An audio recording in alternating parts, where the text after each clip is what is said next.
Greetings, everyone. Hope all of you are having an absolutely fantastic day. I am definitely looking forward to today's stream. Of course, this turn-based mode has been out for quite some time. I had to finish with the Cyberpunk run first before we could get into this, but now that that is out the way, I am definitely going full force with the Pillars of Eternity and turn-based. It's very exciting for me. What up, Big Bear? How are you, man? Getting a buzzing sound? Oh, that's unfortunate. Is anybody else hearing a buzzing sound on my mic? Hopefully not. Let's see. What's up, Ryan? Halsey, Jupiter? What up, Quintek? How are you all doing? What's up, Pseudo? What's going on, Emery? How are you all? About building college for a very long time. Warlocracy had mixed feelings about the turn-based, but he also did his run during the beta. See, that's exactly why I avoided doing it during the beta, because I'm not interested in, I wasn't interested in any bugs or unnecessary issues. Sapphire, what's going on? Appreciate you using your Prime over on Twitch. Thank you so much. Oh, that's Jupiter. Yeah, appreciate it. I did just enough for the beta to try out the system itself and then stop. Yeah, that's pretty much what I did. I did like a 1 or 2 hour stream of it, and then I dropped off. What's up, Vinditron? How are you all? What up, K-Man? What's going on? What up, CJ? That's weird. So some of you hear it, some of you don't. That's very odd. Here, let me unplug and replug in my mic just to be sure. You're going to hear a loud buzzing while I unplug it, so bear with me.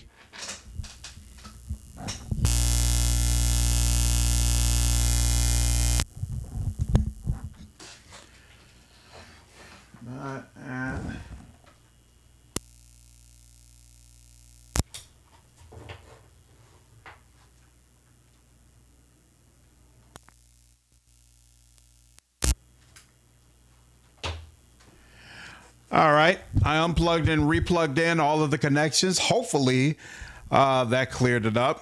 I'm not hearing it on my side, so it's hard for me to be sure. Sounds fine to me, but I'm not on headphones. Yeah, I have to listen back to that section after the stream and see if I hear anything weird.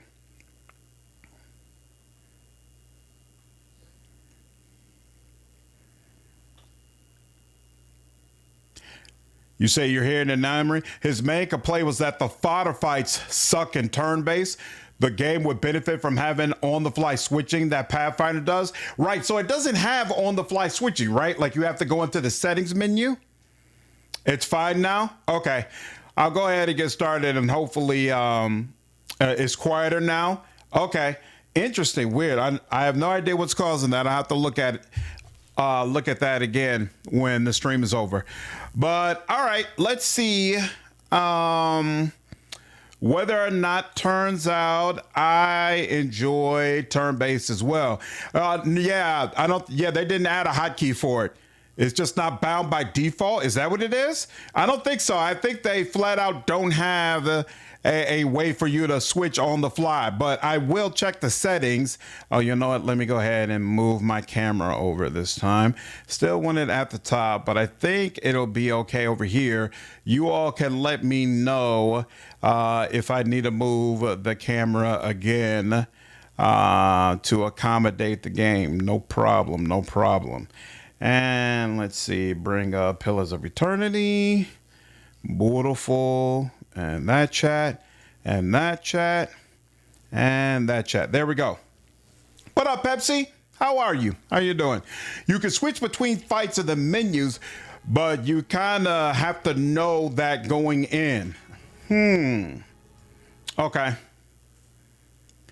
The combat was created real time with pause. Is there turn-based issues? I don't know, Nate. I only tried it in the beta. This will be my first time trying the full version of it. What's up, Dequanicus? How are you? Look for this playthrough. Heard about any beta stuff from Outcat yet for Dark Heresy? They put out a message on Twitter today saying that the Dark Heresy beta is coming in Q2. So we don't have a specific release date, but seems like it should be coming sooner rather than later.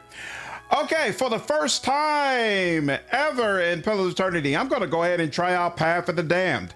Keep hearing about this mode, but I've never tried it myself. In Path of the Damned difficulty, enemies receive a bonus to most stats and encounters have many more enemies. Warning, this option can't be changed in-game. It is only intended for players who want the most punishing encounters. We'll see how I feel.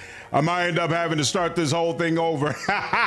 Pull it down some, but I feel like this might be the last time I play Pillars for quite some time. Might as well go ahead and give it a whirl. If it's not already Q2 Aquaticus, I feel like we're on the cusp of Q2. Turn-based mode provides an alternate form of play where characters act on their turn during each round of combat.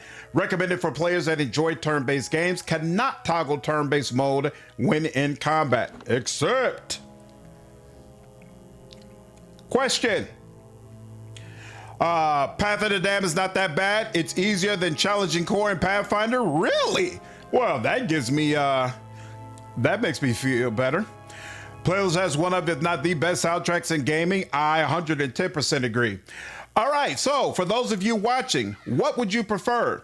Do you want me to read all of the dialogue, or would you prefer I skip most of the dialogue and focus on the combat? Up to you. Their master glancing ever upward to the skies for assurance that he is on the right course. A dim lantern, his only protection against the encroaching darkness. But the skies bring no comfort, shining no light, betraying no hint of what they know. The caravan carries travelers bound for the frontier hamlet of Gilded Vale, you among them, where a local lord has offered land and wealth to settlers from abroad looking for a fresh start. You have taken suddenly ill, sweating and shivering, and one of the other travelers signals for the caravan master to stop on your behalf. He pulls up just in time to avoid plowing into the trunk of a fallen tree that bars the way ahead. You will go no further tonight.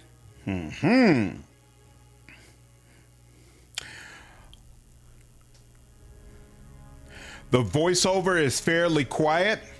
Okay, well, I think the volume is all the way up high, actually. But I'll look at the settings once I can. What up, Matt? What's up, Coconut? If you can get past Cad Nua, Path of the Dam gets a lot more manageable. Got you. Okay. Seems like the majority of you want me to go ahead and read the dialogue. I got no issues with that, so by all means, let's do it. Bear with me, though. Every single time I have to level up, I'm going to have to reference my builds, so...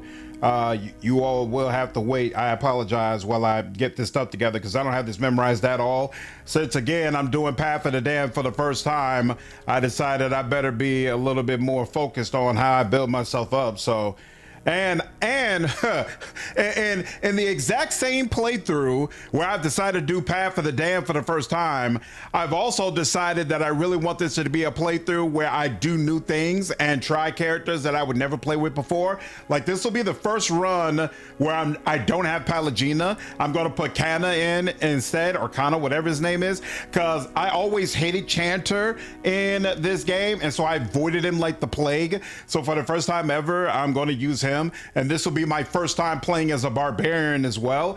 And I'm probably going to be more evil aligned and pick more of the like cruel and evil type choices. Something I've never done in Pillars. I've always done Pillars pretty much as a straight-laced good guy. So a lot of new stuff, we'll see how it goes. Moonlight, what's going on? I hope you're feeling better, ma'am. I hope you're feeling much better already. I prefer you read everything as devs to the video games you're watching. No problems. What up, Two Arm? How are you, dude? What's up, Seth? Oh, that was Jupiter. Okay. So human, and we're gonna go with ocean folk. Just because human goes along with type of guy I'm playing. We're going to be barbarian, as I already mentioned before. Definitely taking frenzy up front, and then we're gonna get 18 in might. We're gonna dump resolve. We're gonna keep constitution at 10. We're gonna go with a 9 in dexterity, and then we're gonna go with 18 in perception and 18 in intellect, and see how that rolls. What's up, Obsidian? How are you, dude? You're going to take this character into Deadfire. When I get to Deadfire, I'm probably going to play as a chanter.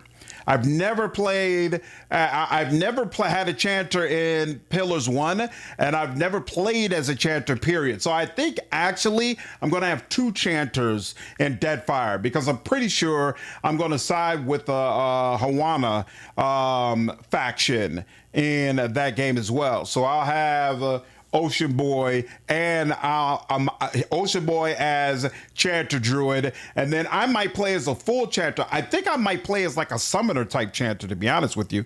What up, Barb? Have I tried Crimson Desert? Yeah, I did a Crimson Desert live stream when it first came out. I enjoyed it. All good, Jupiter. Debating doing Melee Wizard. I keep hearing Melee Wizard is amazing. What's up, Bill? Mr. Pathfinder content too. Think you should give it a chance again? I actually, I need to finish up some Deadfire ranking series that I've been doing. Once I'm done with that, the next series that I really want to complete is Pathfinder Kingmaker. I still need to do a review for that game. I wanted to do a new player guide. I wanted to do a kingdom management guide. All that kind of stuff got completely sidetracked when the end of my playthrough got derailed. And so that's going to be next up once I finish with the Deadfire stuff, getting back to that. So where that Barbarian's intelligence class, I know, right? But it is what it is. I think for turn-based, you're going to want more dexterity for that action economy. Not if things work out the way I hope they will, CJ. We'll see. We'll see. What up, Frosty? Did graphics get updated as well? Looks more detailed than I remember. I mean, it's had multiple graphics-related updates since the time that it launched, so that might be what you're seeing. Kind of hoping the evil dialogue is like Renegade dialogue in Mass Effect. We'll see. What's up, Swift? How are you, dude? Muck with pistols? That might be what I do for Deadfire. Anything's possible. Anything's possible. I'm not really set on my Deadfire build, to be honest with you. Let's see, Living Lands, and then Colonists. Yep, want that. And then we're gonna go, none of these really match me properly, so we'll just go the helmeted route. He looks appropriately evil. And then for facial hair, we need, yeah, I guess this other one we'll have to do. Yeah, this is probably about as close as it's gonna get. And then let's see. There we go. That's probably as close as it's gonna get for him as well. What's the name? Yeah, Leonard. Okay. Kojak, what's going on, man? Appreciate you following me over on Twitch, dude. I don't care about the color setup. We're good on that. So next, we'll go with Sinister. And then it is Leonard Smalls Jr. Beautiful. In real time with Paul's, a low dexterity barb is good because you get the attack speed from Frenzy. Just think that turn-based from Rider Red on Reddit changes how the stat works, and initiative works a lot. But I haven't played, so I don't know. We'll see. I might end up irritated with this and have to blow it up. So, what's up, Jeff? Barbarian with mid constitution. Yeah, go on the bold route. I may completely regret this. I may have to start over. I'm comfortable with that. But again, I wanted this to be a playthrough where I try something new. I don't want to just spin up, you know, builds that I've played with before that I already know work. So even characters that I'm using again, I'm using them in a different way than I've done previously to make it more interesting. So, of course, that's very dangerous to do on a difficulty that I've never experienced before, but we'll see. We shall see. Thanks so much for your Road Trader vid. Oh, my pleasure. Just completed my first playthrough on Darren. Your vids help me understand a lot. Hey, it's absolutely my pleasure, dude. And I plan to do a lot of those same vids for Dark Heresy. Plus, I'll be doing more Road Trader content this year anyway, since there'll be new DLCs coming up. So hopefully I'll be releasing some more content you enjoy. I'm a magic user main, but I've grown to love artificers or guns in a fantasy setting.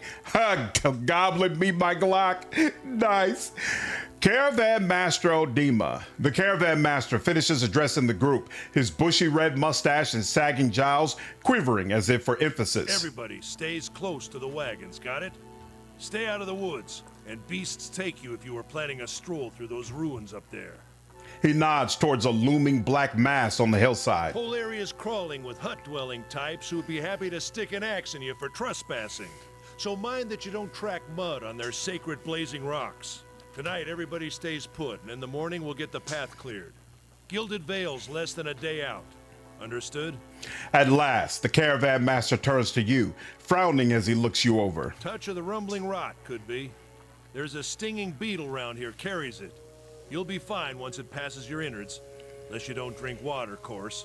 Which case you'll be dead in a day. There's a berry grows in these parts, small and pink, called a springberry. About the size of a fingernail. Give you cramps if you eat it, but the frontiersmen make a tea from it. Calms the insides. Should get you through the night. You might check around, see if you can find some. Meanwhile, I'll see if we can scare you up some water. I know you want to hunt before it gets much darker, but see about refilling our water first. Got a sick one here. He nods in your direction. Sparfell nods and slides the warm bow over his shoulder. Where would I find these berries? They grow on a bush that's common round here, kind of funny looking. You'll know it when you see it. Doubt you'd have to go far off the road to find one. What are those ruins? Nothing you won't see on half the hills of Air Glonfoth. Money to be made selling their knickknacks in Defiance Bay, if you don't mind getting stuck with Glonfoth and arrows now and again. They didn't build them, but I'll be the effigy if they don't watch them like a mother bear.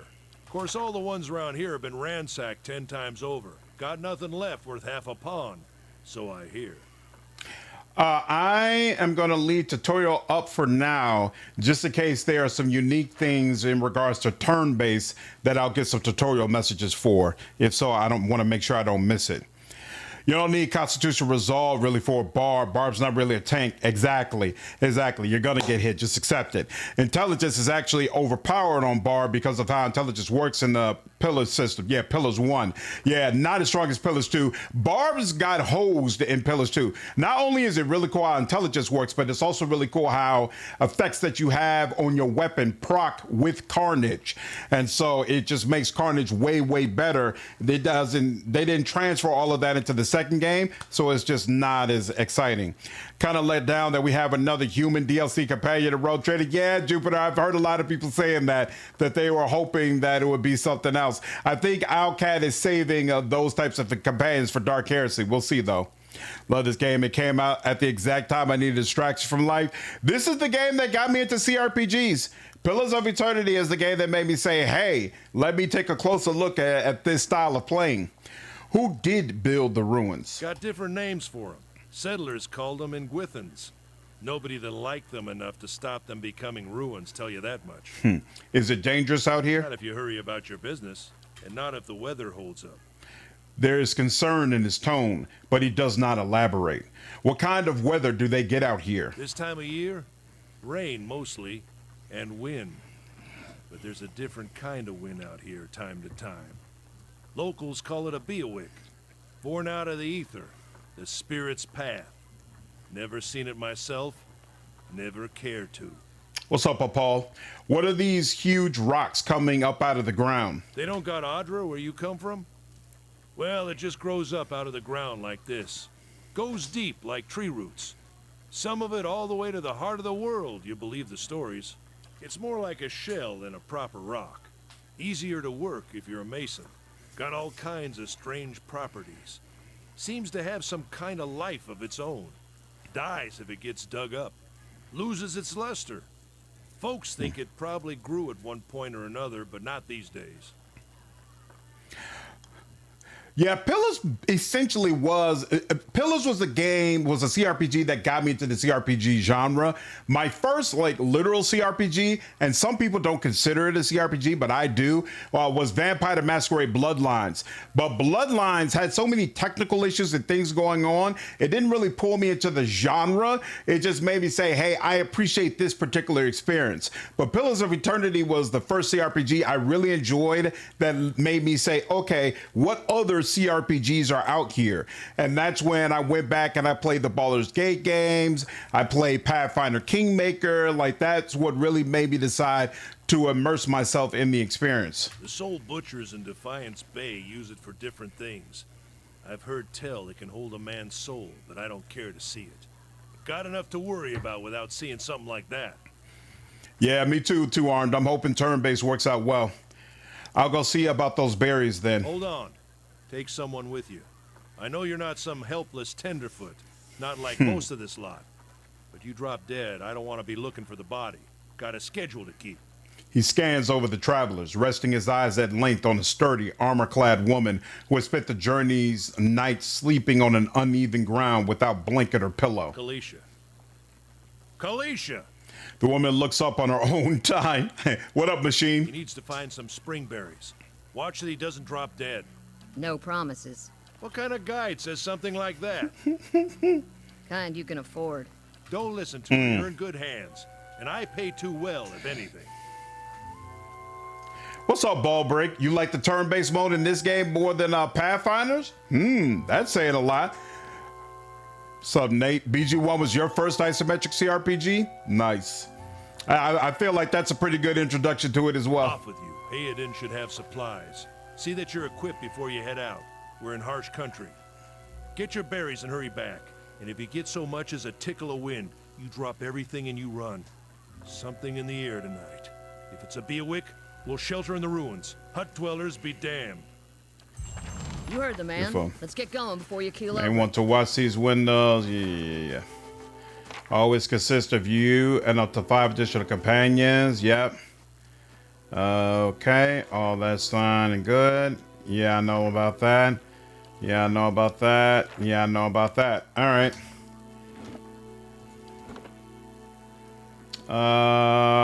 Let's see. What do I want to call first beginning? Okay. Did he have anything else to say? Before it gets too dark. You interact room with selecting, yeah, the circle. What am I holding? So what is Gon's pledge? Plus 15 endurance, and I can get that twice per rest. Okay. And then I'm the kind of guy I really enjoy having a little pet follow me around. Definitely does it for me. Definitely does it for me. Let's see. Fail. Yeah, she can't do anything with that, it appears. That's unfortunate, but that's okay. And we'll take all that. And we'll turn on fast speed. And then let's see. So this is formation, actually. Custom formation. How do I... Oh, here we go. Right click to modify. You first. You're my tank, and then I'll come up behind you.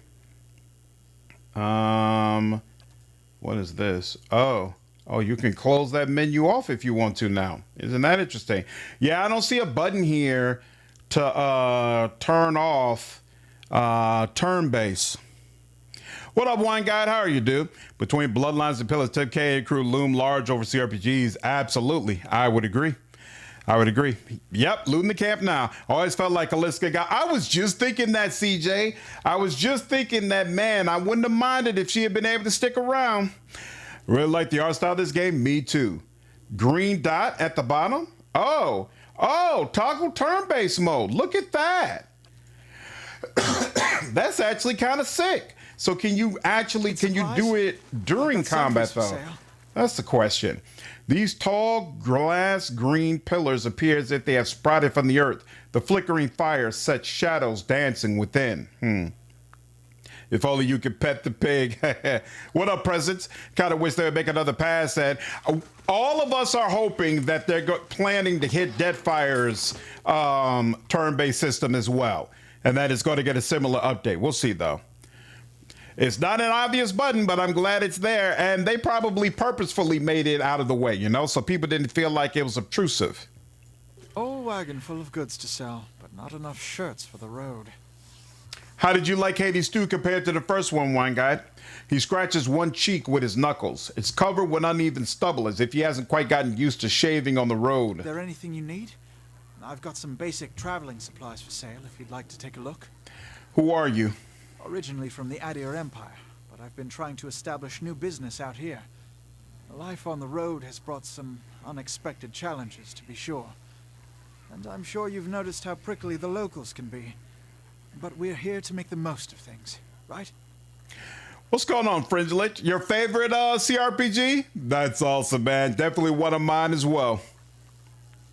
Yeah, I agree, President. Being able to toggle is very, very nice. Like the characters of Hades 1 just a tad bit more, but the combat of Hades 2 is more fun. Hey, that's awesome. Okay, so it sounds like it's of a similar level of quality.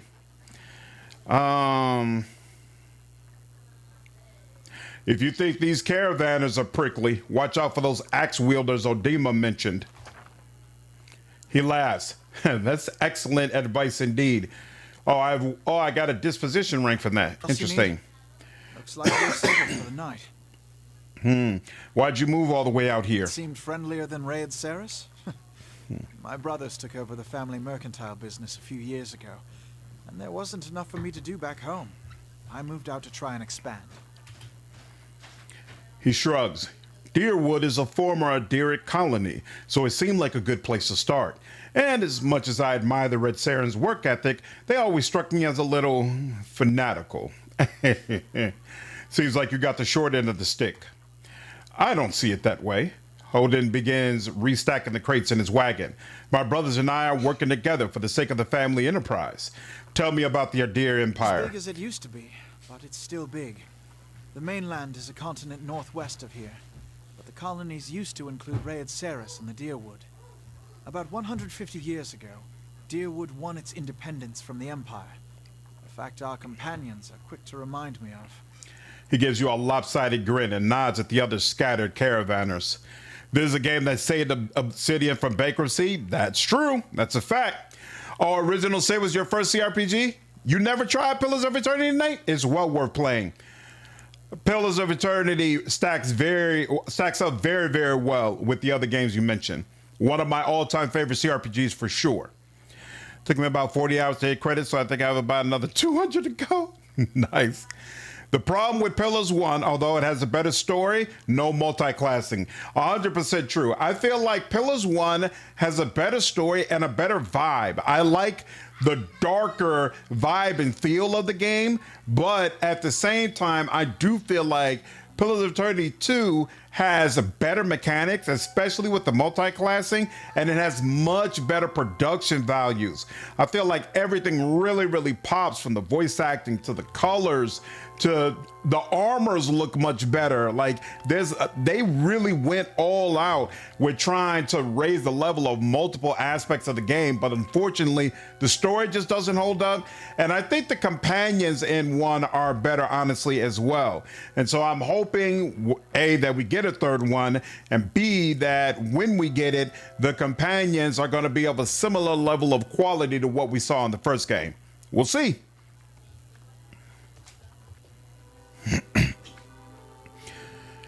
What up, Prodigal? How are you? Lost interest when you get to the city? Why? Does the combat not hold you, or the story? Developing Doom characters portion of the tutorial. What's up, James? Gunslinger Paladins? Yeah. Let's see what you got. Stores allow you to sell and trade. I don't need this. Is there anything here that I really want? Not really, right? I mean, I could buy some lockpicks, but I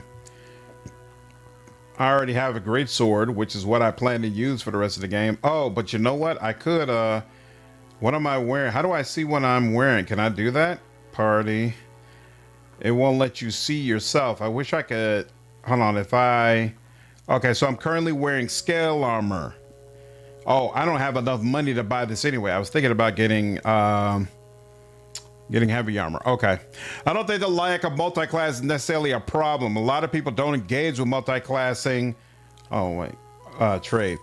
multi-classing because of the complexity it adds. No multi-classing also makes every class very unique to their own. With multi-classing, it's always become every class can do everything. Some games are like that. Deadfire is not one of them. In Deadfire, all of the classes come off as extremely unique, and you have the ability to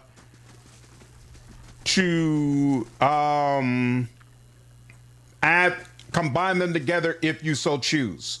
It's not a situation where they skimped out on one to make the other more interesting. Not at all. Like the RPG elements of story, and insists of one more, but two is much better gameplay wise. The class itemization is incredible. Yep, absolutely.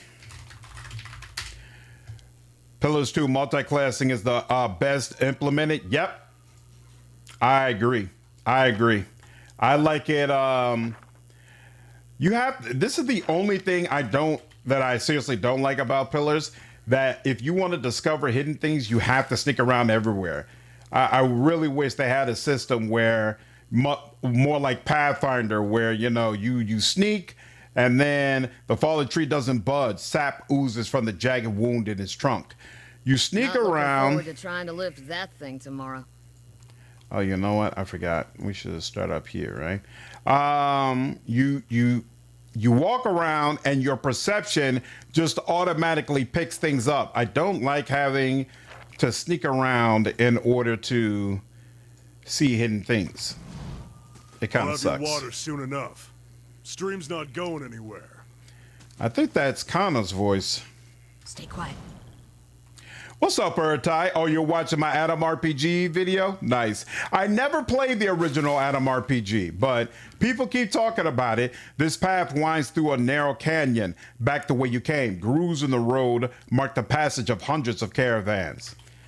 I never played it before, but there's a lot of people who speak highly of it. Check by those and so outcroppings. that makes me feel like it's a game that I should go ahead and track. Okay, so you know what? I probably should have bought a bow. Now I think about it. Could I have bought a bow? Let me see something real quick. Because something tells me forcing these people to come my way is to my advantage. I never bothered with that before, but it's probably very, very useful now. So yeah, let's go ahead and do that. All right, and then, because I will be in the back. There we go. Yep. What's up, RPG? How are you? Amazing game. You finished the campaign last year. That's awesome, dude. We forget about war, and then I remember get addicted all over again. Awesome. What's great about the atmosphere of Pillars 1 is that every character you meet is going through stages of grief. Everything is so dark. So dark. What up, Johnny? How are you, dude? Yeah, this is my first time really doing a full playthrough with turn-based as well, RPG. Flyers lost again. Damn, they need to close the series out before I get an altar. I'm sorry, dude. Oh, school's done. Nice. Playing a Neo 3. Honestly, not sure where I lost it. I love BG 1 and 2. Beat Tyranny a bunch of time. Nice. The sneaking requirement to discover things was a later addition. Really? Originally, discovering secrets was supposed to be linked to your Watcher ability, where you'd be able to see souls showing you the secrets. But it was scrapped due to a lack of time and money. Wow! That's interesting. I didn't know that. What's up, Jeremy? This was your COVID game? Wow, that's crazy. Okay. All characters in the game, friend or foe, have 4 primary defenses, blah, blah. If accuracy is targeted, oh, hey, we hit you for 18. That should be a nice little amount. Yeah, you're already injured. That's very nice. All attacks, yeah, that part I know. Okay, combat starts. Use a R real-time with pause. No, it doesn't. Huh, that's interesting. One of your characters engaged. So I guess surprise doesn't really count here. So I should have positioned her a little bit more up here so that they would have had to walk past her and hopefully been engaged. Okay. Well, That's not the best. But now they are. All right. Well, she's gonna take a little bit of damage. All right.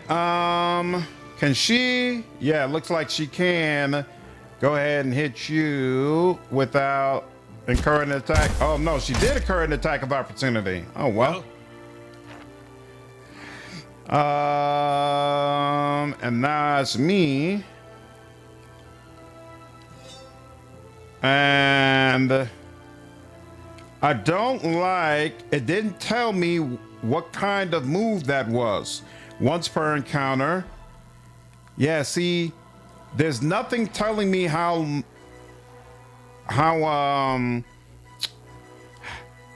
much, like, is it that considered a, like when I just switched my weapon there, I was worried, is that a free action? Is that a standard action? That's what Timothy Kane explained in one of his videos. I need to watch some of those videos that about specifically pillars. After playing the Overpowered MMO and playing as Sith Sorcerer, I missed the ability to sneak around enemies. There's too many forest trash mob enemies. Kill them all. Ooh, I like What you that. need? Okay, so it automatically switches them over when their turn ends. Okay, cool. And you're still on the ground, so I'll go ahead and hit you again. Very nice. And then you're up. That's fine. Yep, you got hit a little bit, but no big deal. Damn, he got another turn before she got a turn. That's not cool. That's not cool at all. Yes. All right, let's do that. 14, very nice. What is it? Oh crap! I completely forgot to frenzy. So let's see. If I frenzy, should have done that from the jump. So if I frenzy, and then will it let me? Okay, I can still do another attack, and now she could do her attack. Yeah, I waited too long on that. He's burning. Still not enough, huh? Well. Yep, that's definitely the hardest that fight has ever been, but we got through it. It's okay. And got a couple of pelts out of it. As you wish. Why do you say this game is way better than Pathfinder, Jeremy? A blade in the dark. This is it. Nice.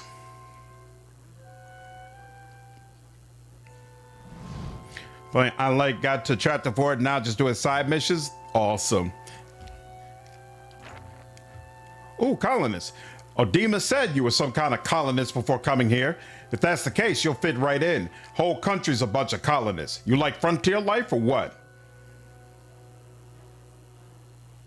I was there to pacify the land and the people who were native to it.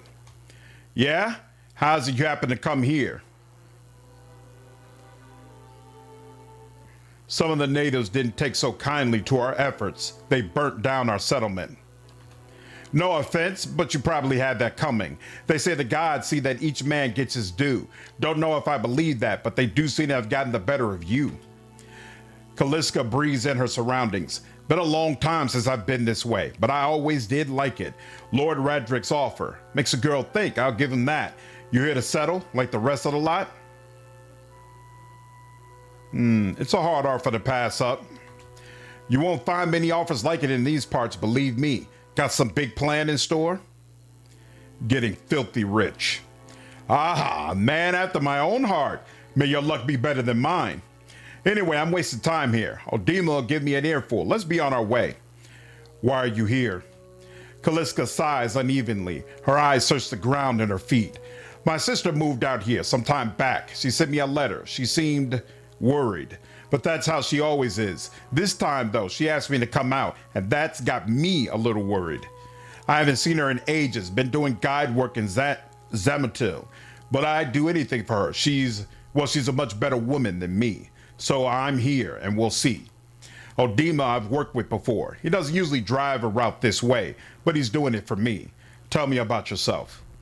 I've got simple needs. I like open skies and far horizons. I find work that lets me live that way. My family wanders too. We started in Deerwood, but my parents ended up in the Living Lands. I've got a brother in Wildtie and another in Eder. My sister in Gilded Vale. She's the only real homebody. What can you tell me about Deerwood? I'm not much for history, but from what I know, it used to be part of the Eder Empire. Broke off after a war some years back. The locals here are feisty, and that's how they like it. I've been out of touch, but I've been hearing weird kinds of things about it lately. People have trouble giving birth, I guess. A lot of them. Been going on for years now, but somehow it's getting worse. With an uneasy tremor in her voice, she adds, I'll have to ask my sister more about it. All right, let's get back to camp. You know, I wouldn't hold my breath that Sparfell's getting your water anytime soon. He does what he feels like when he feels like it. We should check up on him first, slap him around a little. Stream's just down that way. Come on, let's get your water.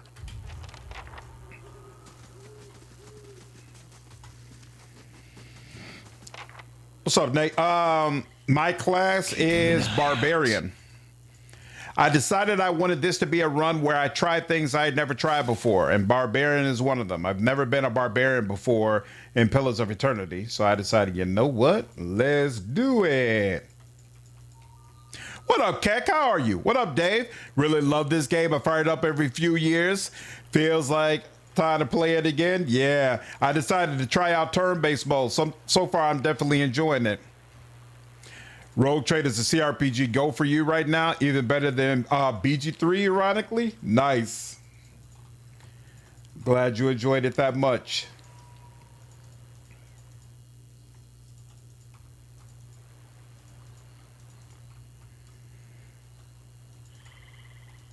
Some boy.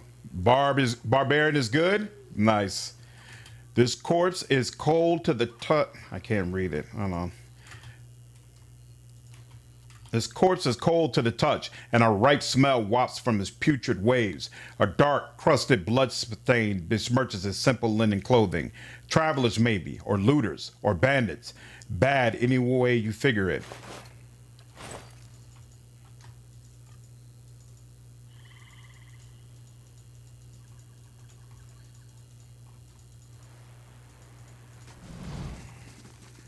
How do I...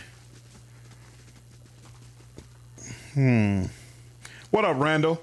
I have to find spring berries one more time.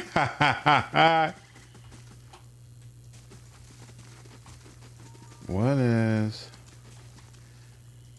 Huh. Oh, here we go. Oh, yeah, I did already see that. Okay, cool. So we're good. Yeah, I searched everything except this area over here. Beautiful. When I play this game again, I'm going to play a monk. Nice. What's going to make you do that? I don't like monk in this in this one, but I love it in Deadfire. Monk is amazing in Deadfire. What a surprise. Sparfell went hunting. At least he left This is recent. Not good. Found something. Oh, finally. I was about to say, reward me sooner or later for all this sneaking around I'm doing. The footprints around the camp are indistinct and may have been here for days or longer. So fortunate.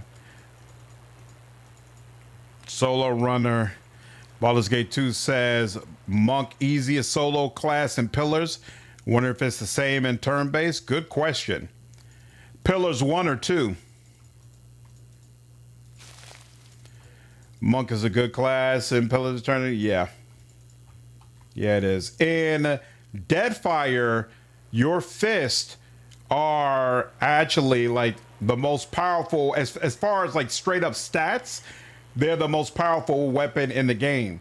Now, they don't have the same effects that other weapons can get, right? So it's possible for other weapons to be, -3 concentration, -3 fortitude. That's not cool. It's possible for other weapons to be better for you, right? But as far as like just straight up, what does the most damage as you progress through the game? The fists are top. Randall, when I finish Pillars of Eternity 1, if there's no new games or nothing new going on that I have to stream, Either will be move on to Deadfire if the turn-based mode has been updated there by then, or if that hasn't happened, XCOM 2 will be the next game.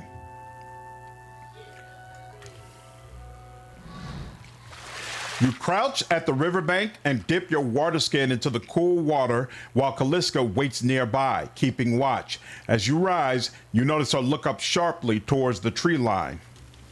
Out of the trees emerges Sparfell, one of the guides, barely discernible in the dim moonlight. He no longer carries his bow, and there's a strangeness to his gait, his stride wobbly as he moves towards you with labored breath. Sparfell, are you all right? Sparfell's toe catches on a rock and he collapses forward in a heap, the feathered shaft of an arrow planted between his shoulders like an enemy flag.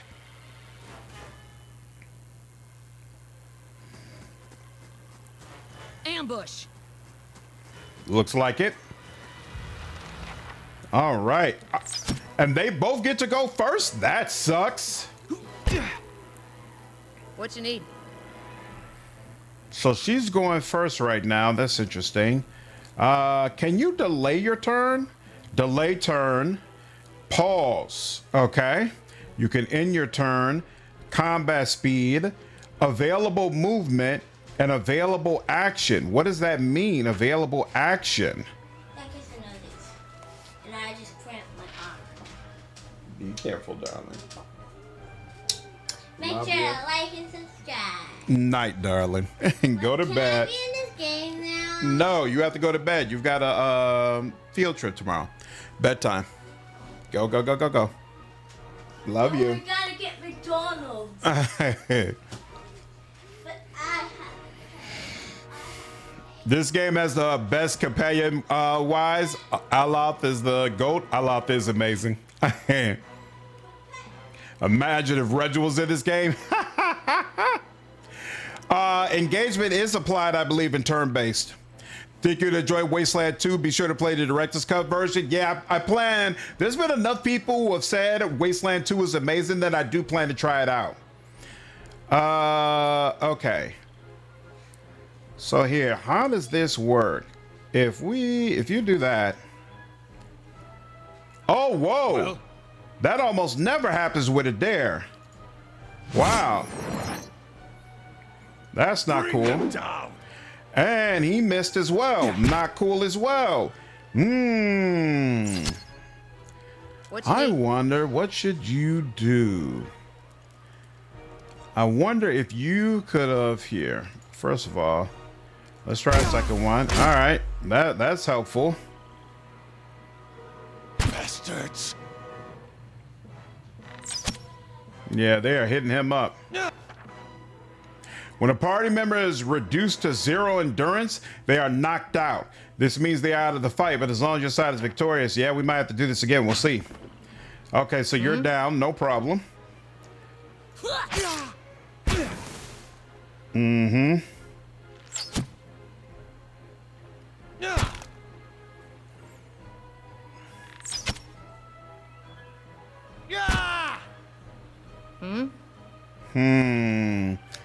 Oh, did she just heal some? Interesting. There you go. He's on fire. I like that.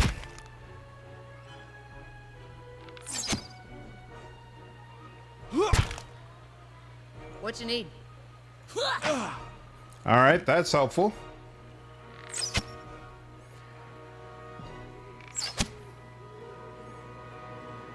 Yeah, he's barely doing anything to her. Let's do this. What's up, Thor? First time in turn-based and first time playing Path of the Dam. There's a lot of quality of life to Wasteland 3. Wasteland 2 is fun, but the controls are dated by today's standards. In what way? Love Wasteland 2, but Wasteland was a game that got me into CRPGs back in the 80s. Yeah, I've already played Wasteland 3 and I loved it. Looking forward to trying out Wasteland 2.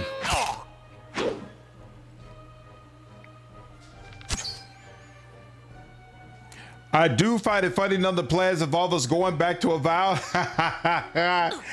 I didn't dislike Avowed as much as some other people seem to, but I definitely felt like it could have been better. And while adding the new races is really cool, I wanted reactivity to those races. You know, and I know I'm not getting that. Come on, we have to get back to camp. All right, what are you? You got a bow, and you got money. Now I'm injured. -2 intellect. Of course, it hits my intellect, and -2 resolve, which isn't nearly as big a deal. But all right. Well, let's see how this goes, y'all. What's up, Nemesis? It's Path of the Damned. Boom.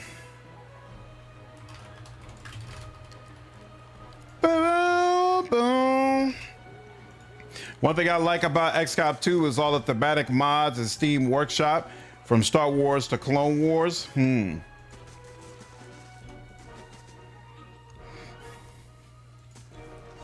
Oh, I thought we were going straight to him, but no. We got another fight before then. That's unfortunate.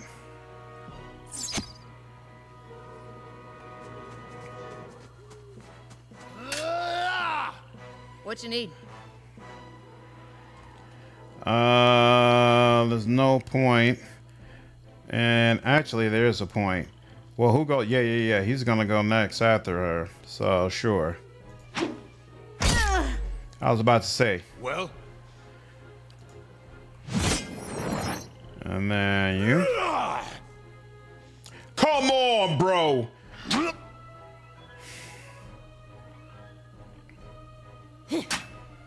I don't mind you missing, but missing when dude is on the ground is so unacceptable.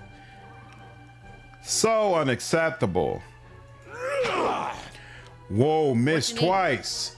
So hold up. Does this? Accuracy 33, defense 64, -31, roll 26.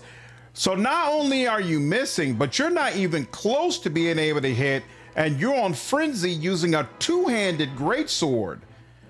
Isn't that about nothing? Yeah, I decided to bump up the difficulty this time. No, I'm a barbarian, Thor. It's just that prone makes you more vulnerable to attack. I believe if you end the turn early, it saves your initiative, like ending a turn early in Divinity Original Sin 2, Original Sin does. Yeah, you have the option to delay your turn as well. You like the Vale quite a bit. It didn't quite do it for me. Let's see. There's no point in knocking him down right now because that would just result in him getting right back up before Leonard even got a chance. So, and now she's knocked down. Great. Oh no, I didn't see May 4th. Wow. Wow, that's crazy. Well. All right. Yeah, welcome to Path of the Damned indeed. All right, finally. Now she's back up. Yeah, just do a regular attack. Well, at least the torch is hitting them. You're regularly missing with the sword, but at least you're hitting with the torch. I'll take it. All right, and yeah, there's nothing. And we're not even, yeah, hold on, why didn't, oh, Carnage missed. I was about to say, why didn't Carnage hit the other guy? But I forgot, there's a possibility of it missing. You have to take that into account. And now my frenzy is ended. Ain't that about nothing? And then my Carnage missed again. Oh, I really need accurate Carnage. I really need that. Yeah, there's no point in knockdown right now. There we go. Sock Thief, what up, dude? Appreciate you following me over on Twitch, man. Are you playing Enemies Unknown version of XCOM 2? I don't know. I don't know anything about XCOM 2. I've never played it before. So when it's time to play it, I'll probably, look at it to figure out how I feel. And then I'll also ask the channel about it to see what would you all prefer. What's up, Cyber? This game brought you to CRPGs? Me too, man. Me too. Oh, now you're attacking. Now you're attacking me. I don't appreciate that. Yes. No! There we go. All right, you're down. Progress being made slowly but surely. Slowly but surely. And then here. What happens if she walks over here and then she can't delay turn, but what happens if she What you ends her need? turn right now? And then it brought her right back. Because see, the thing was, I wanted to knock him down right when Leonard would be able to take advantage of it, but I don't think I can make that happen, unfortunately. Well, It's so annoying, a archer guy being able to shoot right in front of me without taking an attack of opportunity. Not a fan. what is it? Yeah, What you need? you're getting carved up, homie. You're definitely getting carved up. What you need? Is this Yes. per encounter or okay? So it would be safe to use it if I wanted to, but I shouldn't need to. Ooh, What you need? very nice. All right, and then what's the deal with you all? Anything I want here? No. For now, I'm going to try to see if we can make it with the two-hander and not use a shield. We'll see. Think Pillars Take All Barbarians got to be your favorite of CRPGs? I'm a fan of it. I really, really like Carnage. Unfortunately, it got nerfed in Pillars 2, so I don't like it as much as in Pillars 2. Bandit, Boss, Real. Greasing them up, we'll see. Clearly, they all have point blank master, you know? No Pathfinder logic for you. Take a point blank arrow in the face. Exactly. Exactly. I hate it. I can't stand it, man. I think makes much more sense in Pillars that, oh, you want to shoot an arrow while I'm standing right in front of you? Well, take this sword to the face, bro. And here we go. XCOM 2 is just like Road Trade, except the maps are like 30 minutes long max. Very difficult at times. Less of RPG, but just as addicting as Rogue Trader. Does XCOM 2 rely heavily on luck? Or do you feel like, hey, I've constructed quality builds and now I'm seeing them work properly? Pillars Monks are also amazing for sure. What's up, Paulo? Turn-based mode is working well so far. All around you lie the massacred remains of the other travelers, peppered with arrows and knife hilts, splayed and bug-eyed and filthy. Kaliska puts the back of her left hand to her mouth as if to ward away some poisonous vapor. A handful of dark figures stands above the fallen, treading on limbs and backs and heads, jerking their axes from bodies as if from half-split logs. One of them, towering and severe, with a thick beard tasseled with knots, holds a wet blade at the neck of the man you recognize as Heoden, the last of your caravan left standing. Lay down your arms, trespasser. Do not forfeit this man's life for a fight you will lose. Why have you done this? You have trespassed in places of which no mortal man is worthy. You are trespassers and plunderers all, and we will see this outrage avenged. So I say again, lay down your arms. Don't trust them. They mean to kill us all. Only a fool attacks a weak enemy while a stronger one yet lives. The man considers this, looking you up and down. Yet. He shoves Heoden towards you. As he does so, the man rakes his blade against Heoden's torso. Heoden screams and stumbles forward, a wide gash in his clothing beginning to blood crimson. The man sets his feet to engage you, his axe raised high. How can I help? 4 people, good lord. Oh, and Heoden is standing right over with them? Good lord. Thanks, Fridgelich. XCOM is RNG heavy, but you get better at manipulating it with experience and powerful gear soldiers. Okay. XCOM 2 equals 90% hit chance, and then you miss 90% of the time. I've missed more 95% sniper shots in XCOM 2 than should be possible. Interesting. Luck plays a factor. Get good play reduces impact. Okay. Call it luck. What's up, Briggy? I guess you call it luck in XCOM. Strategy. What's up, Dylan? Strategy and luck classes are pretty much what predetermined. You have maybe 2 options per level. When you get later in, the luck aspect takes a back seat. Got you. Interesting. All right, I'm looking forward to trying it out. All right, so you're first up, huh? And so what do you have? You could do a blinding strike once per encounter. And looks like that's pretty much it. And you only have a melee attack. And what are you? You're a hunter. It looks like you're the weak one. And the rest of these guys are going to be brutal. And he's the leader. Okay, so let's start by seeing if we can make you a little less of an issue.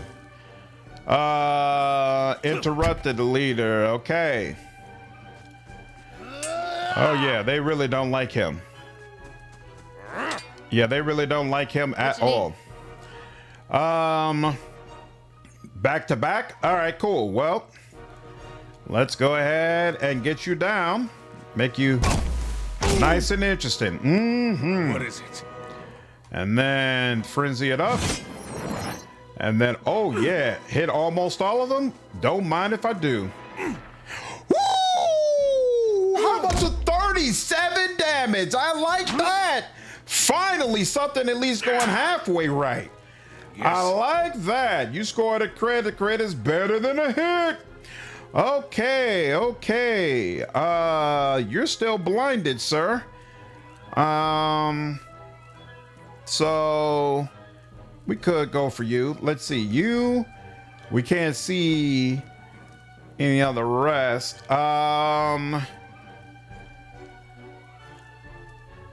Oh, and here. Yeah, I'm definitely not going to attack you because you're going to have the best defenses out of everybody. So let me go for you instead.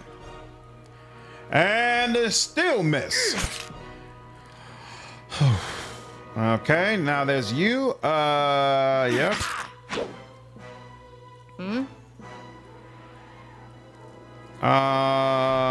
Let's see. 1, 2.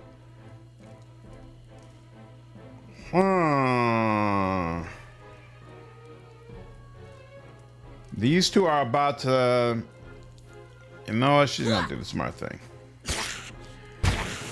You're the one who's gonna go down fastest. There's nothing I can do to save you. You've already drawn too much aggro, so might as well just keep focusing on you all. Come on, man. Come on. Come on. How am I missing this dude twice? Oh, shotgun to the face solves many problems. Shotguns love to hit on 50% chances, though. I have to make sure I have a shotgun specialist.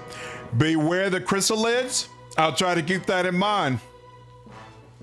Damn, I can't believe that. So you let the rogue dude hit, but my barbarian can't. Come on, man. Ooh. Okay. Finally lining up. There we go. Yes. And then my barbarian goes, you better. I was about to say, and you hit the leader. There we go. He's already injured, or he's barely injured, but still, progress is being made. Woo! Let's go. Come on now. You got, yeah, they're both barely injured, but hey, we'll go. Ooh, look at you. Look at you. Look at you. I like that. Let's do that.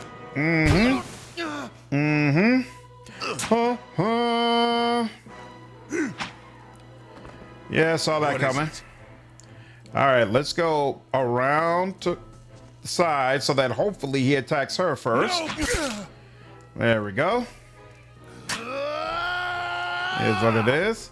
And then she is going to hopefully establish engagement with both of them, but still attack you.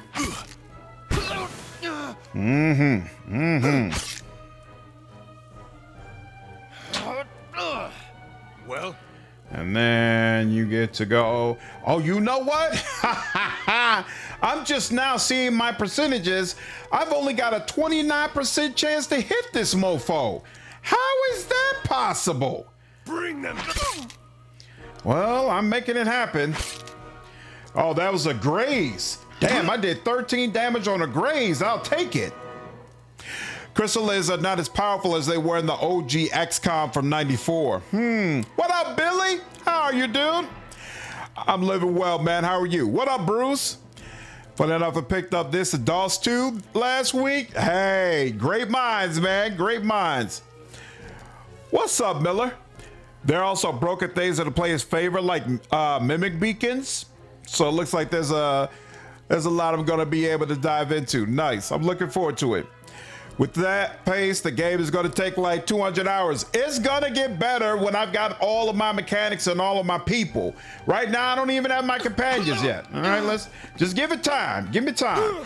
I'm going to work it out. It's not going to be as bad as it appears. Did he heal himself? He healed himself. You got to be kidding me. He undid all my work.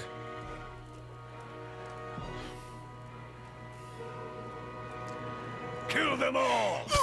I am not a fan of that. What you need? Gotta be honest with you, not a big fan of that.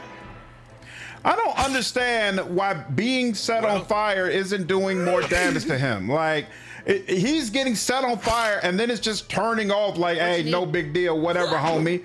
And I'm like, where's that extra burn damage when your turn comes around? What is the reasoning for why you're just shrugging this off? Man, we carved him up. Lovely. What up, then, Spirit? Yeah, Path to the Dam. Are you using a weapon you're not proficient with? Yeah, the game just started. I don't have the ability to be proficient with any weapon right off the bat. You got to take that later on. Snipers are the best base class in XCOM 2. The ability to use pistols for like 5 shots as free actions on their turn. Ooh, I'll keep that in mind. That's interesting. Pretty sure Frenzy debuffs accuracy early on. Does it? I don't remember that being the case, but I'll check that. Your enemy lies supine on the ground, unable to rise. His companions, now silent among the other dead. His breath comes in wheezing, fitful gasps. He looks not at you, but at the sky above you. Forgive us. Barely audible beneath his choked sighs, a whisper of wind stirs the air. At this, the man's eyes roll back as he closes them. Good. Good. The gods are just. A queer smile crosses his face. I am ready. The wind begins to swell, whipping around the camp, electric and volatile, upending pots and rattling tents like an angry spirit. You can feel it begin to seep beneath your skin, and where it pierces you, it feels as though it is rending you apart from within. Seated against a wagon wheel amidst the howling maelstrom slashed across chest and bow, Odima's body stirs, and with great effort, he raises his sagging head. His eyes barely open. He looks directly at you. Get inside. Run.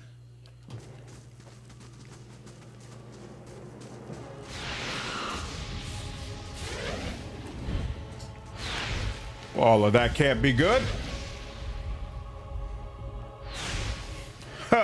This looks like the Valley of the Dead opening in Lord of the Rings. Quote Super Chicken, you knew the job was dangerous when you took it. When I played this, I found using a one-handed weapon is best early game. Yeah, it gives you that accuracy boost. I plan to do that the entire game for Kana, so that Dragon Thrust has increased accuracy. Are you playing Pillars 2 right after it? It depends on whether or not they update the turn-based mode. We'll see, Billy. Straining against a gale that threatens to pull you off your feet with every step, you set your hands in the worn folds of weathered rock and set about pulling yourself up the precipice. With a last burst of energy before your arms give out, you swing yourself up onto the ledge. Gilded trails behind, slowed by injury and delayed by early hesitation. As he nears the face of the rocks, one of the fallen attackers who had been feigning death lunges for Gilded and topples him onto the rocky ground. Restrained, Eder lashes out against his fatigued assailant, but struggles to break his hold. They are close to you. Despite the wind from your position, if you were to throw your weapon at the attacker, you would have a good chance at hitting your mark. Allow Eder to break free on his own. Wresting free of the attacker's grip, Eder lands a blow that sends the assailant reeling, and he makes a mad dash for the ledge upon which you stand. Suddenly, as he reaches for the rock face, his body jerks back and is rigid, as though it were a bow being strung. His shrieks of pain grow panicked, abandoned of all restraint, like someone tethered to a stake and set aflame. A slender wisp of spectral light emerges from his back, rising out of him like smoke before separating itself and disappearing into the ether. All at once, the screams stop, and Eder is dead.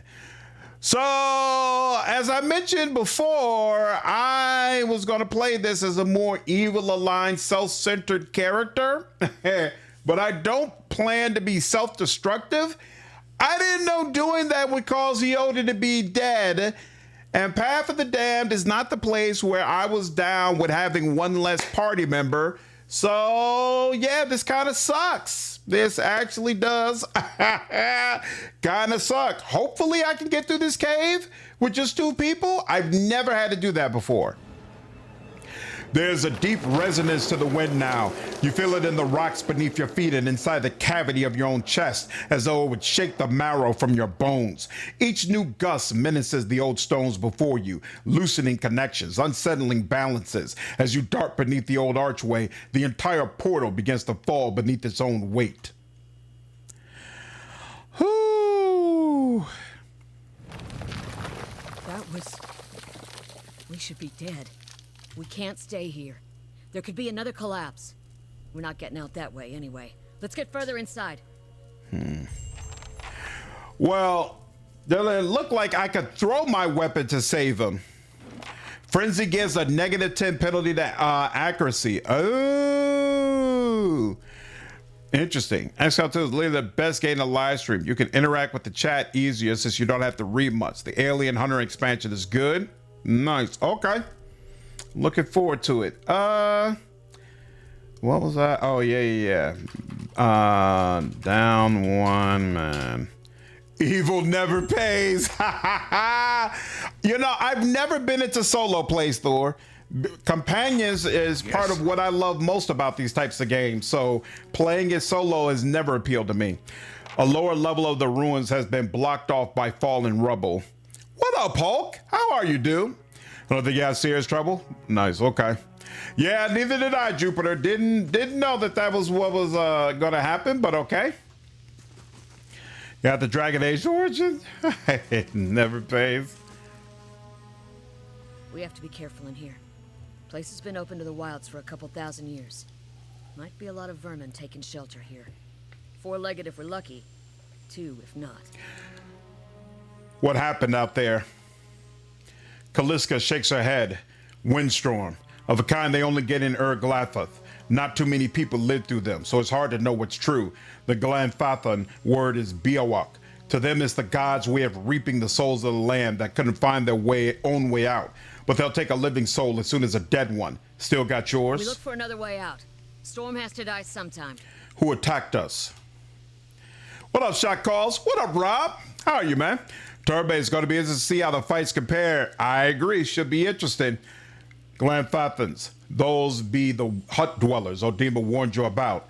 Look to be fangs of Galawain, who are the twitchiest of the lot. They go ruin to ruin, looking for fights with colonists. Poor Odima. I think he half expected this once we lost the main road. The Glanfathans said we trespassed the ruins.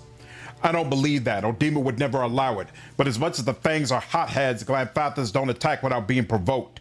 Either they saw something and got the wrong idea, or she glances down the passage beyond, or there's looters in here with us. That's not something we need right now. What about everyone else in our caravan? Kaliska's lips press together and her chin rumples. Her voice is faint. The wheels got hold of them now. She looks up. Gods grant them better luck in their next lives. You don't seem too upset about all this. Caliska looks you in the eye, a volatile current running beneath her voice. Maybe you just don't know me enough to know what upset looks like. And maybe I've seen worse too. Seen worse and kept on walking because there's nothing else to be done and because there's other people you care about who still need you. Let's get going. Oh, I don't have the ability to camp. Keeping an Well, eye damn. out. All right. I'm playing as a barbarian. This portrait reminds me of a Game of Thrones character. Which one? Or just in general? I agree. What's the point of being evil and engaged? Companions can't react to your war crimes against humanity? Exactly. A trembling, sickly creature emerges from the dark, clutching a spear. Knobby elbows and thin ribs show through its scaly flesh, but you recognize it's a Zarup. It watches you cautiously, breathing in ragged sighs. Slowly back away. Zarup watches warily as you go. I guess Eoden did have camping supplies. I never realized that that was the way it worked, but now I know. Stay quiet.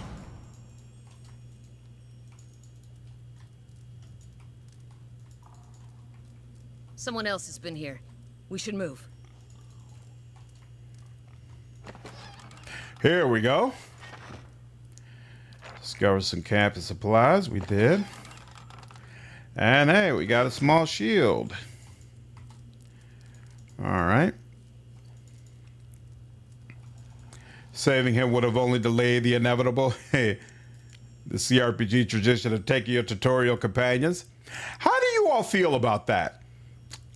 Do you feel like it's effective when games do that, such as this one and what's the other one? Divinity suspicious. Original Sin 2. Be careful. Do you feel like it's an effective way to start the game, or do you find it more annoying? Huh. I don't understand why the traps aren't showing up for that. Those symbols. Just like the tiles. Are you going to transfer your save file to Pillars 2 after finishing in Pillars 1? Yes, I plan to, for sure. You hate it when they take our companions? BioWare does the temporary tutorial companions a lot, do they? Oh, yeah, you know, I guess they do. Never thought about that before. Not a work crowd the first. Canada? Did they ever fix the bug with Sagani or Fox? Not sure what you're referring to. Wrath has such good evil reactions. I feel like Wrath of the Righteous is the best game for evil playthroughs. Oh, Natalie Dormer? Oh, yeah. Yeah. She does look similar. It's not effective anymore for sure. Annoyed you in Dragon Age, Dylan? You have no opportunity to bond, so losing them is whatever. Though I think it's okay to test run mechanics without sticking with them. Still, Yoshimo. Yoshimo is probably top level, top tier, as far as those type of companions. Man, that hit like a truck. Hit like a truck. Yeah, Jenkins Mass Effect 1, Wilson Mass Effect 2, Anderson Mass Effect 3. What up, Maroon? Got a lot upstairs neighbor at my new crib, so I'm using your stream as white noise. Oh, man, I'm sorry to hear it, dude. It's rough when you live around people who just aren't respectful. A symbol of a patterned circle is described on this pillar. An unlit brazier sits at its base. It could be lit if you had the means. Use a torch to light it. Flames kindle swiftly in the brazier, winding their way upwards.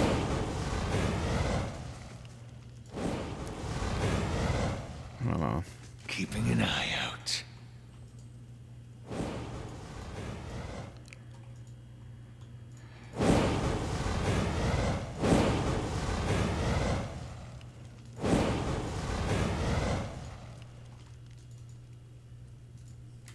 This mural must be ancient, yet the colors are still bright and vivid. It shows a procession of Nguithans from all the Kith races, Amwa, Elf, Orlan, Dwarf, and Human. They walk among pillars similar to the ones that span this chamber, each one topped with a flame.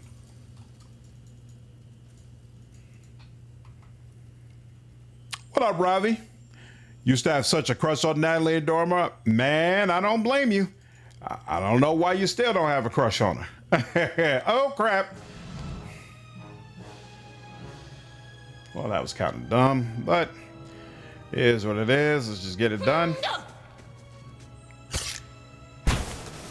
Nope. Well, Torch does a little bit more damage. I can't come around from the backside. That's unfortunate.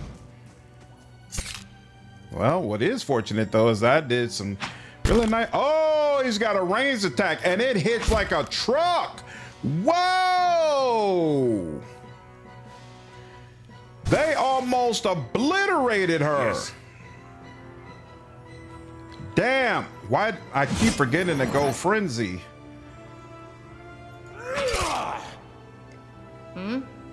Oh, she has got to heal. That was tragic. Oh, she can heal and attack in the same turn. Isn't that nice? No prisoners! Ooh, I'm glad you missed. Kill them all! Damn, that was rough. Damn, that torch is putting in work though. No prisoners! Ooh.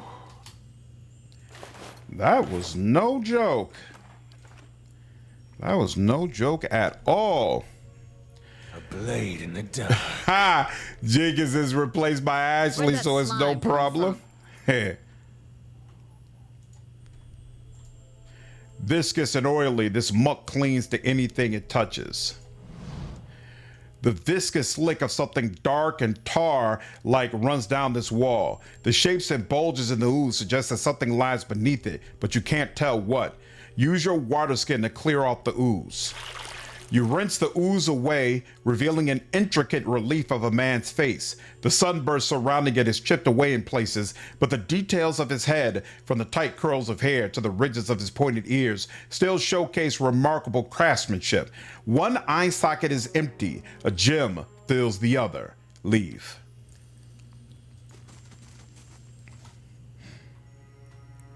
A blade in the dark.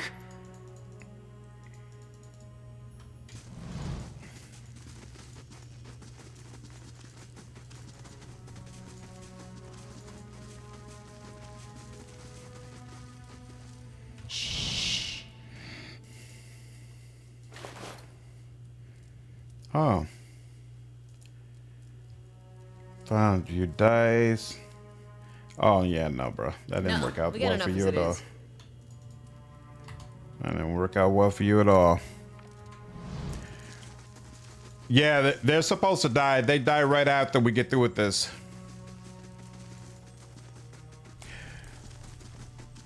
I absolutely agree that without even playing it, I know Moonlight would like Hades too. Do you feel like most RPG DLC should include an additional companion with the package to justify the price? I don't feel like that has to happen in order for you to feel like the price is justified. In fact, I would say no. My personal preference when it comes to post-game content is when it comes to post-launch content is post-game expansions, right? So you finish the entire game with your squad, and now you've got 10 to 20 hours of new things to do that also take into account the ending and the overall journey that you've had. That's what I like the most. So to me, with that type of content, adding a new companion doesn't really make sense because most people are already set on what group they want to use. I think adding another companion works really well for Rogue Trader because Outcat is focusing on people who are doing repeated runs of the game, or they're focusing on new customers. And so they're giving you a reason to play through the game all over again. And I think that strategy has worked extremely well for them when it comes to Rogue Trader. I think the DLC for Rogue Trader has been received in a much more positive fashion by the community than the DLC for Wrath of the Righteous and Kingmaker was, but it's not what I personally prefer. I personally prefer post-game expansions that that continue the storyline and give new reactivity to things that are done, and that is much easier for a person to go through if they've already experienced the entire game. As it stands now, every time they release a DLC, I got to play the whole damn game over again to be able to tell y'all what's going on with it. What up, Sideway? Appreciate you following me over on Twitch, dude. Oh yeah, Inquisition DLC is a good example of one. Didn't provide new companion, but still awesome. What's up, Wizard? Yeah, turn-based mode playthrough, man. I'm having a great time with it so far. Good evening to you too. Not thrilled with the new Cogboy. We already have Pascal. Yeah, I know some people definitely have been expressing that and feeling that way. I don't feel that way. I'm more of a wait and see type of guy, but you all might be right that he turns out to be boring. What's up, Remy? Most of Deadfire DLCs didn't include companions, and I liked all of them. Oh yeah, and even Pillars 1, the White March DLCs were excellent, and they didn't provide a new companion. Now, Pillars 2 gave you Vatnir, and he was awesome as well, but the other two didn't provide a companion, and they were still great. What up, Cute Matt? French, I was on the Expanse, Osiris Reborn, give many feedback at Outcat Games. I played Clair Obscure, and I thoroughly enjoyed it. I thought it was amazing. One of the best intros to a game I've ever seen in my entire life. Appreciate you checking it, man. Rogue Trader really needs non-dogmatic companions. I get the feeling that this is a guy who will pretty easily go the heretic route. We'll see. I seriously doubt he's another one that's stuck in dogmatic. Void Shadows was amazing. White March did add new companions. I forgot about that. You're right. But I think even if you take those companions out, it's still amazing. And I would say top tier DLC that I have played thus far. When I think of the very best DLC that I've experienced, it would be Mask of the Betrayer, Phantom Liberty, and the Wine DLC from The Witcher 3, and Lair of the Shadow Broker from Mass Effect. Like, none of those need the companions in order to be great. They would all be great without it, for those that even added a companion.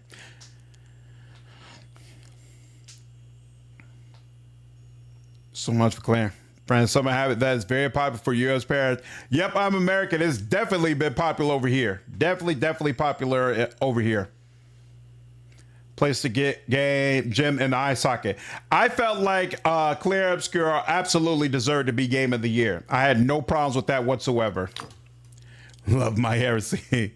Blood and Wine is your favorite DLC of all time? I don't blame you at all, Nate. Absolutely. Argento Bolter is still my best girl, but Cabela's amazing. I feel like Cabela is not only incredible and like in combat and whatnot, but she's my favorite romance now in the game as well. Zawa is probably among my favorite companions in Pillars 1. Really? Vatnir in Pillars 2 is badass as well. I don't remember anything about Vatnir.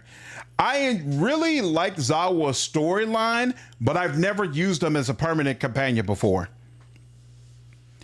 The chamber begins to rumble, stray rocks dancing across the tile floor. Finally, a large section of the wall gives way.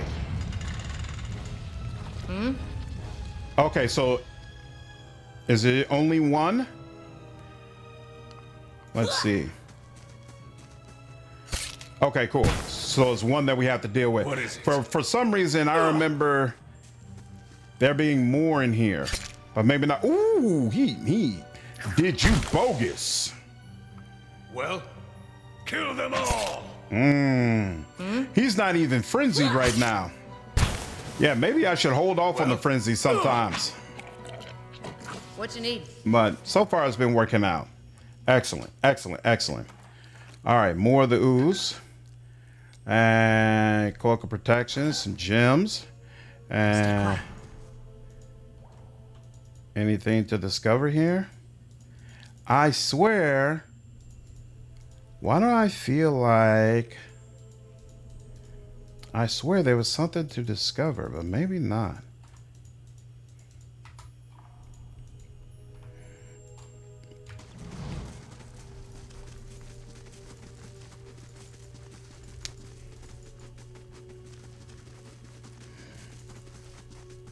Wait, do you hear that? I don't think Blade in the dark. I don't think the people who are upset about not having a not having a non-human companion are crazy, because I do agree with them that it would make much more sense for us to get that companion in Rogue Trader than it would be for a game like Dark Heresy. So if it was going to happen, it would happen now. Oof, that's not cool. And so the fact that folks are not pleased that it's not happening, like, I think that's kind of fair, to be honest with you. Now, I don't share in that dismay, but at the same time, I'm conscious of Rogue Trader was my introduction to Warhammer. What you need? So I'm not like some of these other people who have waited years to see certain races, you know, properly represented in a completely different medium, and so they're very. That looks weak. Could be a shortcut. They're very upset to find out that, hey, that's not what's going to happen here. Yeah, I know we're supposed to get some more Dawnwalker release information tomorrow. I'm looking forward to it for sure. Here we go. You produce a piece of scalded meat from your pack and toss it onto the floor. The Zarb's nostrils flare at the scent of fresh meat, and its eyes dart between you and the food. It creeps towards the prize, shoving the spear into your grip and snatching the meat with both hands at the last moment. Its gullet quivers as it devours the flesh in noisy chomps.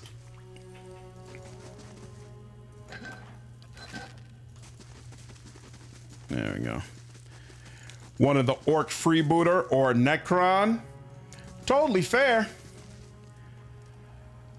So I can't detect. Oh, you know what? The rogue guy was the traps guy. So I can't detect these traps now and pick them up, which also means I lose out on all the XP they would have provided me. That sucks. What did I just? Oh yeah, no, there's nothing there. That definitely sucks. Okay. A crack runs along the wall from floor to ceiling. A light gust of air passes through it. Use the hammer and chisel to weaken the wall. You set to work. The crack lengthens and widens with your efforts, but the process is more taxing than you expected. Sweat beads your forehead and your muscles begin to ache. Continue chiseling at the wall.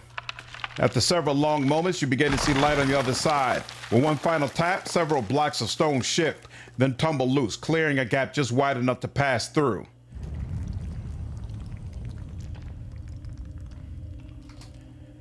All right.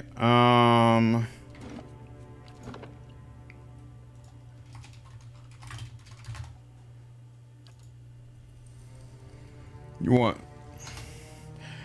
Yeah, I feel very confident. You missed on 50 XP of the tutorial. You'll be fine. Let's hope so. I feel very confident in saying Owlcat is not going to do a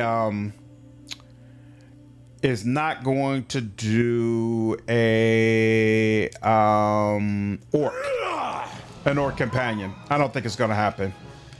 So there's 3 of them here. Oof, oof, oof. So you're a whelp, you're a whelp, and you're a whelp. Okay.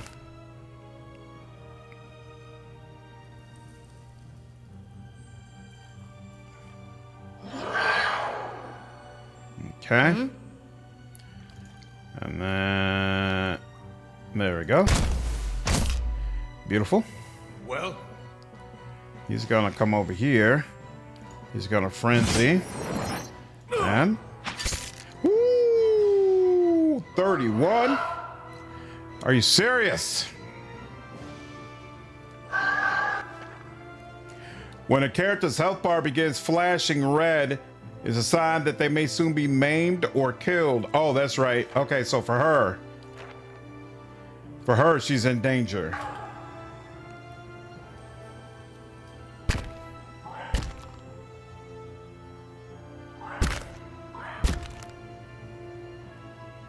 Damn. This is it for me. I mean, there's nothing I can even do to stop this. There's nothing like... Whoa, what is the problem? Oh, what is it? He just got over being stunned. I feel like there's nothing I really could have done. But that's certainly gonna help. Damn, she's still stunned. And she can't, this isn't really gonna do anything now that I think about it, so. What's next? She's gonna get to attack again. This is it for me. Yeah. Well? That helps. I could have rested before now too. Ooh, we're gonna be able to go back to back. I like that. Well? And you're out of here. All right. Very nice. Very, very nice. The average orc only cares about a good fight. I think they make slightly more sense of the Dark Eldar or Kroot. I'm perfectly fine with an orc companion for sure. Stay quiet.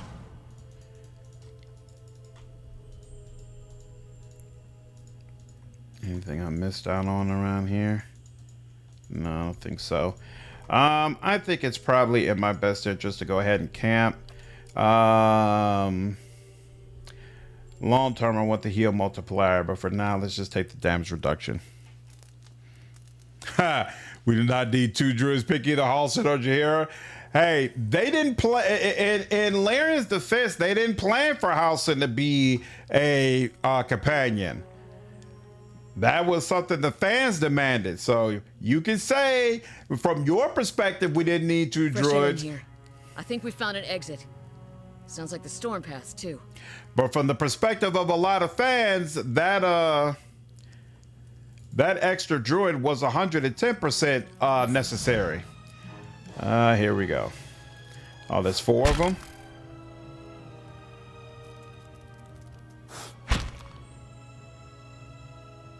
All right, and then we'll go ahead and get you down. What is it? And frenzy. No prisoners! Very nice. What is it? No Oh, again? prisoners! Ooh. Like that. Yes. Oh, look at that. Didn't even have to face the big one.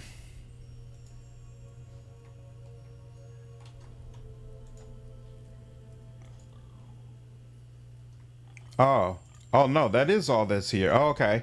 This isn't the area that has the big one. Fresh air in here. I think we found an exit. Sounds like the storm path too.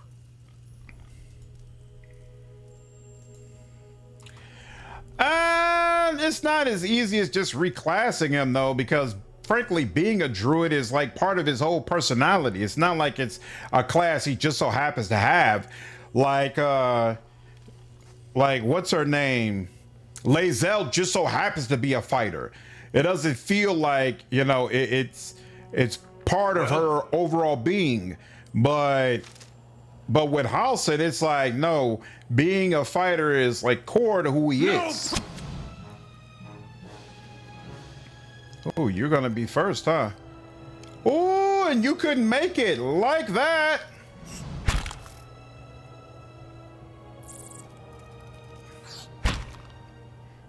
What is it?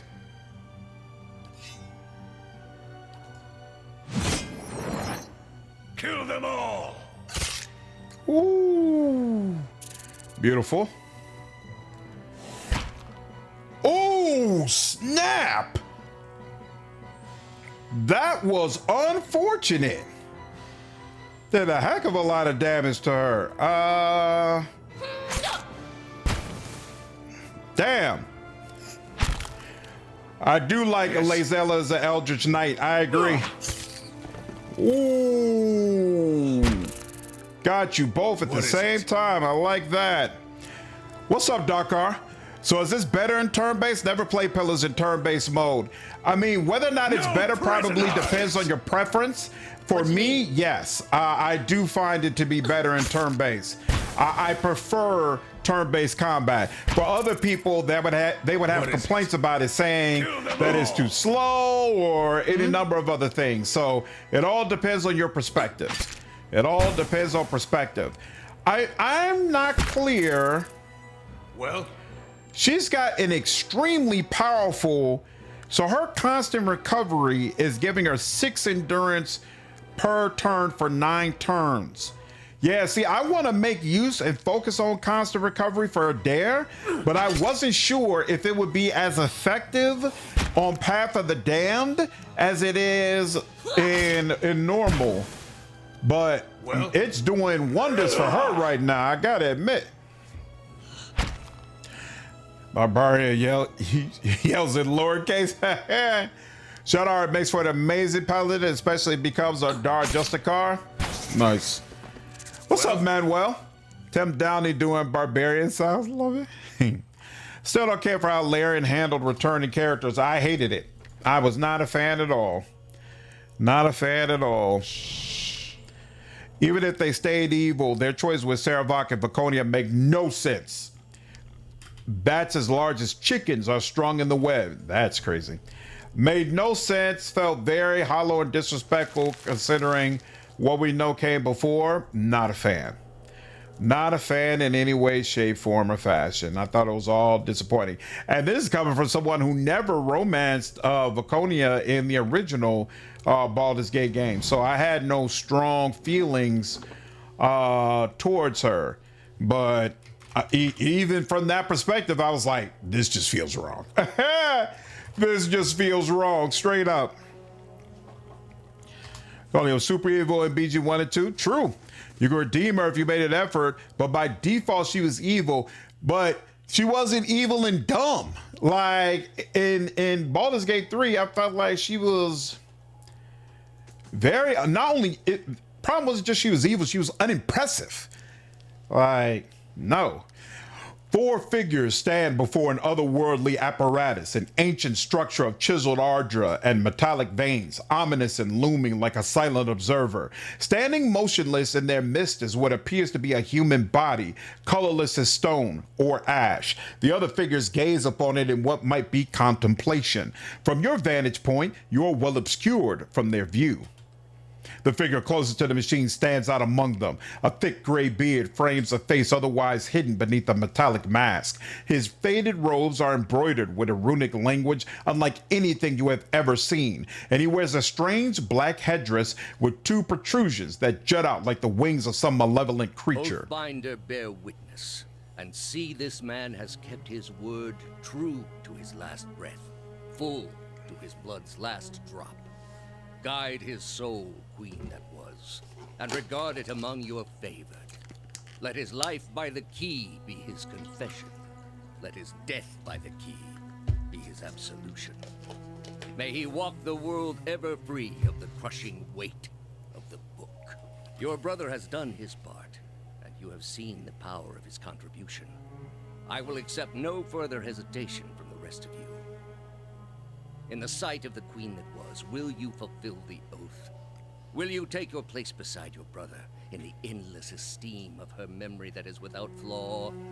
Step forth and be assured of the great worth of your life's course. What up, Dark Lord? How are you, dude? What up, Gabriel?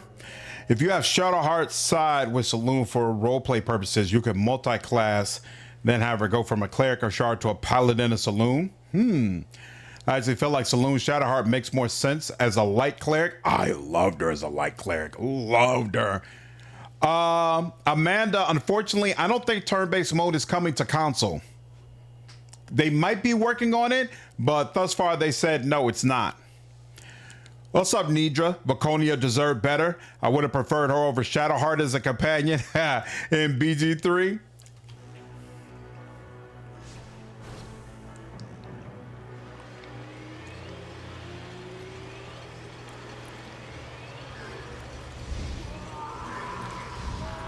Oof.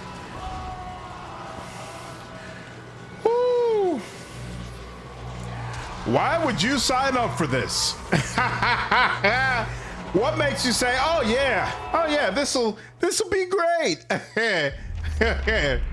Come on, man.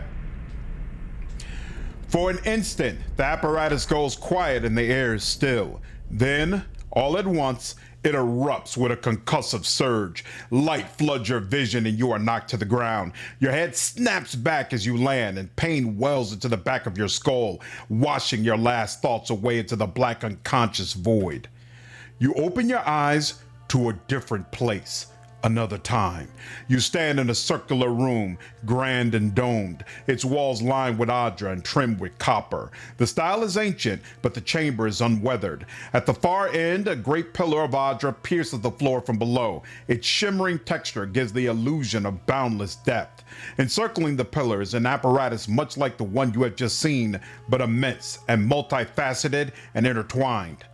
Your thoughts are yours and not yours, and they seem to exist before you think them, and they are all questions, pressing questions, troubling questions, questions that must be answered or. At the base of the pillar now, you see a man with a thick gray beard and some ceremonial robe, crowned with a strange ornamental headdress. You know this man. You are walking towards him now at a pace that is hurried while trying not to appear so. You have something you want to ask him, one question above all, and the question spins madly in your mind. Oof. Oof.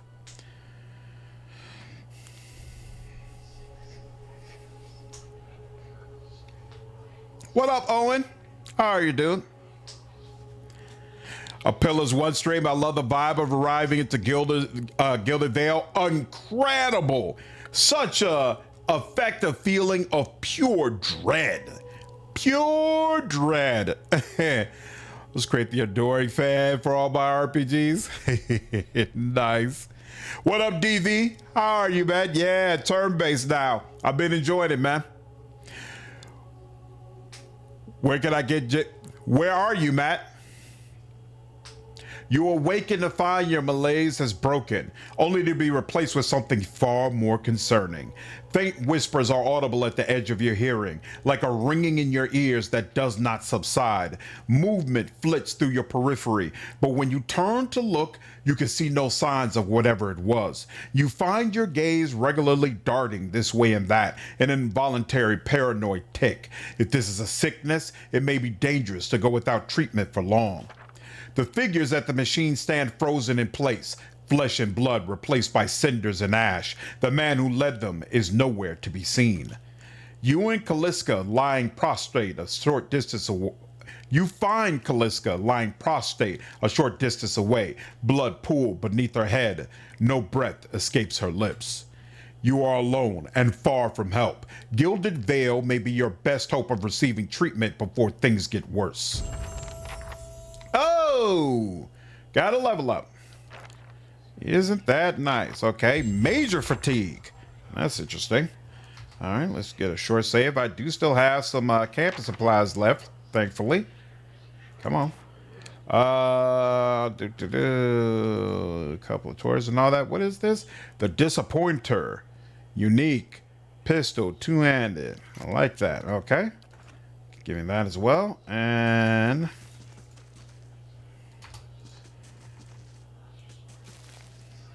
night, Cat. Take care.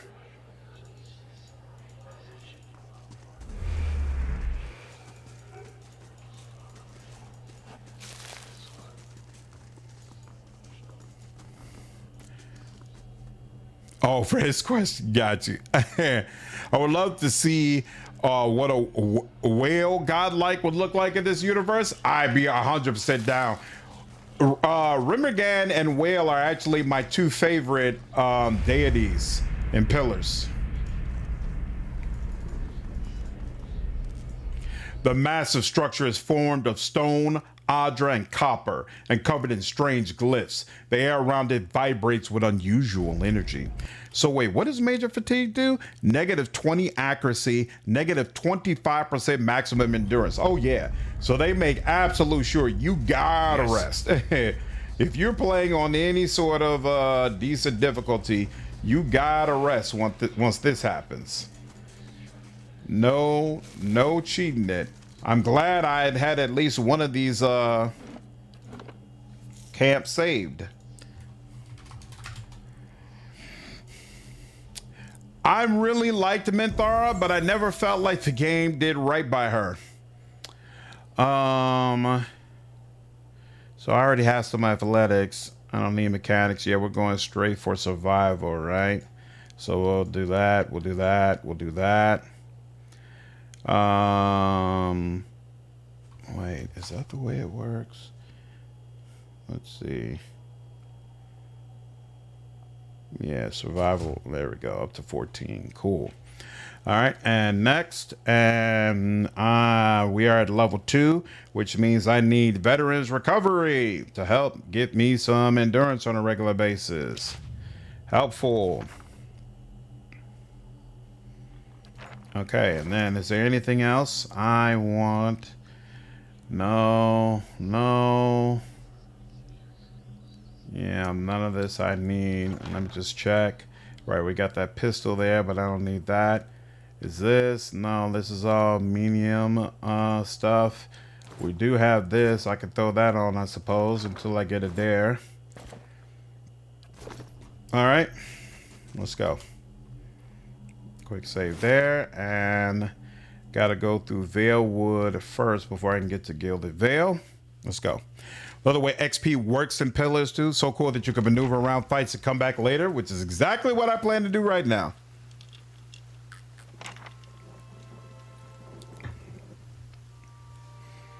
Still mad they stopped her from being a neutral, evil-only companion because God forbid the evil around in BG3 have unique content. I agree.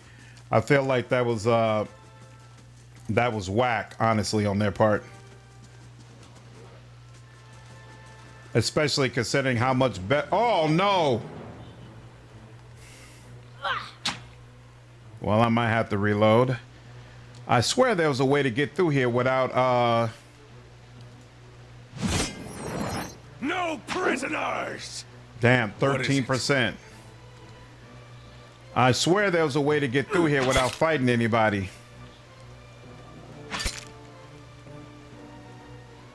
Yeah, she just did 10 pierce damage. Yeah, that's, and then while I'm missing, that's not good. Yes. Your video comparing BG3 to Pathfinder is extremely well done. Thank you, I appreciate it. That took a lot of work, but I really enjoyed the experience. Thought it was well worth it. Kill them up. Thought it was an interesting conversation. Oh, that hit her for 0.8 damage. I don't appreciate that. Yeah, I think I am able to sneak past her, Remy, but if I could just go ahead and do it, then I'm gonna just move forward. We'll see. What is it? You're annoying me. You're thoroughly annoying me. Yeah, I should have been in stealth. That was my bad. But it seems like we might barely just make it out of here. Yes. So, you know, let me not speak too soon. Veterans Recovery is doing his job, by the way. Well? All right. Well? Okay, so that, take all that, then this, quick save, cross the river at the earliest opportunity, then cross the bridge, it'd be good. Okay, is that the way it works? Got you. Well.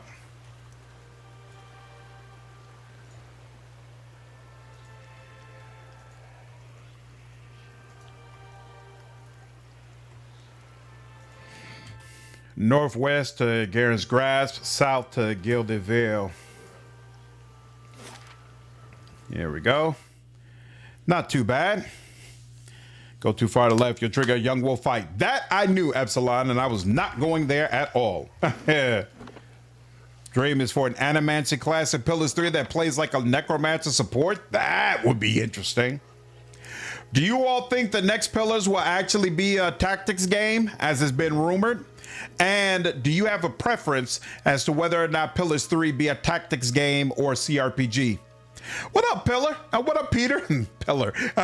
Peter, what's up, man? How are you? I'm doing good, dude. Gilded Vale arrived.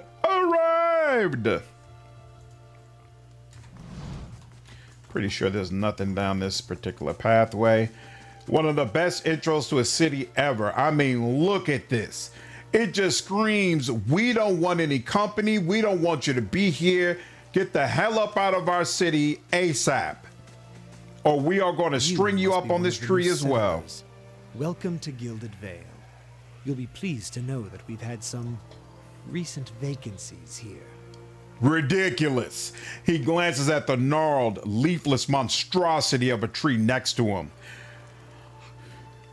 I feel at home already. Of course, we'll need to make some inquiries first.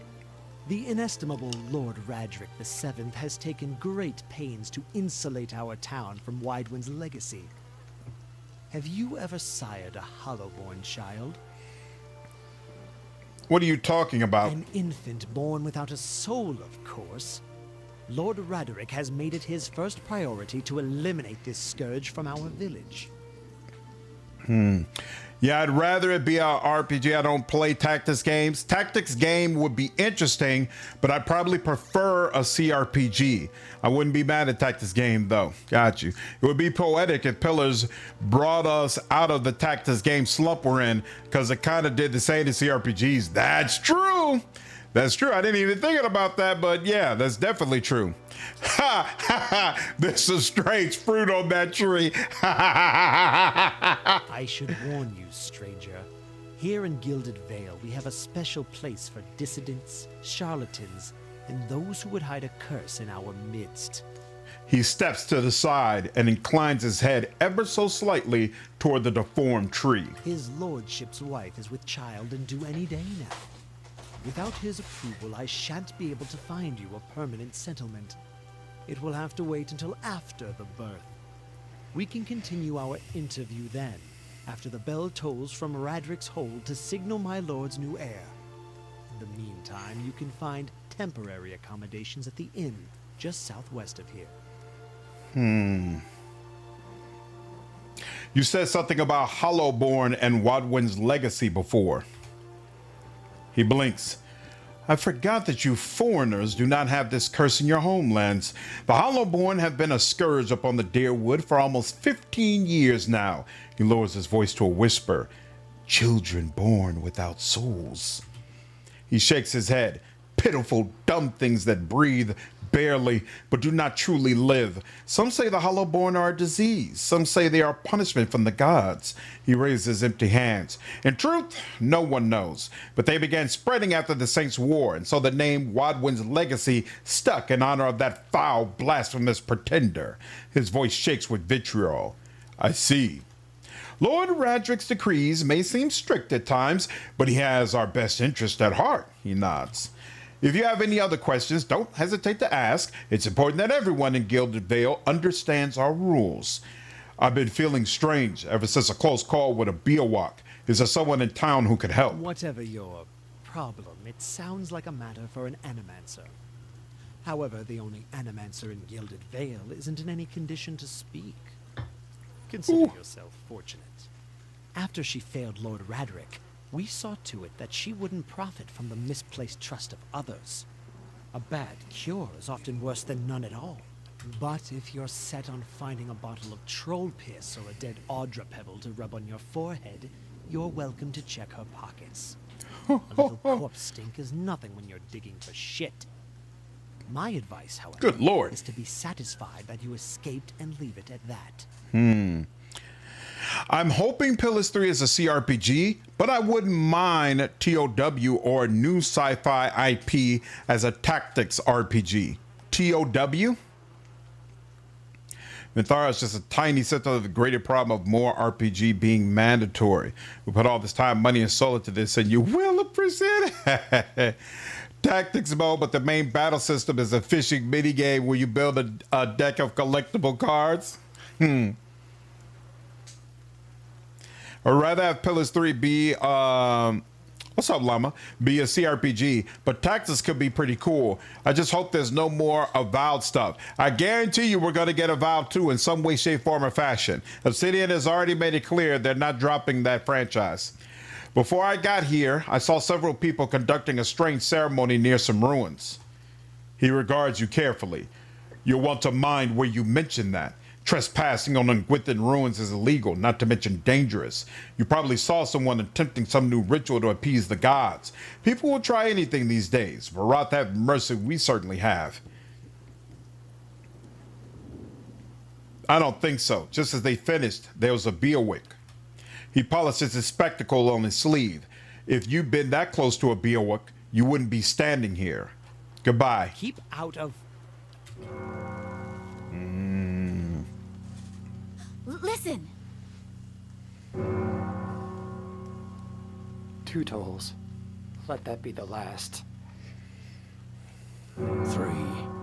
Gods have mercy. Gods have mercy. It seems your arrival is ill-timed.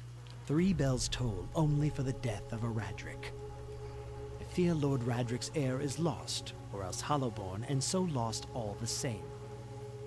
You should tread carefully. Circumstances have changed a great deal. What happened? He shrugs one bony shoulder. I will know more details when the messengers arrive. The vagaries of childbirth, perhaps, but that is not your concern. What do you mean? You come to us at a time of mourning. The legacy has struck at the heart of Gilded Vale. Our efforts to redeem ourselves in the eyes of Varath must be redoubled. He sets a steady gaze on you. Does this affect the Lord offers to new settlers? I could be sure of nothing right now. I advise you to get some rest. The inn or a stable for all I care. Find me afterwards. I will know more soon enough. Farewell.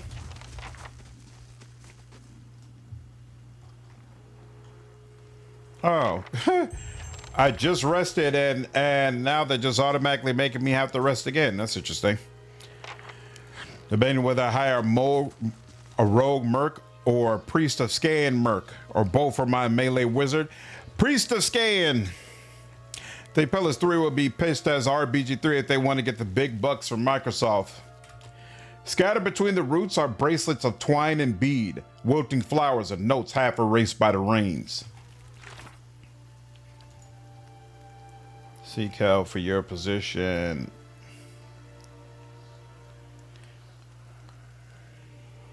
Someone in the around you to wait while I wait for permanent accommodations. Okay. Were you looking for someone in that tree? I could introduce you. Strange way to talk about your dead. He looks up at the tree and breathes out. Half the town's up there now, seems like. No right way to talk about it. I'm looking for someone who can help me feel better. He gives an understanding nod as he takes a long drag from his pipe. My condolences. He exhales and turns his attention away, watching the village around him. Oh, the Outer Worlds. Yeah. Yeah, Tax's Outer Worlds would probably be amazing. Scott, a voice act is always so strange to me. Where part of the convo is voiced and part of it isn't, annoys the shit out of me about this game, to be honest with you. One of the many improvements that was made in Deadfire. Consistent voice acting. You see 4 people gathered by the door to the inn. Their raised voices and chopping gestures suggest an argument reaching its climax.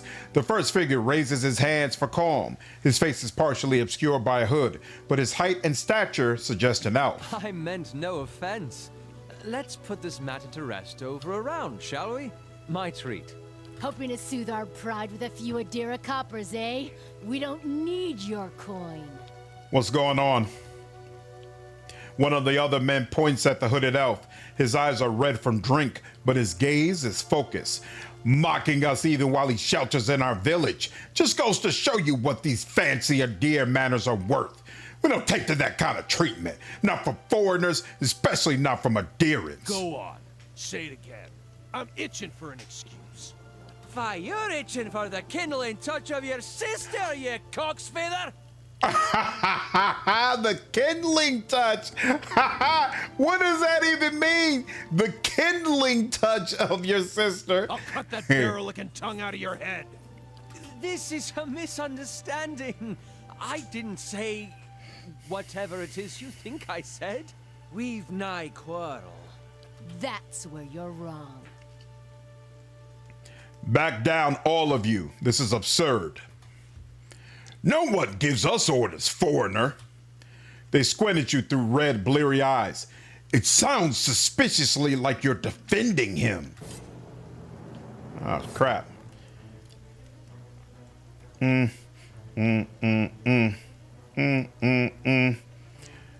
gonna do something, Aloth?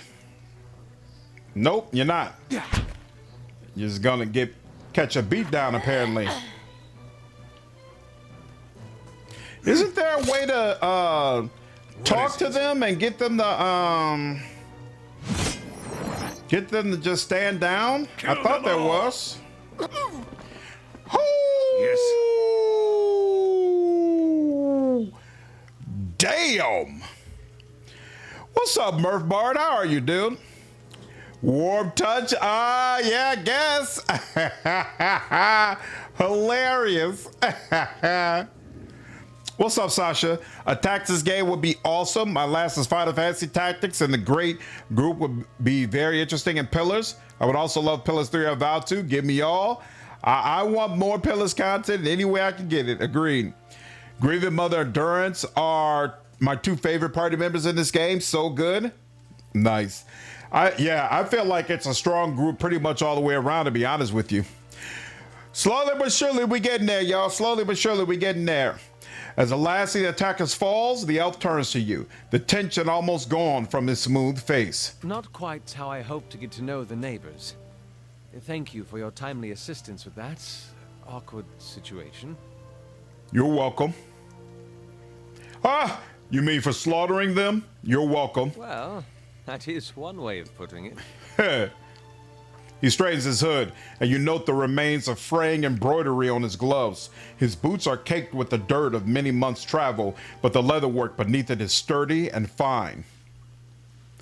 If you perceive he's reaching for a wand, they'll stand down. Oh! So I guess it wasn't perceptive enough. I wonder if the skill checks are higher when you play on Path of the Damned. Well, I suppose introductions are in order after that little fiasco. Aloth Corvusser, at your service. Tell me about yourself. Well, I'm a wizard by training, and an adventurer by necessity. I was born in the Seathwood, part of the mainland of the Eder Empire, and both of my parents served the nobility, which afforded me an education for which I'm grateful. However, there were no open positions in those houses, and so I decided to seek new means in a new land. What does Oko mean? Hey, I don't know if I've gotten a triple kill in this game before. Barbarian is already working out. How exactly did you come to be here? I was traveling with a caravan, but we were separated near some ruins. In Griffin Ruins? Well, those can be dangerous places during the best of times, which these are not. And half the locals would arrest you for trespassing, and the rest would kill you outright. I'm curious, what exactly did you find there? Several hooded figures operating a strange machine. Aloth goggles at you silently, apparently assessing your earnestness. Finally, he gives you a clipped, awkward laugh. Oh, one-hit knockout. Oh. Pillars 2, the complete game is voice acted. Pillars 1, it's about maybe 40% of it is voice acted, similar to the Pathfinder games. You do manage to find yourself in rather interesting predicaments. What are you doing in what are you doing in Gilded Vale? Excellent question. I came looking for fresh air and cheap land. Instead, the magistrate gave me directions to the inn and a story about the local lord's expectant wife. But I take it that's a familiar tale. And you? I've been experiencing strange things of late. I'm looking for an expert on souls. Indeed. The local lord has searched far and wide for similar specialists. He has rid himself of them almost as desperately. He nods at the gnarled old tree in the center of town. What do you prefer about this version of Aloth, Pseudo? Do you think Vale 2 and Pillars 3 are the next two upcoming Obsidian games? Yes, I do.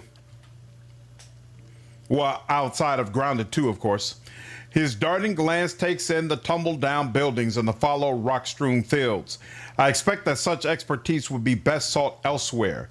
Just how did you manage to cross these three drunks? I'm afraid that was a matter of misunderstandings and mistranslations.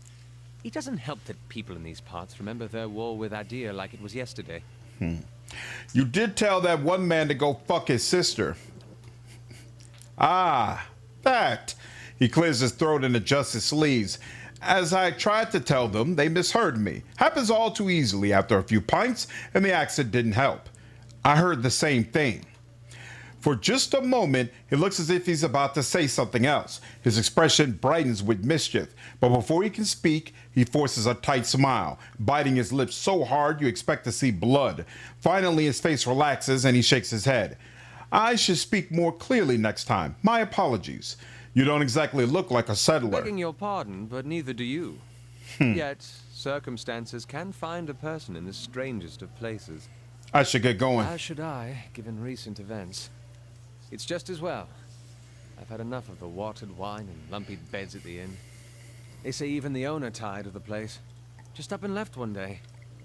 It explains quite a lot about the upkeep. Perhaps I could join you. I could use a change of scenery, and I find it's better to travel in numbers. So do I. Let's go then. Excellent. I shall follow you. What's up, Frost? You just started this game a couple of weeks ago? Awesome, man. I hope you've been enjoying it so far. Uh-oh. So wait, I'm second level Barbarian. All right, he would be...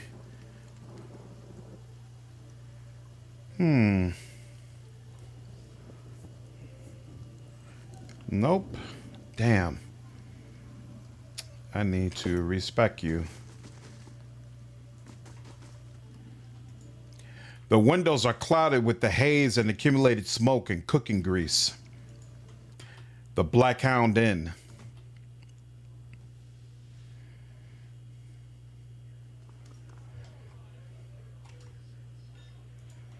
The floorboards are sticky with spills that no one has bothered to clean. See me coming.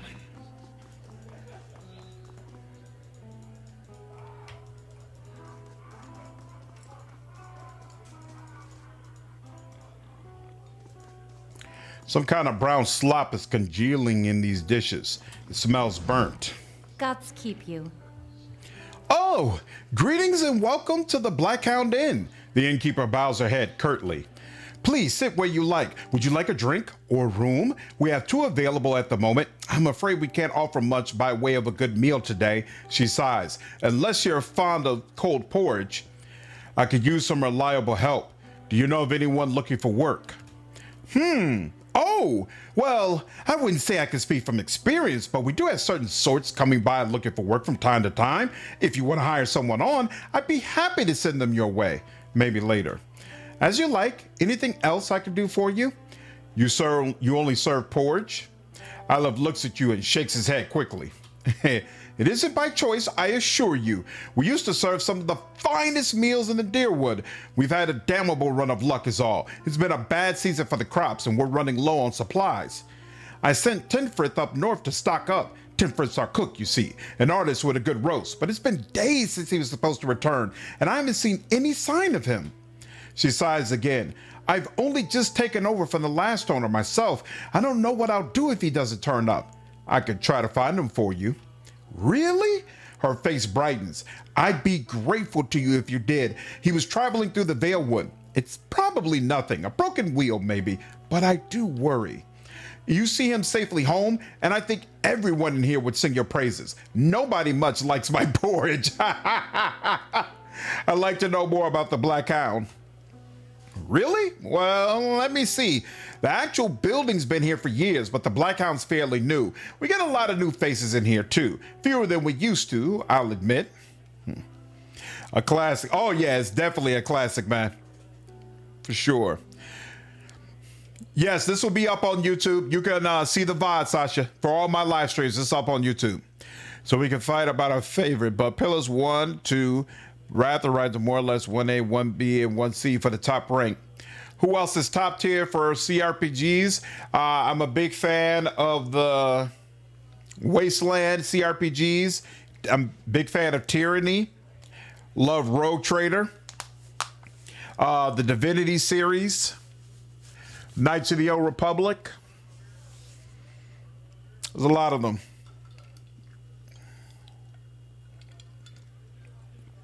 The Baldur's Gate games, of course. Hope Horace does not bring all the boys to the yard. Take care, Sasha. This reminds me of a video where Matt Mercer gives ideas for moving barbarians beyond the noble savage stereotypes. He recommended Michael Douglas's character in Falling Down. I never saw Falling Down, so I can't comment on that. What up, Travis? How are you, dude? We'll see tomorrow, man. Looks like we're going to be getting more information soon. The Black Hound is a shout out for the original canceled BG3. Oh, it's referred to as the Black Hound? I used to work the tables, actually, until the old owner up and left. Nobody's sure what happened to him. He even left his poor hound behind. That's the name, see? The Black Hound is still sitting upstairs, pining after him. Oh, poor girl. Place ended up in my hands somehow. She laughs. My very own inn. A lot of hard work involved, but it's been worth it so far. Can I see? I'd like a room, please. Of course, we keep them nice and tidy. All right. And I'll take a comment. Oh, you know what? How much does it cost? $250. All right. So we'll come back later for that. Actually, yeah. What does this do? Yeah, I guess I should hold on to the food, right? Because I might end up using it. But I don't need hind. I don't need that. I don't need that. Spear. No, don't need that. Never know when you might need a torch. Can sell that. And I don't think I'll need this shield, but I'll hold on to it just in case. And then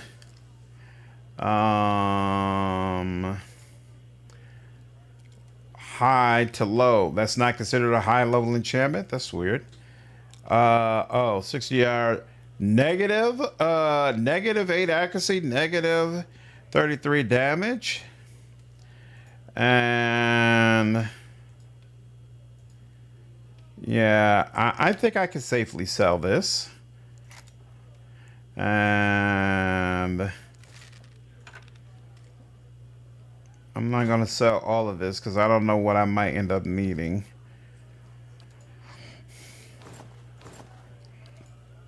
It's clean as hell. Hey, on me on super long ain't feeling good, but I'll drop a. Appreciate it, Travis. Dropped. Best trilogy ever made. Hey, man, you know I don't disagree. Okay, I'll trade all that stuff to you. Cool. You do have campus surprise. I like that, but we're not gonna bother with that for now. I am gonna go ahead and can I? Here, hold on. Let me do a fast save, and then I like a room, and then this, and then you. And then that, there we go, back down to 4. And you are going to be my mechanics guy. Every single time, I played this game 3 times, 2, maybe 3 times before.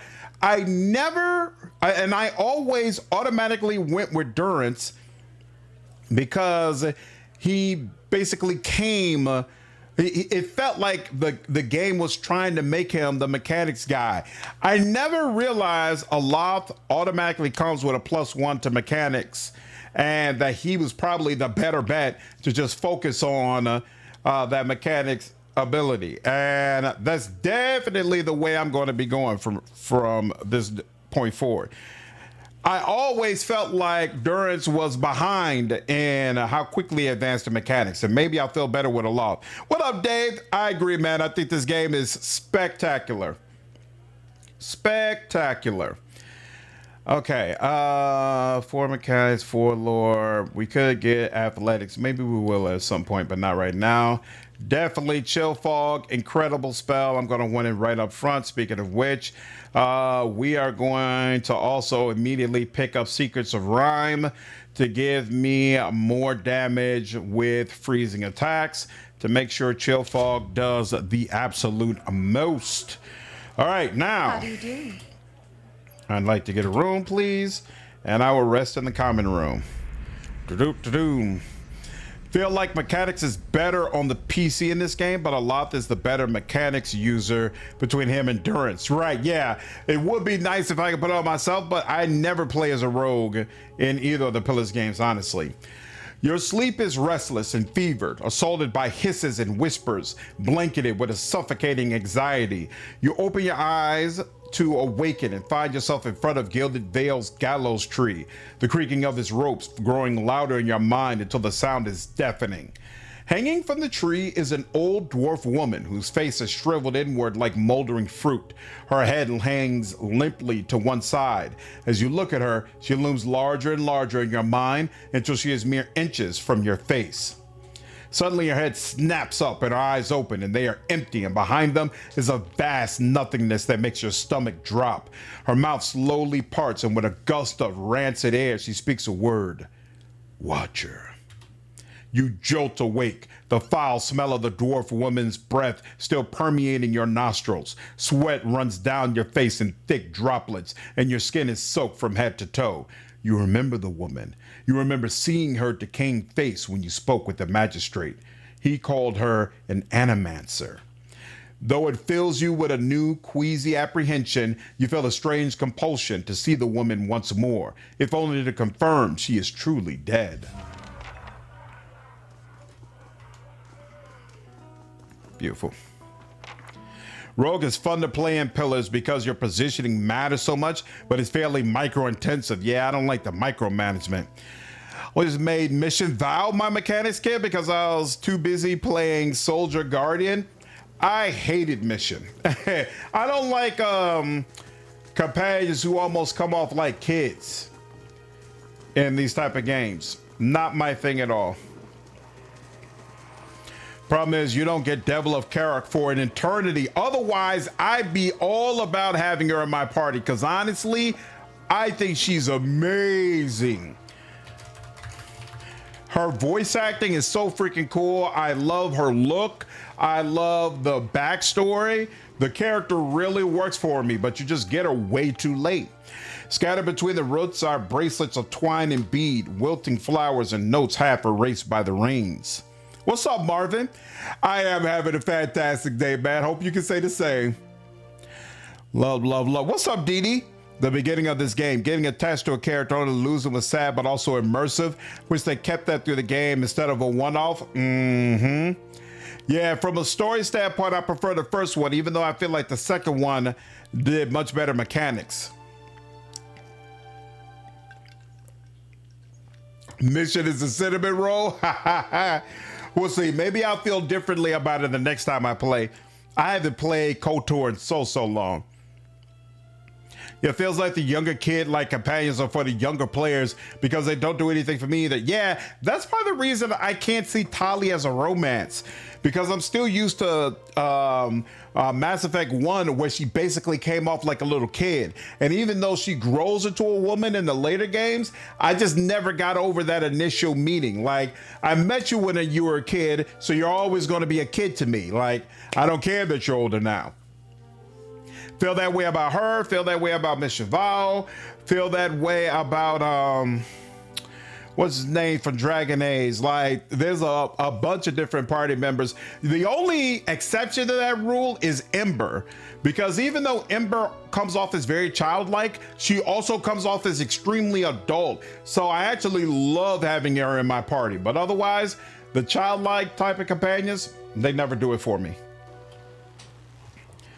You perceive a faint glow around her that casts no light on its surroundings, but there's a tepid warmth to it, and you feel somehow that you could reach out and touch it. Not with your hands, but with some aspect of yourself that has no worldly dimension. Reach out for the woman. You take a deep breath, clearing your mind, focusing on your objective. As you exhale, you feel yourself spreading out toward the hanging woman, perceiving all that lies between you and her with new, unfamiliar awareness.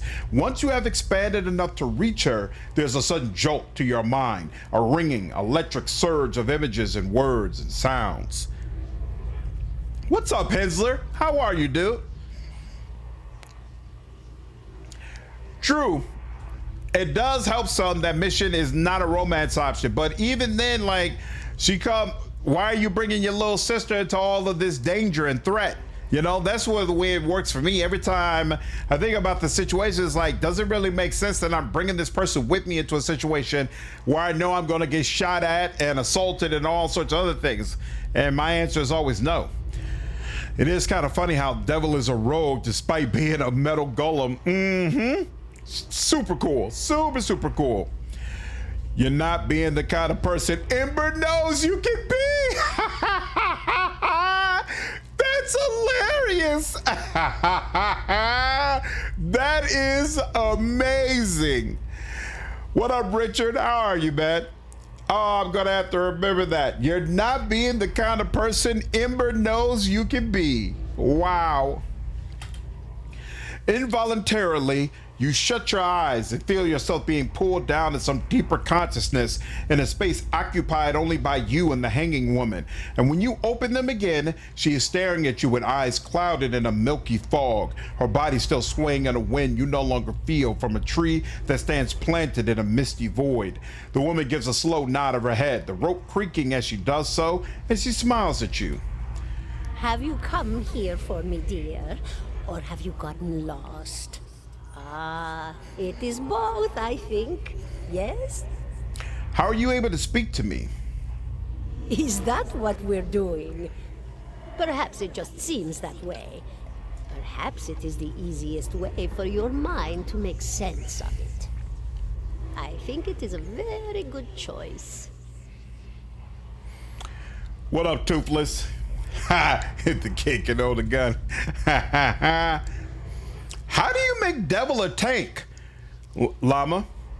That sounds kind of crazy. Play a little bit of the Bloodlines DLC. Oh, nice. Before bed today. Benny is so much fun to play. I thought he would be. I'm looking forward to it. I haven't gotten to get it to jump into it yet, but I plan to. Am I imagining this? No, I think not. A pity that. It would be simpler. A mercy even. To not have to wander anymore, no? Alas, we are here, you and I. Wherever here may be. I think I survived a Biowak. Do you know why that would be? Did you now, dear? My, that would be something, wouldn't it? Could be luck, could certainly be. A storm can be a careless thing. Or maybe it got its hands around your soul but couldn't pick it up. A soul can be heavy if it stayed in one piece through its time. Strong souls, we call them in the trade. Cold, I mean.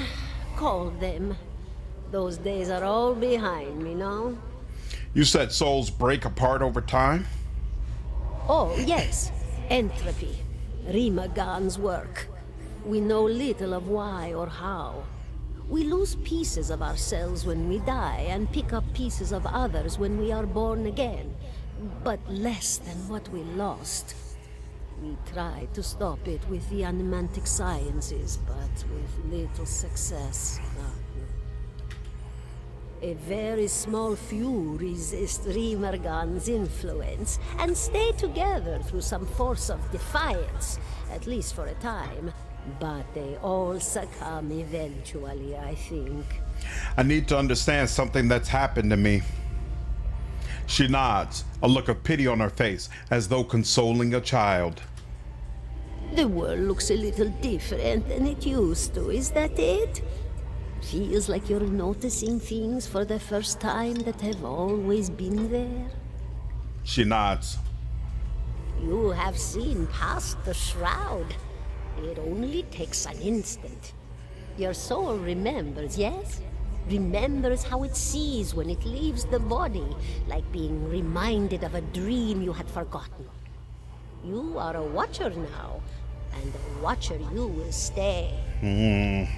What's a watcher? What indeed? Long hours have many animancers spent studying such things. Not I, not I. I'll tell you what I know, though, since fair is fair. And here we are, visiting, you and I, and it reminds me of better times. Before they strung you up like this. Souls pass on. Some say through Audra stones, which are the blood veins of the world. They leave the world for a time and are reborn into it, sometimes more than they were before, but usually less and seldom the same.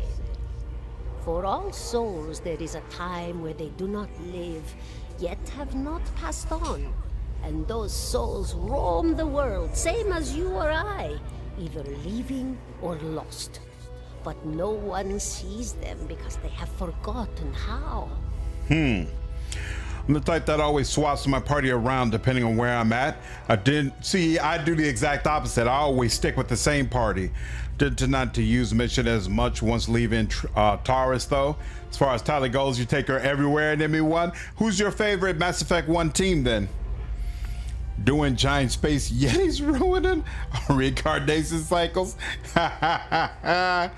Devil of Kark has fairly high resolve and a lot of immunities, but I wouldn't say she should be your primary tank. Durance and Eder are the better tanks in Pillars 1. Got you. A watcher sees, though, knows what to look for. And sometimes they know a person just by looking at them, know where they've been in ages past when their bodies were other bodies. See memories even their owner can't recall. A wonder to behold when all goes well. A wonder. What did you mean when all goes well? Oh, nothing to be afraid of, I'm sure. It's just much to take in for some. Sometimes there's trouble sleeping or other difficulties. She smiles at you reassuringly, fanning out a tuft of long whispers that sprouts from one of her cheeks. What's up, Dagda? You should see old Merwald. He could tell you much more than I. A watcher just like you. Helped many in his day. Took up in an old keep no one would claim. Not far, not far. Kanua, beyond the Black Meadow. He will welcome the company. I want to know something about you. Me? I'll bore you to tears, though. Who are you? And here I thought you'd come to visit me in particular. Caldara de Baranzi of the Vale Royal Academy I didn't even of realize she's Animantic Valian. Sciences. Not the greatest of their number, but I came here all the same because this was where help was needed.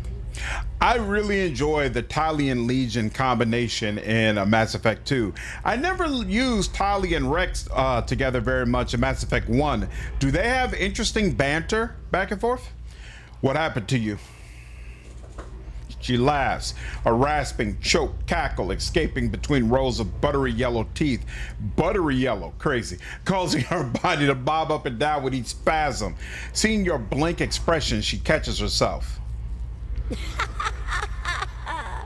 Oh, come now. Such a question. As though the answer were plain as a rope tied for strangling. Allow an old dwarf her last bit of cheer. Well, I came where I was needed, didn't I? Offered my services to Lord Radric for a pittance. A humble pittance. I was to examine the Lord's wife. See why the gods have seen fit to poison her womb. Studied her for months. Looked high and low for impurities. Tested her valence, the permeability of her essence. Do you know what I found? Tell me. Nothing at all.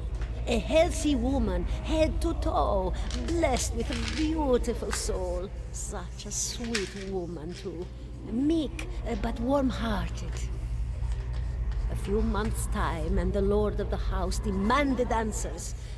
For a time, I told him what he wanted to hear. Oh, yes, my lord. She is riddled with imbalances. I must have time to cure her. As the birth grew near, he grew impatient, as lords do. And this is where I've ended up. What's an animancer? A student of the soul. Something so basic, yet so poorly understood. But so many breakthroughs have been made in my lifetime. Had been made. Had been. To hear the locals tell it, we're a gang of soul manglers that preys upon the weak-minded. And the worst of us are. I wouldn't say that banter is particularly more interesting than any of the other combinations, but I do enjoy it. Got you. They're the only ones I dislike in Mass Effect 1 of the humans. Caden is absolutely boring as all hell. And yeah, Ashley is a bigot. I love her if I'm playing Renegade, though. If I'm playing humans are the only race that matters, a Renegade type of character, him and Ashley go together fantastically. I honestly don't like that they kind of just X'd out that part of her character with no lead up, no development, you know? But the best of us, the best, inspirations, miracle workers. My parents were soul twins, miserable before they met, empty inside. It was an animancer who helped one find the other, turned their lives around. You wouldn't believe the stories. Amnesiacs helped to remember their lives. The suicidal brought back from the brink of oblivion. The elderly afforded extra moments to say their goodbyes. How soon we forget when we're afraid. Soon we forget. It's a fascinating science. A fascinating time to be alive in a place like Deerwood that does not control the research, no? I love the Valian republics for many things, but their recent caution will leave them behind, I fear. I had other questions. Of course, dear. Farewell. Goodbye, my dear. It was lovely visiting. Kaldara closes her eyes and her head slumps forward over the noose, and your surroundings seem to bleed into your vision from some unknown place of waiting. Crucible of the soul. Aloth looks at you through narrowed eyes. Are you all right? You seemed lost just now. I'm a watcher.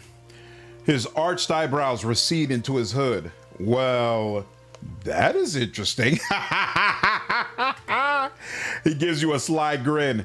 And I expect this has something to do with the hooded figures in the ruins, Best Kingdom management, it was very simple and didn't detract from gameplay, unlike some other games. In this one, oh, that's right, you do get a stronghold you can manage on some level. I forgot about that. I don't remember how I felt about it, though. In any case, I appreciate your honesty. Since we're traveling together, it's probably wise for us to share these things. Do you know anything about Watchers? Only that they're rare and that they seem to have unique insights into certain soul conditions, he calls, as you just demonstrated. Let's continue on. That's weird. Why is it? Okay, so we don't necessarily level at the same time. Okay. We already looked at that. Let's pick that up. 17 and a half. I define as defending it constantly to be tedious. Is it possible? Could you completely miss a dare? Like, could you go here, have this conversation, and then figure, oh, well, he didn't have anything more to say before, so he's probably got nothing to say now, and completely miss him as a companion? The smell of pipe smoke, at once earthy and sweet, winds its way into your nostrils.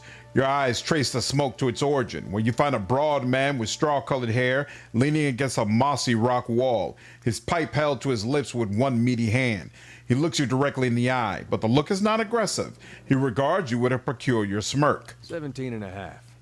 Well, could be 18, depending on how you count the dwarf woman. I'm sorry? The dwarf woman. You were trying to figure out whether to count her as a full person. I think you oughta. What are you talking about? The people hanging from the tree. 18 of them. Well, last I counted anyway. Aloth frowns. Is that what you people do for fun around here? Name's Eder. Though to the people around here, might as well be 19. Don't think I'd put you much higher than 22, 23 tops. You look like the sort that likes to get involved. I sure do. You can miss him. I saw a Reddit post about a guy complaining that the game didn't give you a tank. Wow! Wow, that's crazy. I can't imagine going through the whole game wondering like, yo, why didn't this game ever give me a tank? And missing out on a companion that crazy. Wow. Self-imposed challenge run called the No Eder Party. What up, Spooky? Is this another Cyberpunk DLC? I'm afraid not. What makes you think I was interested in the dwarf woman? He looks at you a moment, his brow arched, his smirk broadens. I was smoking over here, saw you staring at her. Twice I refilled my pipe. You never so much as blinked. Your mouth was so slack, I took you for a Radric at first. You know what I also don't like about this game? The way Eder's quest wraps up. I found it to be wholly unsatisfying. Wholly unsatisfying. And I don't really feel like Deadfire corrects the mistake. I feel like it's pretty much still kind of an open situation, what happened to his brother, that is not resolved properly. I really hope it's one of the things that kind of tidy up more with Pillars 3. So love about it, city, and all companions are optional. Are they all optional? Yeah, I guess I didn't have to recruit Aloth, did I? Yeah, and I know some people like doing solo runs in this game. Do you know what a watcher is? Careful, friend. Let's not use that word round here. Hmm. There'd be any number of Radric bootlickers within earshot. Ciphers, animancers, watchers. Same thing in the eyes of folks around here, Radric especially. They come through these parts all the time with their cures, preying on the desperate. None of them are who they claim to be. Of course, seeing you with that funny look, I'd be halfway inclined to believe you were having some kind of communion with that dwarf. Either case, maybe I'm not 19 after. No. Don't be so sure. Hey, don't blame me. I don't have a say. You can take my word for that. The town's had it in for me for a long time now. Only fellow who ever stuck up for me, well, he's number 18 up there. My headman on the farm. Used to be my captain during the war. There's cool. I feel like there aren't a lot of party members like him that are just kind of like bros, but not in your face about it. Jesus feels like a rock you can count on. It's definitely part of his charm. What up, Q? Ever consider doing a solo run? I don't like solo runs because what appeals to me the most about RPGs is the companions. I love party-based games. And so if I have companions available, doing a solo run just doesn't really appeal to me. I could see myself doing a solo run in a game like Solasta or Wasteland 3, where you create all of your own companions, and therefore I don't have a strong emotional attachment to any of them necessarily. But again, in those type of games, I don't think they even allow you to do a solo run anyway. So I played a bit on easy, but never finished. There's some unique dialogues. What, unique dialogues if you play it solo? The War? Saints War, only one in my lifetime. Fella decides he's the living incarnation of Aethys, overthrows Red Sairs, marches on Deerwood. So we gave him a Deerwood and hello. What's a Deerwood and hello? Boom up. He smiles at this, but it's a smile of one recounting a joke for effect rather than enjoyment. In Kingmaker Management, is it better to build all your buildings at the start of the act, or is it better to wait a bit? It's better to wait a bit, but if you are a lawful character, you can build bulletins, which will make it easier for you to resolve the issues that pop up. So you want to build those immediately. So annoying that seemingly random lines of voice in the middle. Yep, it's very annoying, Owen, especially as the guy who's trying to voice this stuff for you all. There's a stoner, good old boy who goes on epic adventures. I didn't know I needed. What up, Ryan? Any enemies being a hateful shrew? Oh, absolutely, but we put them all down so far. Who is Aethys? God of rebirth and redemption, formerly anyhow. Maybe they call him something different where you're from. I had other questions. I got time. Why was your headman hanged? Got involved. Radric sent men down here the other day, said they had it on good authority someone in town was working with Kolsk, plotting Radric's overthrow. Said if he didn't come forward right then and there, they'd hang every last one of us. No one was coming forward. So Swithin, that's my headman, he steps up and says it's him. They took him at his word. He sighs and shakes his head, his eyes fixed on the tree. Bound to happen sooner or later, if not for plotting against Raedric, then for protecting me. What does your town have against you? Pick the wrong god. That's what it comes down to. Night, Matt. Used to be a lot of Aethys worshippers in Gilded Vale. That mess of rocks over there, that was a temple to him, to give you some idea. What's up, Arvan? I like the rest system in Rats. Think they're your companies, your companions talk and banter. I 100% agree. And I really think it's cool in both Wrath and Kingmaker how there's enough banter between all the companions that it lasts and you keep getting new interactions throughout the entire game. Very, very nice.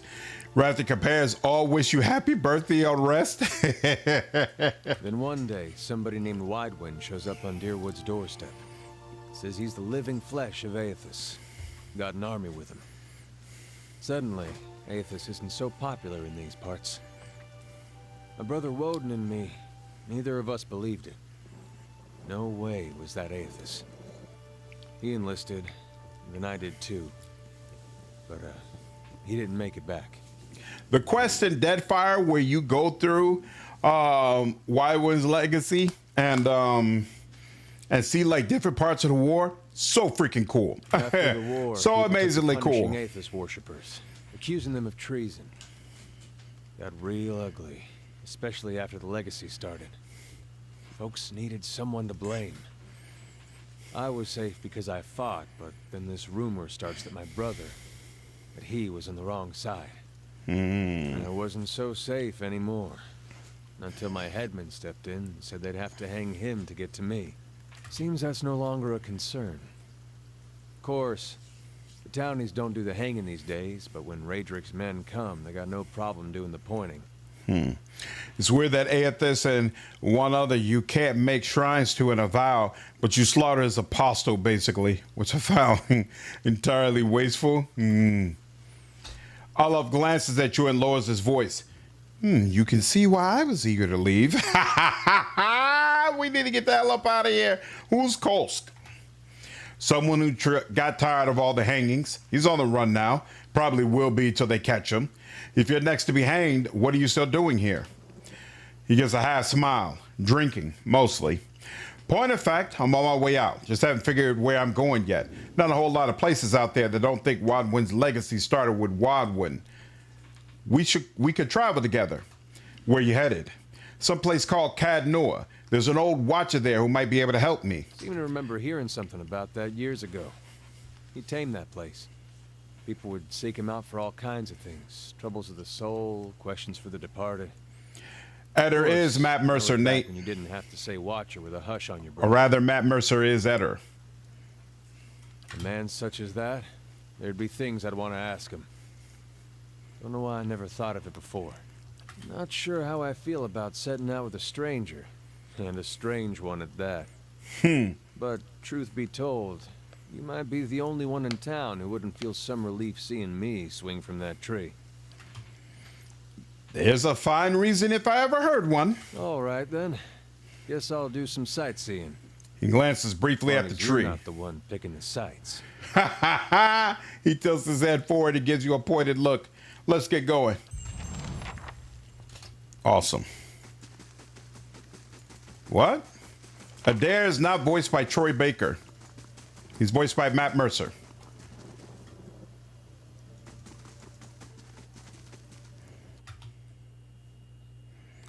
Let's see.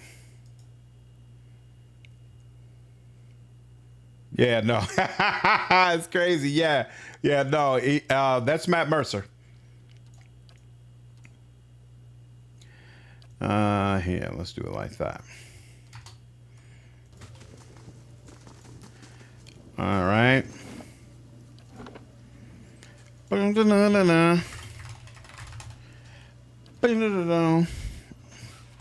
Okay. And Margaret's Fork.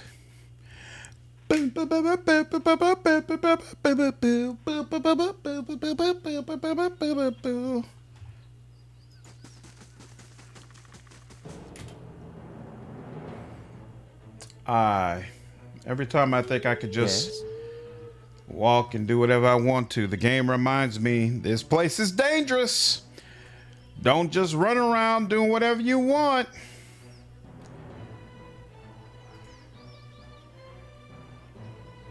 These ones are in for a walloping! Oh no! Oh, what are you holding, sir?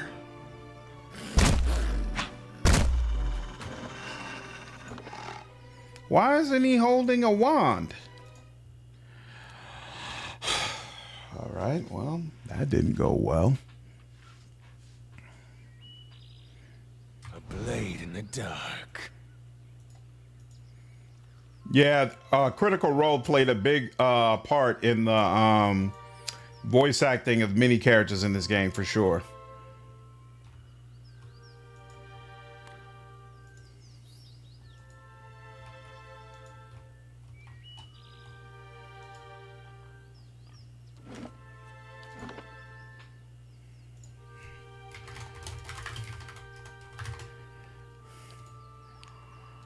All right, give me a second. I need to go use the bathroom real quick.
There are definitely some great wands in this game, and I plan to use one of them for Aloth. Speaking of which, what is he holding?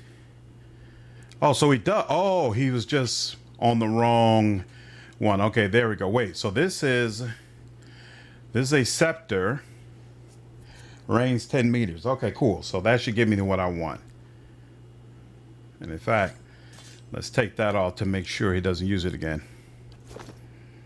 Okay, now quick save. And actually, he's already 3rd level, which means we're going to need to respec him as well.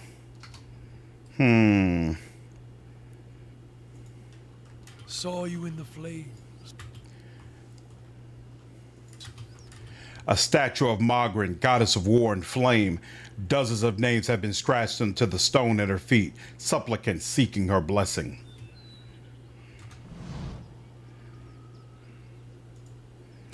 Squatting at the base of the statue is an incredibly ugly man with bulging red cheeks raked by pock scars and a scraggly beard. He is sweating as if he has a fever, but his breathing is measured and steady, like a slow push of a blacksmith's bellows. But that comparison feels strange and unwelcome. The next comparison, possibly sparked by his grin, is that of a bear trap. And then, out of nowhere, there's a hint of alchemical fire that fades almost as soon as you identify the smell.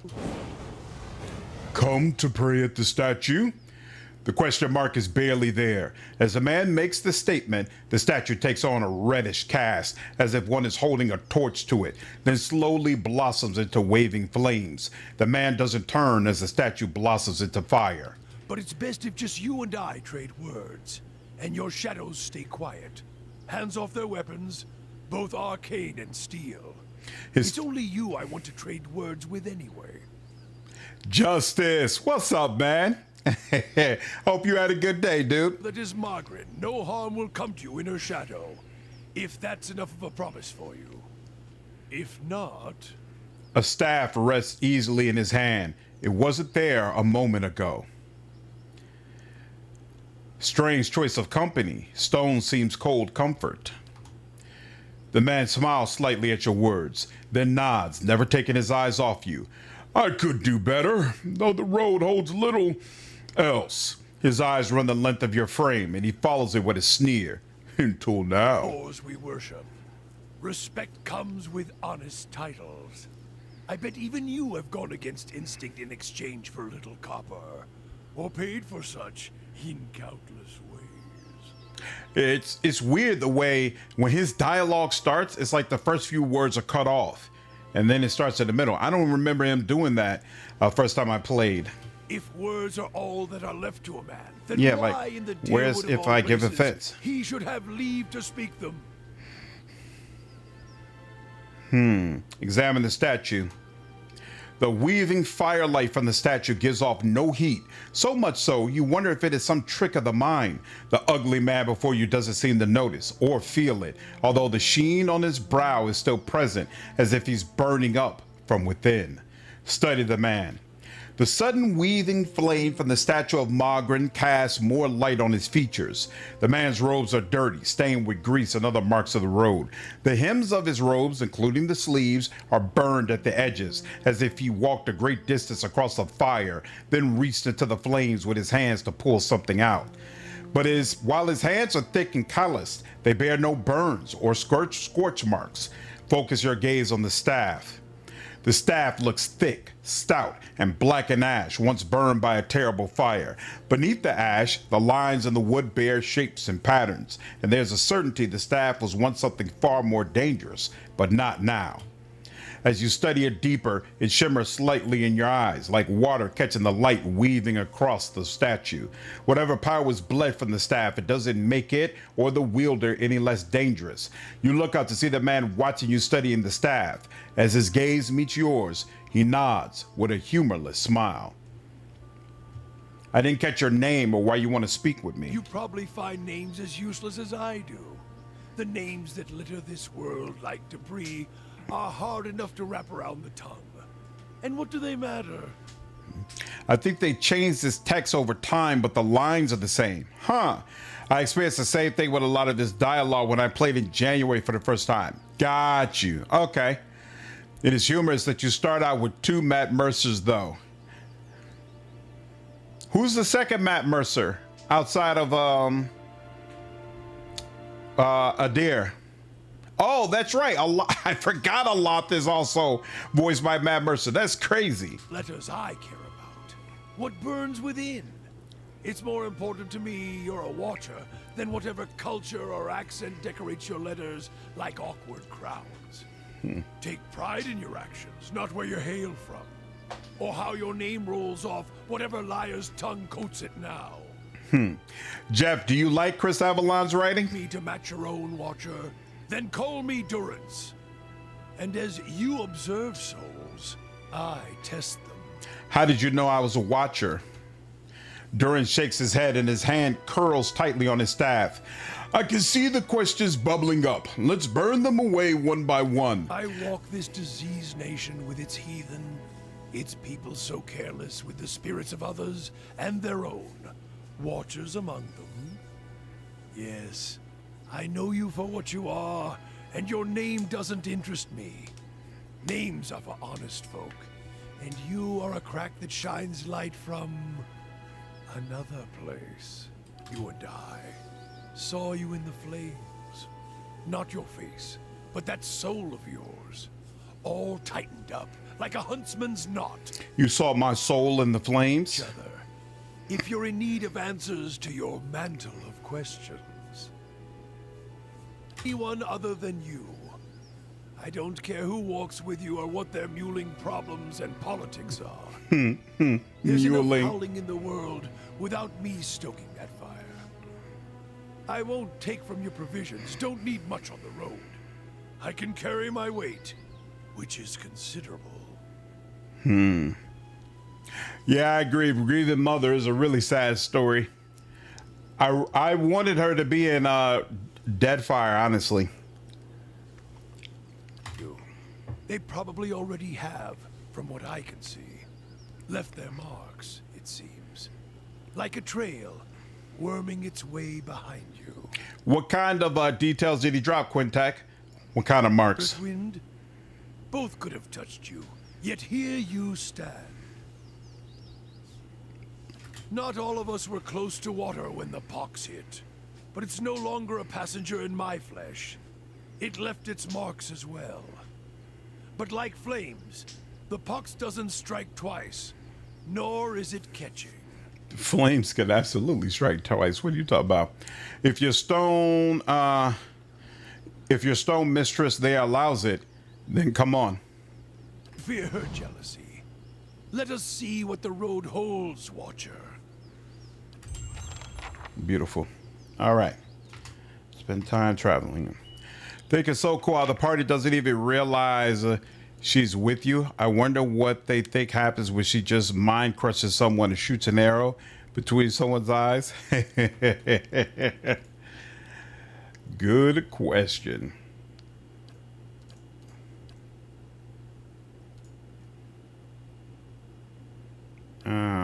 Let's do that. Let's make sure a deer. Okay. You might find this interesting. Oh, hold up. What is that? Beautiful.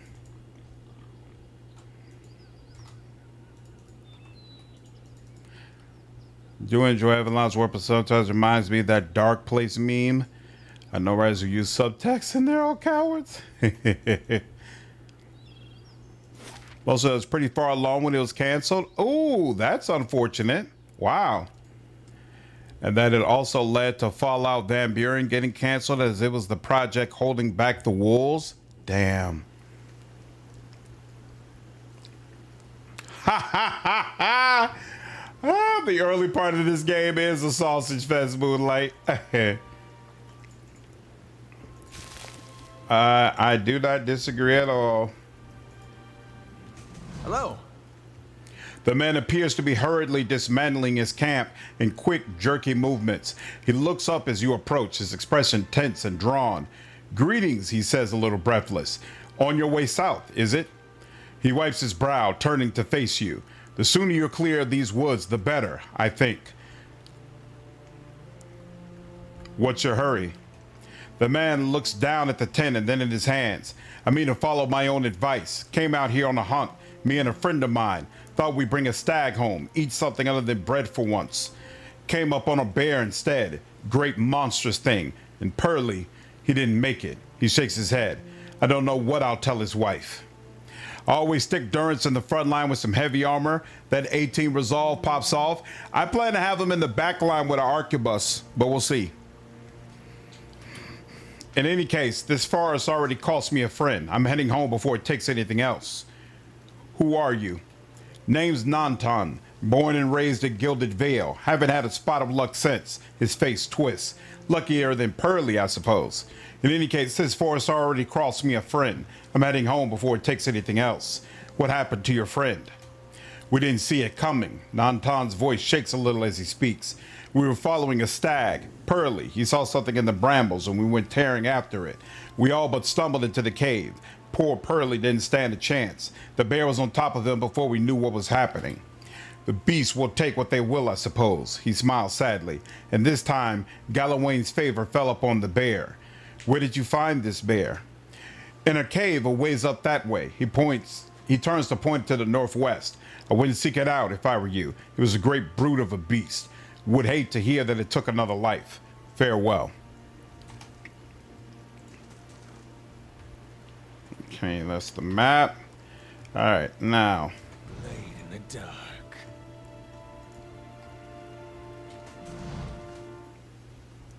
Keeping an eye out.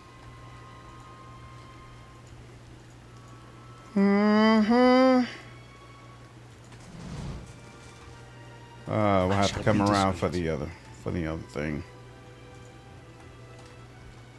Where's okay? If I recall correctly, there's some wolves in here, right? Yep. What is it?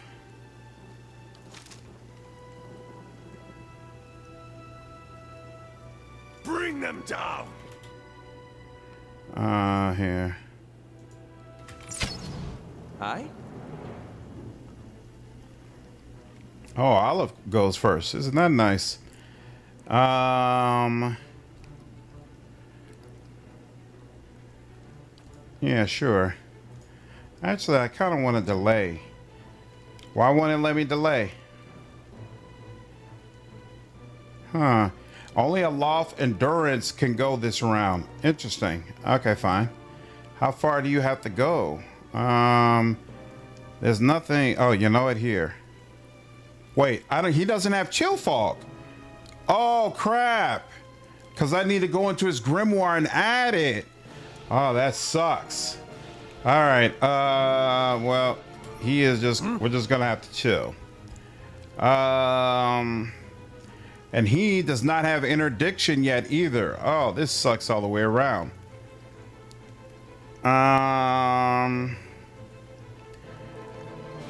Sure. How many? Yeah, we get it. We get enough of that. Good Lord, how many of these damn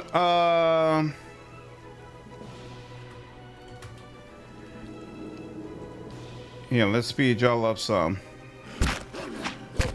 Good Lord, there's gonna be a ton of these wolves coming out. I'm glad there was a choke point to help us deal with all this. Yes. Okay. Damn, it's taking Durance forever to get that thing off. Yeah, sure, we'll do this. Oh no, he was still holding a bow. Oh, that sucks. Here. You come over here, but not so close that you're engaged. And then there we go, and bam. What just happened? Oh, Durance's blessing occurred, and now we got to wait for Fan of Flames. Okay. Yeah, he should definitely have the defender on. And then, Francis! okay, well, that worked. All right, fan of flames, got some of these people down. I like that. All right, now we need to do a better job of remembering to bring that out. Priest is such a powerhouse in this game. Yeah. That version of BG3 is cast because of an encoding error, which he's was suspicious of, to say the least. Who did he feel like was malicious towards the game? You know, he shouldn't have to go all the way over there. So yeah, there we go. Beautiful. All right, now there's you. He already did that, so honestly, let's just go ahead. How may I help? And he's the one to teach it. Per encounter. And yep, this worked. There we go, a little bit more. Eder's holding up properly so far as well. That's beautiful. Let's go ahead and do that. Well, boom, boom, boom. Yep. What? So on the both of you. Let's burn this away. Mm-hmm. Let's do that. Hey. Oh. That wasn't cool actually, but okay. Doom, doom, doom, doom, doom, doom. Oh, look at that 49%. I like that. There's a lesson to be taught. And there we go. Beautiful. All right. Not bad, not bad, not bad. Aloth usually goes first because of his initiative. Like to swap out his armor for dexterity and try to close so he can spam his Area of Effect Wand Blast.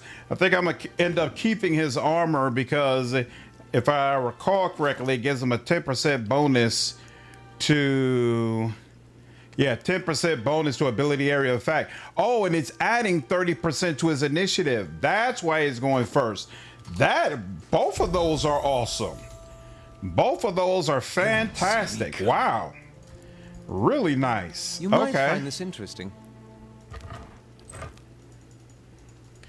Path of Death, not too bad. Definitely not like Unfair Pathfinder. Yep, so far so good.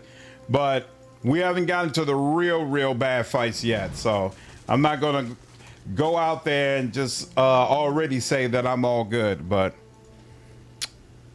it's not going poorly. He implied that interplay was stiffing contractors and that they called the bluff. Whoa. That's unfortunate. In Deathfire, I like making Aloth a melee battle maze, knocking people down in an AoE with his conjured spear. Doesn't seem to be possible here. You could use summoned weapons, and it's very powerful here. I don't know if that particular playstyle is doable. I always go for making the crowd control route in Deathfire. The aged walls appear to have once encircled this entire glade. Only a small fragment remains, and the stairs leading to the top of the structure have crumbled away. Examine the wall more closely. And it says nothing. Okay. Oh, wait. The heavy bricks are slick with moss, presenting a hindrance to climbing, but the stones themselves seem sturdy enough. Given the right tools, one might easily reach the top. Oh, so I could have had like a rope or something, and that would help me here. Interesting. Scale the wall. The crumbling wall is of a considerable height, even now, and its uneven surface promises a difficult climb. Who will scale it? Ask Eder to climb up. Eder finds a handhold upon one of the large stones and starts to climb. Despite a few loose rocks and awkward angles, Eder makes swift progress and quickly arrives at the top of the wall. Once there, Eder helps you up and over the side. Beautiful. All right, camping, scrawled letter. Folvano. Isn't he the guy from White March? I do not think you ever see this, but you are right, Folvano. We should have journeyed south together and been safer forward. I would tolerate all the gloat in the world if I might live to hear it. I have put myself out of reach of the beast circling below, but I am done for all the same. I do not think I will rise again. Whoever finds this, pray for me. Perhaps in the next life, I should be a trapper of wolves. And what's this? Oh, Folvano's gloves. Yeah. Vale and Explorer. Yeah, this is definitely him. Okay, +2 dexterity. Very nice. to be honest with you, for now, I kind of want to give that to Durance to help him with his initiative, or I could give it to my darn self to help me with my initiative until some of my other mechanics come through. What's the other one? Oh, we also got a Ring of Overseeing. Interesting. So yeah, let's bring those out. And yeah, I'm gonna give both of these to myself. But let's give this to you, because you're the ones gonna be healing people. See, if this game brings such a warm feeling, this game is such an underrated masterpiece. I agree. I agree. Does not get enough praise. Does not get enough praise. Okay. Looks like that's it. How do I get back down? Ah, here we go. Climb down. Swing yourself over. There we go. Dexterity is very strong on casts for the cast seed. Enough dexterity might let them do 1 turn cast as opposed to 2 turn. Ooh. That's useful. I'll keep that in mind once Aloth has some more spells to play with. Touch more salt.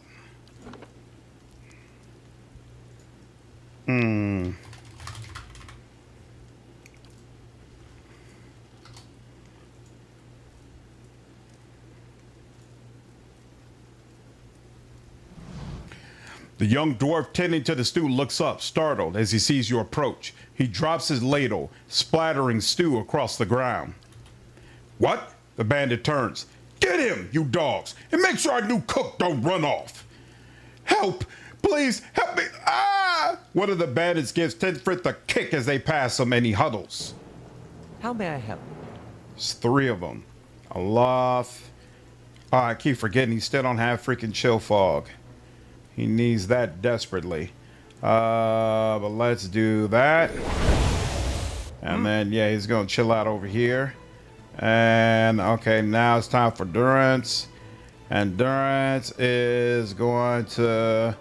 how big is this AoE? You know what? As long as we stay in the same place, it'll be fine. Let's do this just in case. I don't know how hard these guys are about to hit. That's me. And let's see. You're bandit, outlaw, bandit. Let's do frenzy. Let's do you to make sure, yeah, because that'll ensure that I hit both of you if I'm successful. And I was not, but it's okay. I should have looked at the percentages. I should have looked to see who did I have the highest percentage chance of hitting, and then done it based on that. That was a mistake. All right, whatever. Oh, that moving that small amount was considered to be a disengage? All right, fine, whatever. Whatever. Let's see. That's me again. Cool. Let's try this again. All right, a little bit better. What? All right, now it's Durance. And yeah, he's going to give you a nice little lesson, sir. Is there a angle?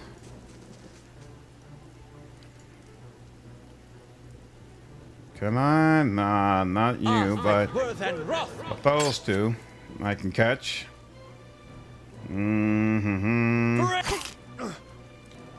Do you have the dev commentary turned on? I have no idea what you're talking about. In the options? No, I don't even know what that is. Yep. Yes. And then, yep, let's go ahead and take care of that as well. Beautiful. Yes. Now, Aloth, let's go ahead and delay this real quick. And then we're gonna all take a shot at you, sir. Now we're just gonna take that regular shot. And then you. There we go. And then that. Ooh, yes. Very nice. Worked out very, very nicely. Okay. And nothing unique, but a bunch of stuff to sell still. There's an option you could turn on to have commentary from the devs themselves.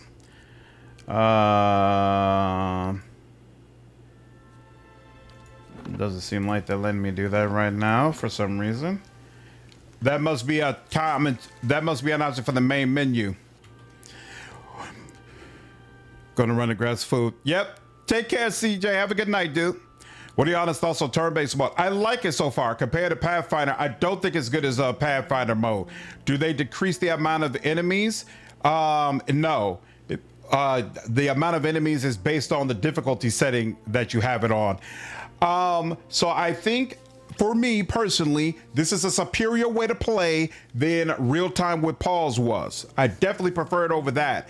I do not think so far, from what I'm seeing, and I haven't really like played around with it enough yet, but I don't think it's as good as the Pathfinder turn-based because there's not enough information about how long certain things are going to take. So when I would prefer, oh, you know what? I wonder if it changes on the turn on the list in the right, and I just haven't noticed that, because that was my main complaint right now, is that when I click on some of these spells that have longer cast times, I don't feel like I'm given information that lets me know how long it's going to be before this spell can be cast. But maybe I'm just not seeing that. So let me pay closer attention to it over on the right. Basically, the devs added commentary to some areas of the game to explain some development choices they made and how they worked during the development. Did not know that at all. That's actually super cool. Super cool. Yeah, I've had times when I misclicked into a disengage and got a character knocked out. Yeesh. So you got to use the turn base and then have a percentage to hit. Yeah, I'm still learning the ins and outs. What's up, Tom? Yeah, spell cast should be in the turn order because that's how it was in Deadfire. Okay. I'll take a closer look at it. This tent is empty before a pair of stained cots and the stink of unwashed bodies. Ugh. I shall be discreet.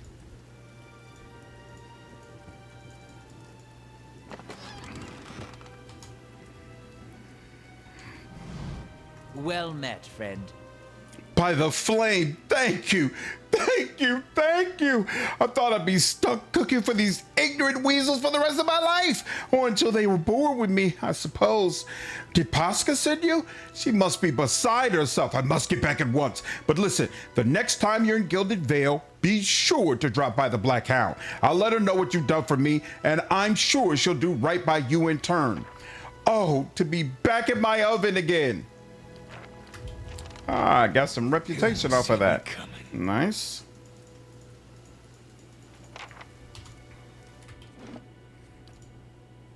Oh, okay, there, let me know. If this option is enabled, developer commentary audio will play at certain points throughout the game.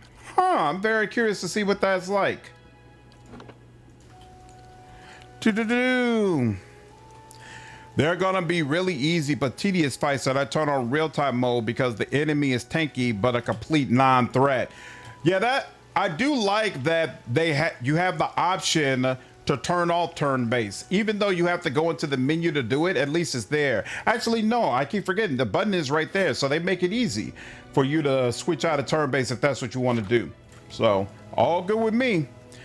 Do your party members all go based on initiative? Yes. Or is it like Fire Emblem or XCOM where all your party goes, then all the enemies go? No, it's based on initiative. So it's possible for multiple enemies to be able to move in combat first before you're able to do anything. Yeah, I'm sure I missed some dev commentaries already. If I decide I really enjoy them, I can always circle back.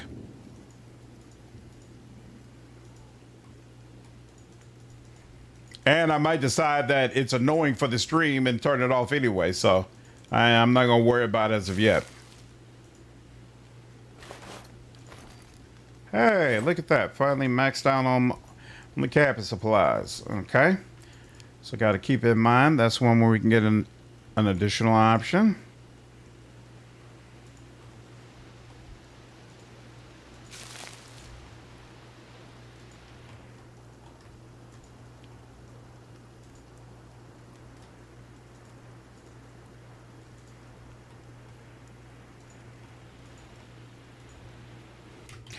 Shattered pieces of a crate are strewn across the dirt, along with a few muddy vegetables.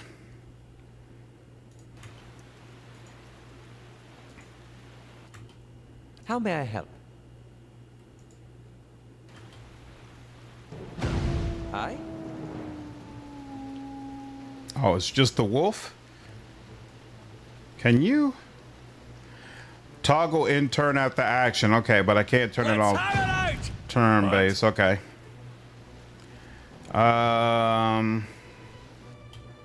Whoops, he can chill out. Oh, I should have done delay turn instead. Ooh. Let's set you up. All right, because he's still stealthed. Damn, and he didn't even have enough. He doesn't have enough. You're not getting through me. Damn, enough movement to get through either. Bring them down. I'll let Margaret's fire bless this one. Hey. Okay, so starting it with Aloth doesn't work well. What is it?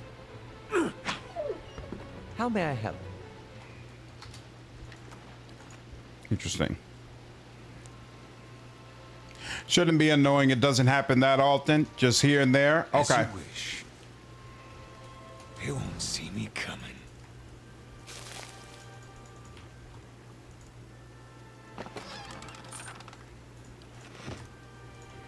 The grass is still flattened behind the wagon's wheels. Barrels of cabbages, potatoes, and squash have been overturned and abandoned.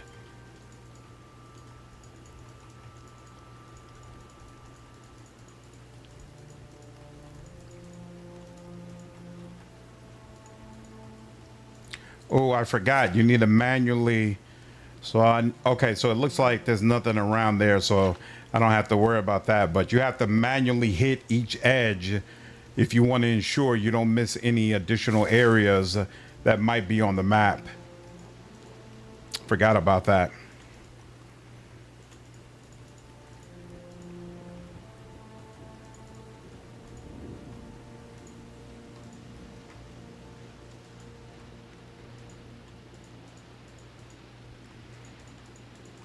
Huh. Oh, I was about to say, I guess all the wolves steered clear of here, but there's somebody else. Wait a minute. What is going on with my formation? Aloth, why are you all the way up there? Come on, bro. There we go. Okay. All right. Now, only thing that concerns me is what is the proper opener? Hey. Maybe it's that I need to bring him out more. And then you attack, and then it's more likely that Let's have it out. that I didn't realize there was only one of him. Okay, and then Eder catches him. So you need to position Eder Eder in a way where he's likely to pick up engagement on the enemies who are moving forward. Makes sense. Okay. We'll make it happen, Captain. Hey. We'll make it happen. Slowly but surely, we're cooking with grease. I'm picking up what they're putting down. And, yep, okay. I think that means we search this whole area.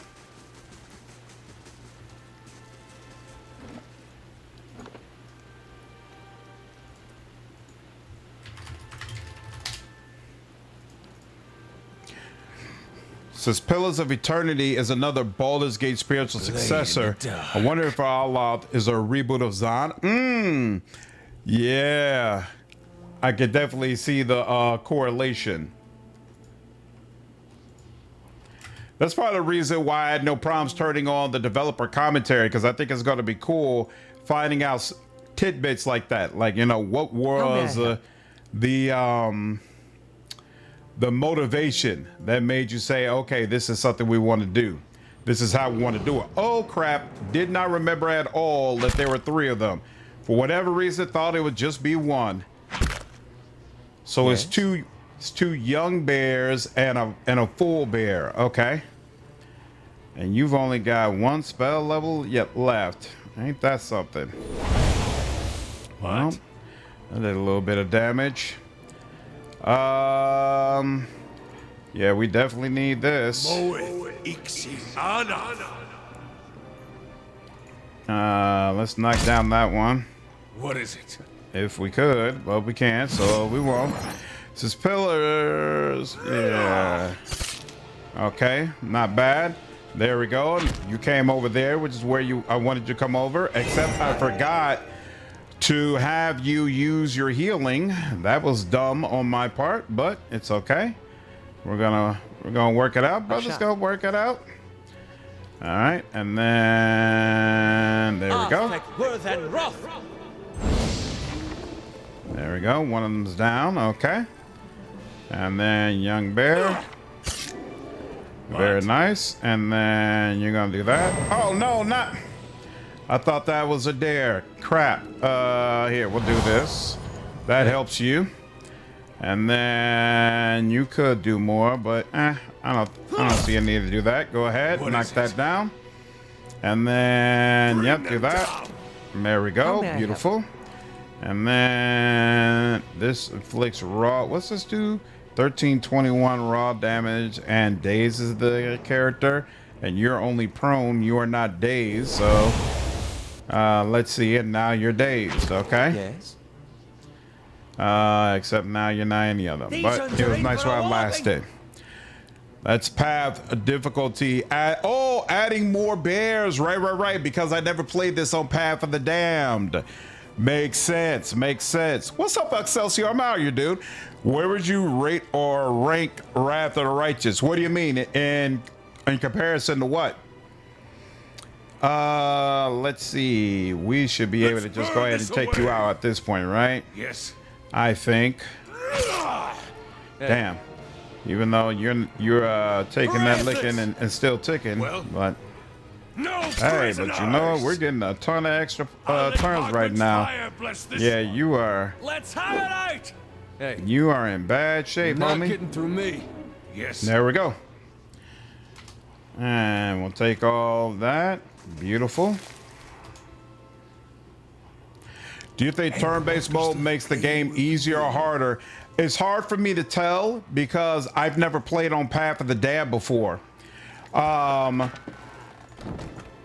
For me, it's much easier because I prefer being able to take each character one at a time.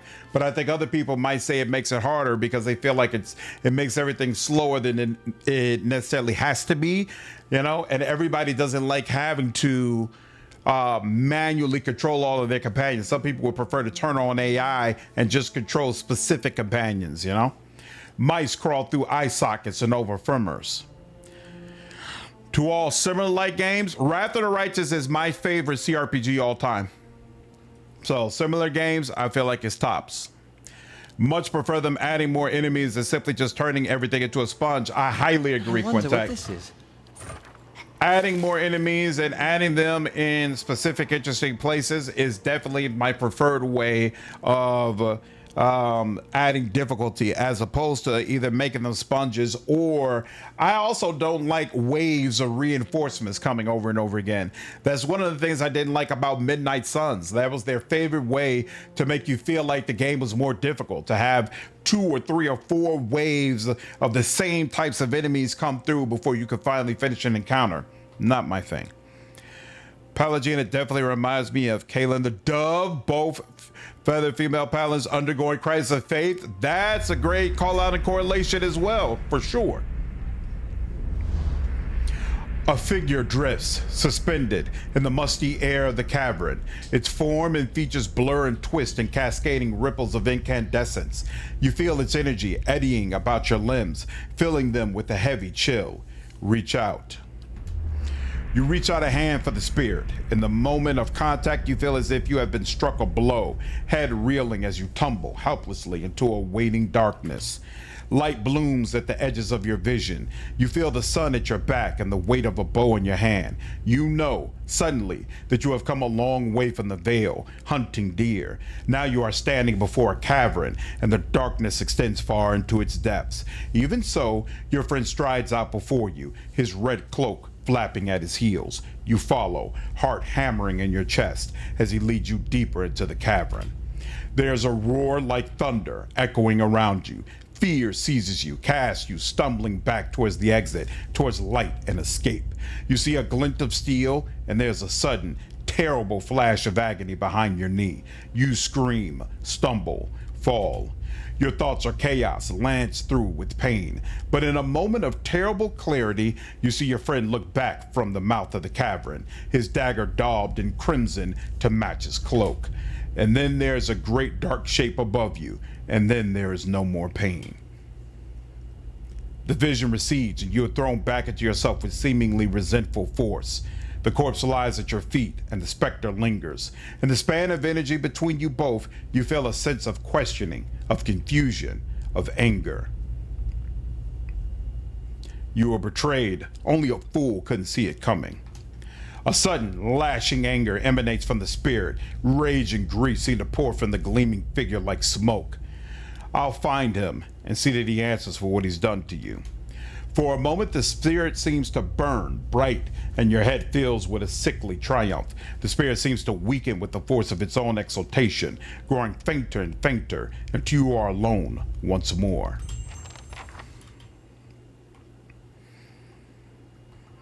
Thanks for helping me get into Wrath of Righteous. I've been having so much fun with it. Hey, that's awesome. I'm glad to hear it, dude. I'm doing a Lich playthrough right now. It's so fun. Yeah, man. Lich is amazing. They did a really, really good job with it. Glad you've been enjoying it, dude. Lich was my first full playthrough of Wrath, and I had such a great time. I live streamed it on the channel, and it was a blast. It was a blast all the way through. Hey, I just realized something. I only have two oh, wow. Does Path of the Damned limit how many camping supplies you can have? I only have 2, but I thought the limit was 4. Damn, do they limit you to 2? That's wild. That's kind of wild. Yes, you have a limit. Crazy. Better than the King Arthur similar like games and Rogue Trader? Yes. In both cases, I would say yes.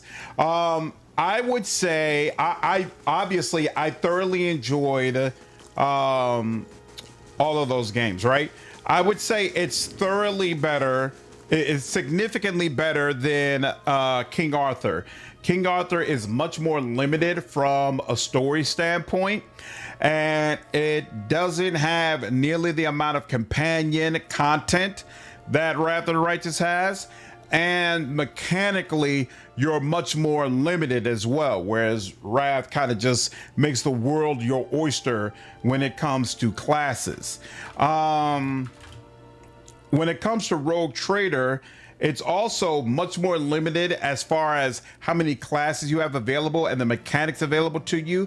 In my opinion, Rogue Trader definitely has more, goes deeper as far as companions than King Arthur does, but I would still say that content is weaker than what you get in Rogue Trader. And I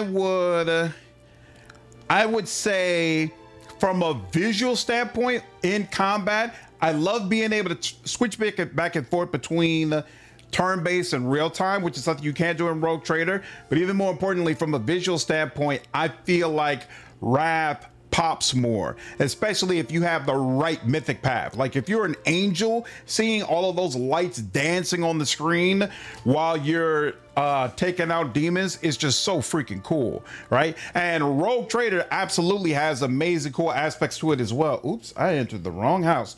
But I don't feel like it's quite on that same level. What about story-wise?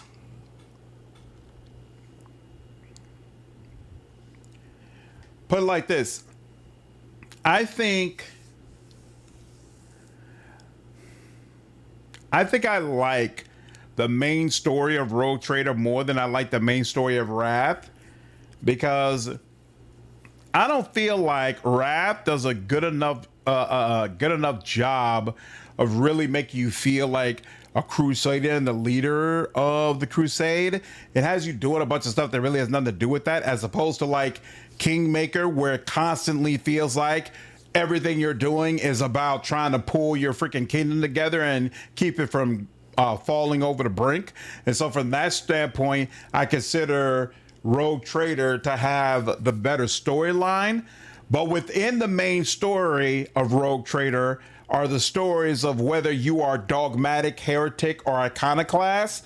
I feel like the Mythic Path stories that you get in Wrath are better than the disposition storylines you get in Rogue Trader. It's limited to 2 even on just hard. Interesting.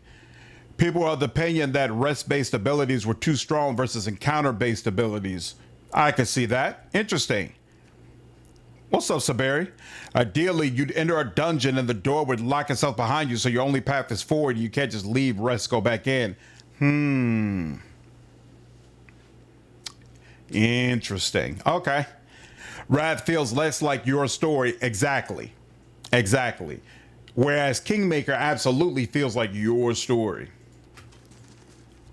This worn, dog-eared book is titled Travels Upon the Sealed Glass Sea. There is an etched illustration of a vast finned Leviathan. A deer-wooden woman is standing in front of the fireplace, humming a quiet tune to herself, or perhaps to her unborn child, for she is clearly quite pregnant. She turns her head slightly as you enter. How do you do? Well, finally, I was starting to think. The woman makes a startled noise when she turns around and sees you. Oh, I'm sorry, I was expecting someone else. She gives you a cautious smile. Can I help you? Nice cat. Alfred smiles brightly. Oh, thank you. She's a sweetheart. Keeps the house clear of mice, too. I just arrived in Gilded Vale. I thought I'd get to know the locals. Were you with one of the caravans? She looks at you hopefully. Master Odima's, by chance? You knew Odima?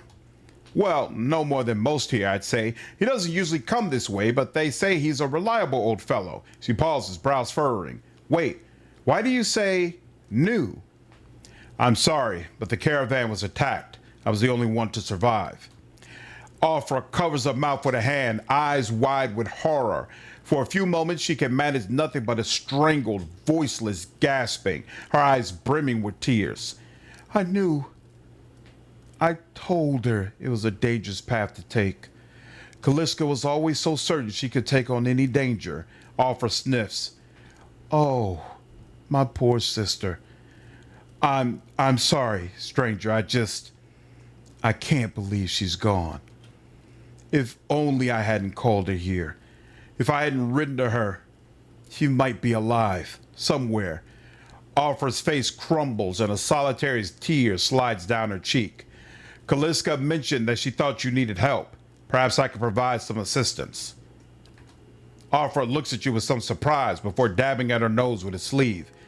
That's kind of you to offer, but I don't know if I can impose this on you. It's not a small favor. Afra wipes at her eyes. I'm worried about the baby, about the legacy. I told Kaliska as much as I could, but all I know is that for a long time now, every child born in Gilded Vale has been soulless, empty. Were any of the undead companions in Lich Mythic Path a mage or a rogue? No. No mages, no rogues. You get a cavalier, you get a slayer, you get a bard, and I forgot what the last one was. The last one was a fighter, a dual wielding scimitar fighter. Because of course you're supposed to be the mage. So it makes sense to me they don't provide a mage. It's kind of weird you don't get a rogue. I basically made my slayer the one who handles the lockpicking, if I remember correctly. What's up, Gladio? My issue with Wrath is that your chosen one status is pretty instantaneous. In Kingmaker, you gotta claw your way to your kingdom in that first chapter. So kingdom management feels earned. Yep, it feels like your story and that you earned it. Doesn't feel the same way in Wrath. I would agree with that. I would agree. Fortunately, there's quite a few amount of supplies you can easily find. Otherwise, you got to buy them. Okay. I was more so thinking about being in those dungeons, only having 2 camping supplies. I'm going to definitely have to keep camping to a minimum. It's happened to so many mothers, and Lord Redrick, he's exiled all of them, calling it a sign of the gods' disfavor. She sniffs. With my Hathort gone, I don't know how I'd manage if I lost my home too. I hope Kaliska could help me. They say Renga, the old midwife, knows a way to prevent a child being hollowborn, but she moved south to Anslog's compass 2 seasons ago. The journey's too far for me. I can't make it as I am, but I don't have anyone else now with Kaliska gone. More tears run down her face. Please, can you help me? That's a long ways to go. What's in this for me? I can only offer you coin, but Ranga has many potions and crafts for sale. Perhaps you'll find something of interest, so it wouldn't be a wasted trip? She sniffs. I'm sorry, I don't have much. You're welcome to some of my food if you want. I have some fruit. I'll find Ranga for you. Offer blinks, eyes wide. You will? Oh, gods bless you. Here, I'll give you coin to pay her with. You needn't trouble yourself with that.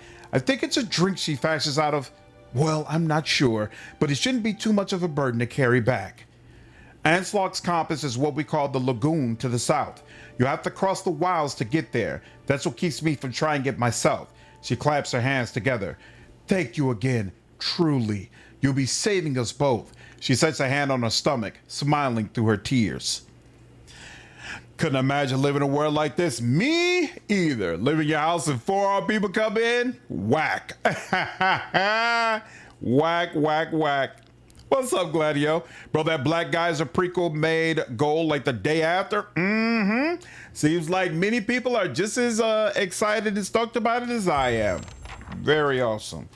Very, very awesome. What is taking Adair? Oh, that's right. Adair and Durance are already level 3. That's why they haven't been leveling up. All right, well, we'll deal with all this in just a second. I hate to do this to you, lady, but we're gonna have to go ahead and steal from you. How may I help? Oh, that's what I need Grieving Mother for too. Yes. Is there anything in here worth stealing? No, nothing there I'm particularly concerned about. Nothing there I'm particularly concerned about. Okay, so I don't feel too bad that I can't steal from you.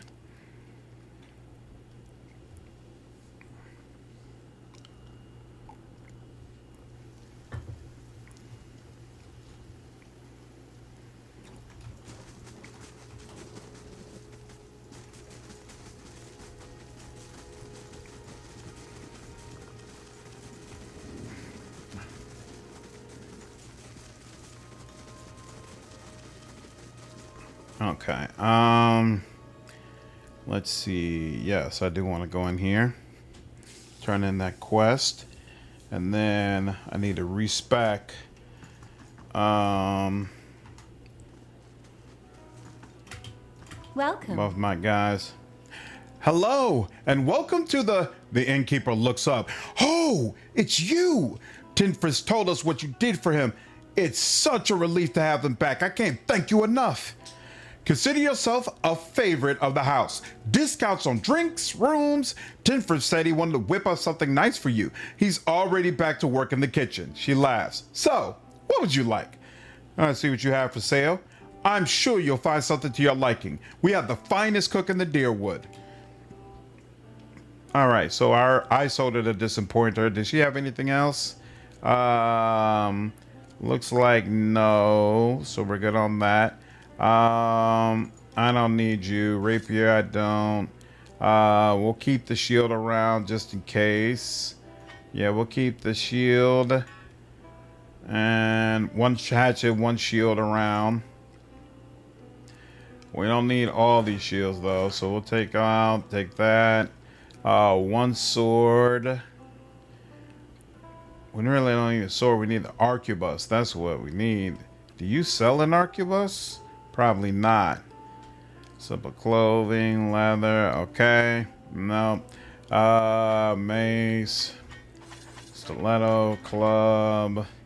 I don't know if I'm gonna need those bows, so we'll keep those just in case. I don't think so though. Sword for Durance, maybe. Keep a rod, maybe. We haven't looked through that yet. That stuff will sell. And then we already confirmed we don't need anything from here, right? So we'll go ahead and trade that, and then this. And ooh, we only barely just got enough to do this, huh? Great.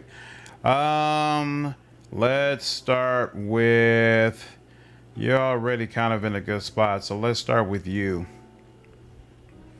All right, what's your deal? Let me pull up your proper build. And Durance, so you need to be up to, you want a 7 in survival and then lower up to 10, right? So we get survival as far as we can. You already got a 1 in athletics, so that's fine. And then we're gonna start with interdiction, definitely next level, and then we're gonna get survival up there, and then we'll put another point in lore, that's fine. And the next, and then you're automatically going to get all of your different spells. That's cool. And then that's it. And then that's cool for you. Is there really no way, 177, is there really no way to I don't have anything else she's interested in, huh? Tanglefoot, I'm not using that. Jolted Touch, extremely doubtful. The missiles I might use. What about this? Bear Hide. Yeah, we can let that go. We'll let that go. We'll let this go. And Scrawled Letter, that can go. Still not enough. Interesting. Kana as an archivist, fine as stock, Ringadine, and +1 intelligence turban. I'm gonna take his arquebus and give it to Durance then. Maybe that'll be the time when he's able to switch up. 375. Damn, we are broke right now. All right, give it time. Give it time. In fact, when we search around here, maybe we'll find some more money. You got something? Ha! It's you, my savior. He makes a sweeping gesture to indicate the kitchen around you. It's so good to be back. Do not think I will let this go unrewarded. I have decided that you have earned the right to learn one of my most closely guarded secrets, my dearest recipe. After this, you will eat nothing else. A savory pie to keep you hale and hearty. May it serve you well in your travels. Oh, I do appreciate it. Thank you so much.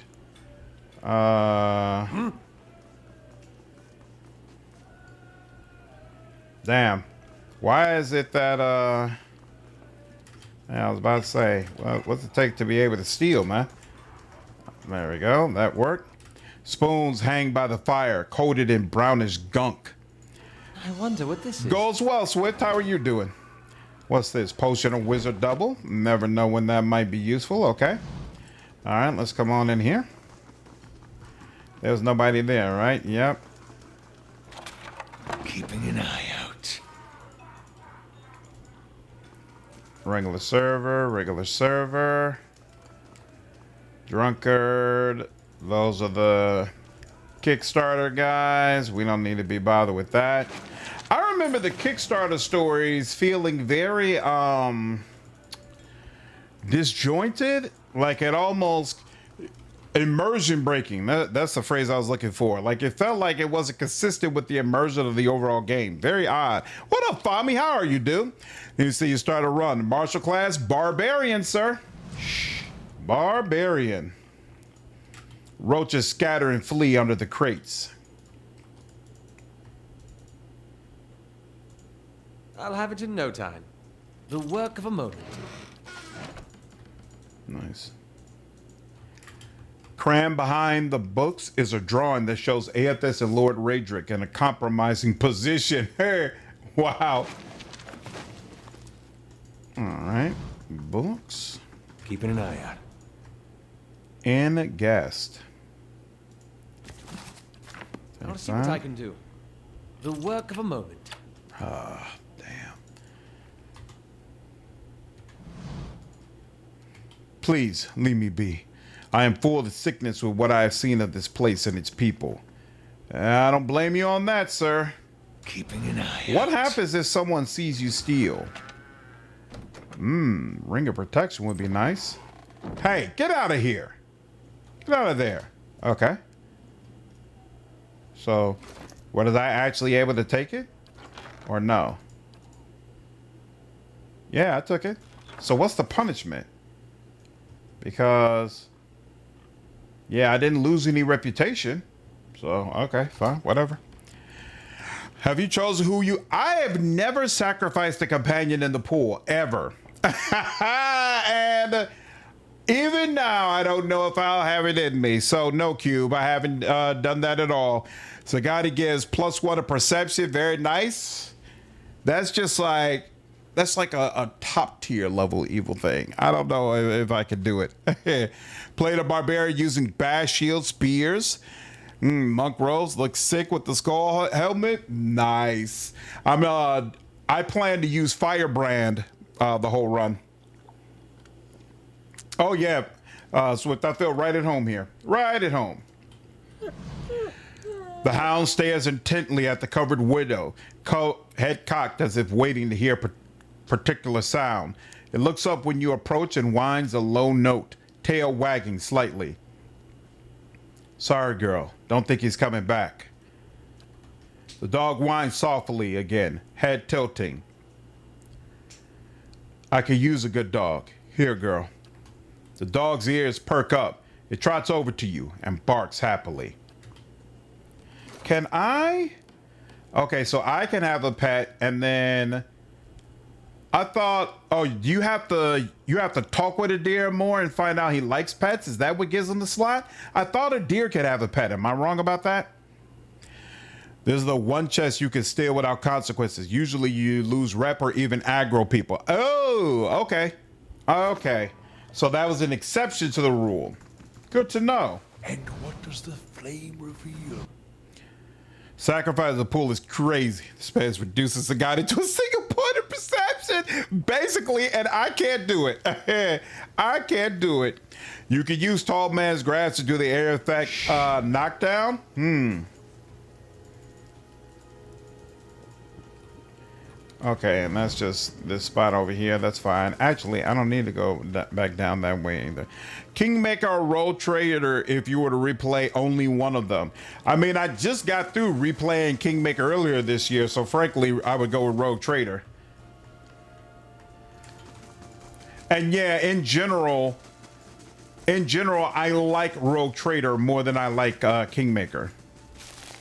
Even though I enjoy Kingmaker immensely. It's so buggy and not quite as polished an experience that Rogue Trader feels better for me. I find it easier to replay it. Eder can get a pet slot in Deadfire from Barat's Blessing. Got you. First day says COVID today. I don't want to be late. Oh, no problem. Take care, Fami. Appreciate you checking in, dude. Just to see how much longer turn-based run of this is compared to real-time with pause. It's definitely one of the things I'm going to be looking for, but it's going to be hard to judge based on this because, you know, I'm pausing all the time and interacting with people. Despite the rains, the stalks feel as dry and stiff as a locust husk. Let's see, did this. So that's south. And no. Where is Anslew's whatever? Oh, yeah, that should be right there. But, oh, we got to do it from Mogren's Fork, though. But there is something to the right. Okay, cool. Fami, appreciate you gifting a sub, dude. Thank you so much. Geezer, what's up, man? You're a member of the channel now. Congratulations, dude. So it's safe to say that you would rate Wrath of the Righteous first, Rogue Trader second, and Kingmaker third. Yes, if I was ranking those particular 3 games, then yes. But as far as where I rank CRPGs overall, I would probably put Knights of the Old Republic above Kingmaker. Oh, we didn't search around that middle section. We need to do that. And then there's all that up there. Okay, but so we came down here and we searched all through there, basically. So it's this section up here we need to deal with. Cool. Big fan of min-max. +1 perception is irresistible. What about min-max and having your companions available? Jeez. Okay, so let's see. What happens if they see me stealing this? Yep, all right, yep. Immediate. We ain't gonna tolerate that. No problem, no problem. Hey, question. 286, we're getting there. Okay, cool. And actually, here. I've had the pig for long enough. Let's give the dog some, As you wish. Tuatano the Smith is supposed to be in pretty good with Lord Raedric, which hopefully explains why his shop is gigantic. I think at the time, whenever we got leave to design a new area, we tended to want to use as much of the allotted space as possible. At one point, the bellows in here were hilariously oversized, even for an Amawa. I'm a little sorry we got that fixed. Nice and quiet. Oh, that's interesting. So that's the way it works. It's like quick blurbs to tell you about the game. That's kind of freaking cool. I'm glad I enabled that. That's going to make this even more interesting. Like USG, he runs with one party. It's a guy he ain't in. She might as well make herself useful. Bruh, crazy. The bellows sign to the furnace and the coals burn brighter still. Why did I lose? Oh, yeah, because I had to restart. Anything else to discover? Nope. Okay. An account of Tuatuna's sales. The pages are nearly empty. As I recall, rangers kind of suck in this game, Lors. So I think even if she is a good ranger, she's still not all that great for the game. It's not a huge loss from a mechanic standpoint, but from a lore standpoint, no, there's just no way. I'm gonna throw it to the wolves like that. He offers you a broad smile as you return, as you approach. Welcome! You're the first new face I've seen in quite some time. What can I do for you? Is this your shop?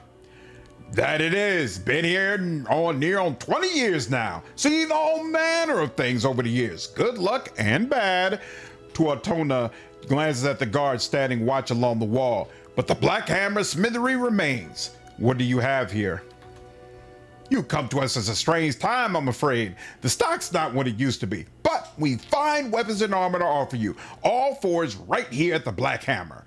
What happened?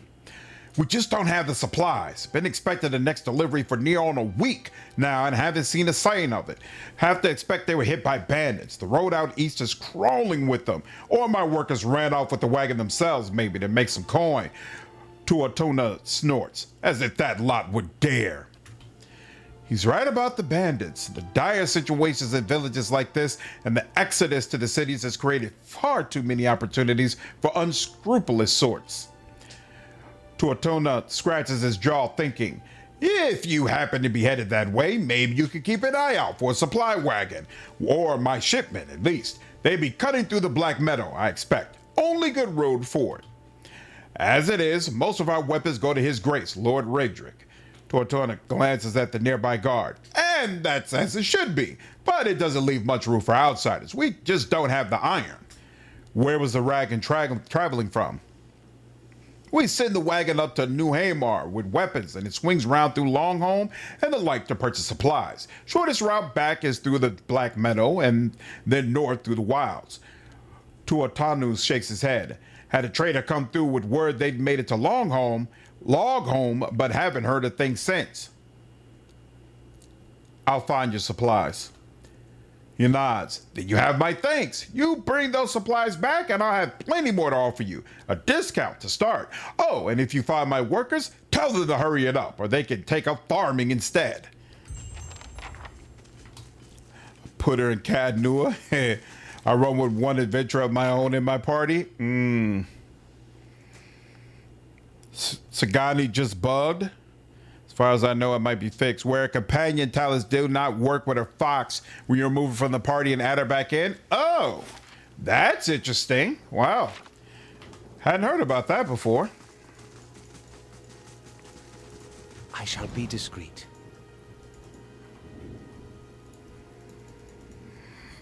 Been a while since I played Pillars 1, so it could have been fixed with this update. No, not with this update, but maybe previously. Laying low. You might find this interesting. Beneath the vines are crude carvings of a sun rising over 3 stars. Okay. We will come deal with that place, but not until we have a full team. Not until we have a full team. Margaret's fire casts light in dark places. In dark places.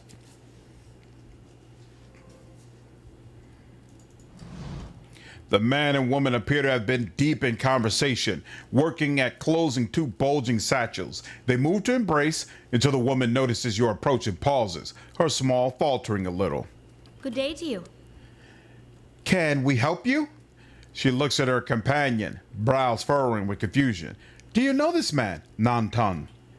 Nantan calls. Yes, I think we met in the Vale Wood. I warned him about the bear. He inclines his head. Glad to see you've made it. Was there something else you wanted? I know what really happened in that bear cave, Nantan. The color drains from his face. I don't know what you mean. I told you the truth of it. Are you accusing him of something? Ingroyd looks to Nantan, touching his arm. If this is about the incident, we're both grieving Pearlie's loss, but it was a wild animal's doing. Nantan shakes his head minutely. You see a tremble in his hands. What would make you suggest such a thing? I had a vision in the cave. I saw Pearlie's last moments as he lived them. I saw you cut him with the knife. That's not possible. Nantan stares at you. How could you possibly know? His hand falls to his sword belt. I left no sign. Nantan, wait. Ingroyd raised a hand. I don't know what you saw in that cave, but this isn't what you think. Pearlie, my husband, he was as much a beast as that bear. I tried to leave the first time I suffered his temper, but he wouldn't have it. She looks away, expression pain. Nantan, we met, and I knew I'd found someone special, someone kind, who cared for me. Please, all we want is to leave this place, to start somewhere else. She looks down at the satchels. We some coin saved up. You could have it, if only you'll let us go. Sounds fair enough. Hand it over. Ingroyd sags with relief. Thank you. From the bottom of my heart, thank you. She fumbles through one of their bags and withdraws a heavy coin purse, which she hands to you, for your compassion. Let's go, Nantan. We've a long way ahead of us. No compassion, lady. I just like getting paid. This bottle of Sun Raid is half empty. Ranger's Mark is just free 20% damage that stacks with Presto's missiles and then Venom Strike, Wounding Strike combo. Which was a 200 fighter DPS because my MC is a ranged Cypher. Cypher has always been my favorite way to play this game, honestly. Every class in Pillar is pretty fun to play, in my opinion. I agree. It's a very unique take from the typical D&D gameplay. Yep. I don't like the way Ranger is set up here, so I don't play it here. And in Deadfire, it's not possible for you to make a Ranger that's better than Maya. So if I want a Ranger, I always just bring her with me.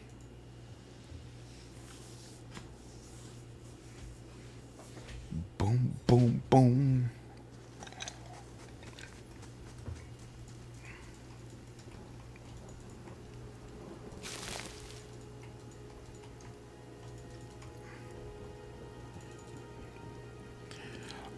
Absolutely, it's worth going back and playing if you've only experienced Deadfire Carefree.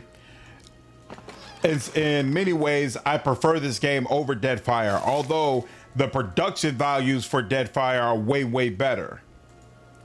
Despite the rains, the stalks feel as dry and stiff as a locust husk. Defire's gameplay is superior to Pillars 1, but Pillars 1 had better story, world, and theme. I don't know if I would say superior. I do prefer it, but I also really respect that the pirate theme is one that's not consistently well done. And Obsidian figured out a way to do that. I do really respect that. Of course. Rats scurry behind the sacks.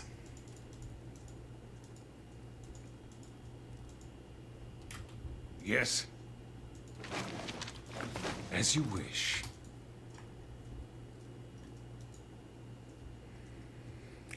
What's up, Molecule? I bounced off Deadfire, but I think it just wasn't in the mood for it.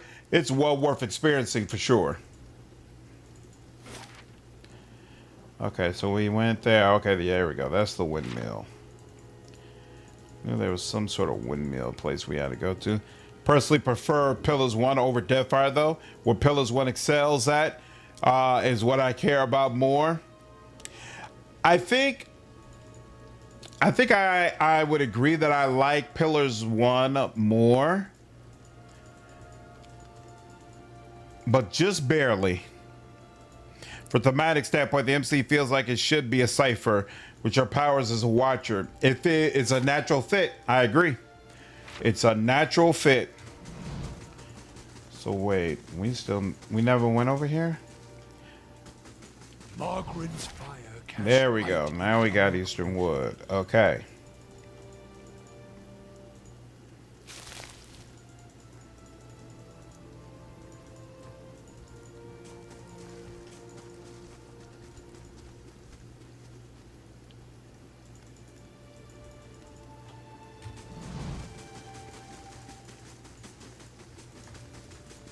Keeping an eye out.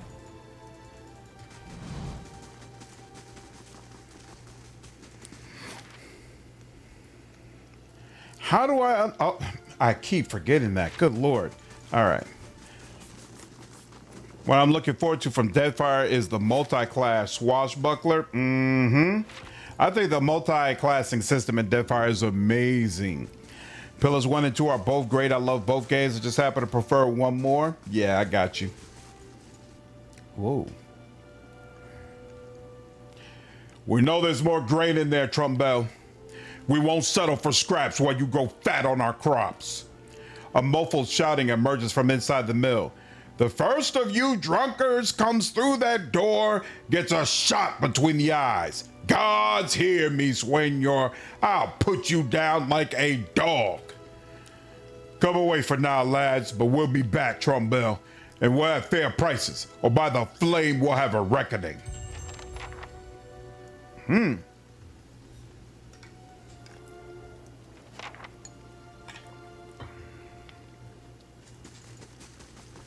Or by the flame. I shall be discreet. Don't sound like he played at all.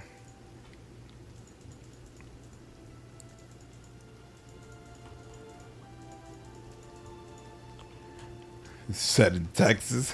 The multi-class system in Deadfire is legitimately the most well-done multi-class system I've ever seen. Every combo feels unique. It's remarkable. An elven man stands before you, his relatively stocky build suggesting a life of labor. His face is pale and drawn, and his eyes wide. Behind him, a younger man and woman exchange worried glances. The miller raises a club as you enter. It shakes violently in his grip. Get back if you value your life. I don't like being threatened. We have that in common then, Trumbell says, raising his chin a little. With all that poison Swinyor's dripping in their ears, it's not going to be long before someone decides they'd rather do things the messy way, and I won't let anything happen to my family. Who's Swinyor? The dwarf, the one standing out there spreading lies among the villagers. Bastard's been here for decades and he hasn't gotten any kinder with time. The miller hesitates, then lowers his club a fraction. Who are you?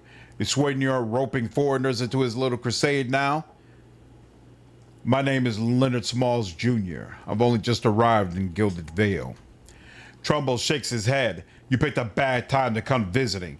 Gilded Vale's had all its shine scraped off. Just a big dung heap now. And Swimner thinks he's king of it. They're all of them mad. What was all that ruckus outside? Trumbull shakes his head. Where to begin? Swinyar's whipped them up into a froth, going on about the grain stores. Claims I've hidden away most of it. All I do with the grain is sell it. I can't create it out of thin air, and I can't hand it out for free. I pay the farmers for the crops they bring in, and I sell what comes out of the mill. Most of it goes to the Black Hound on the west side of town for ale, and Swinner and his lot sure don't mind that part.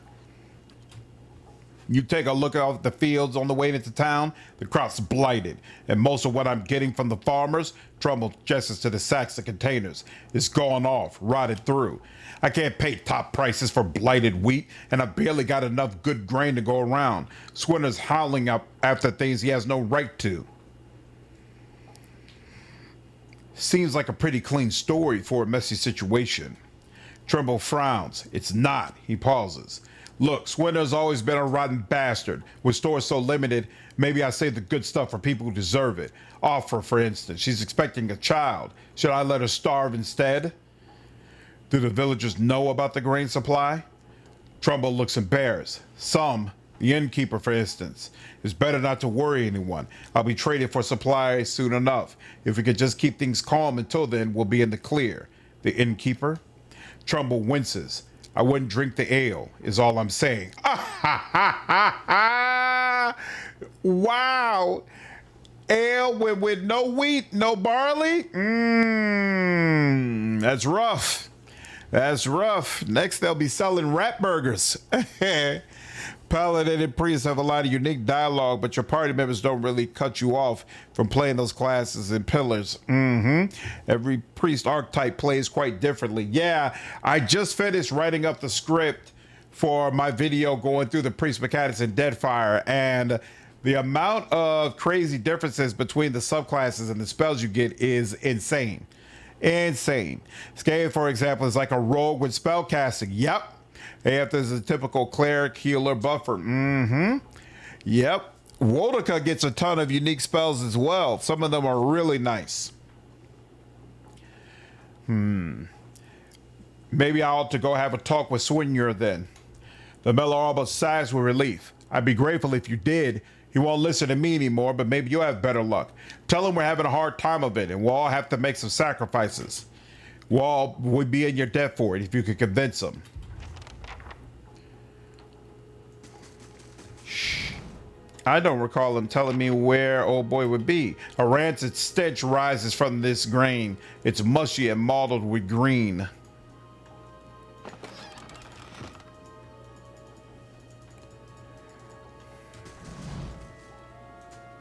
But let's take a guess that he's at the bar.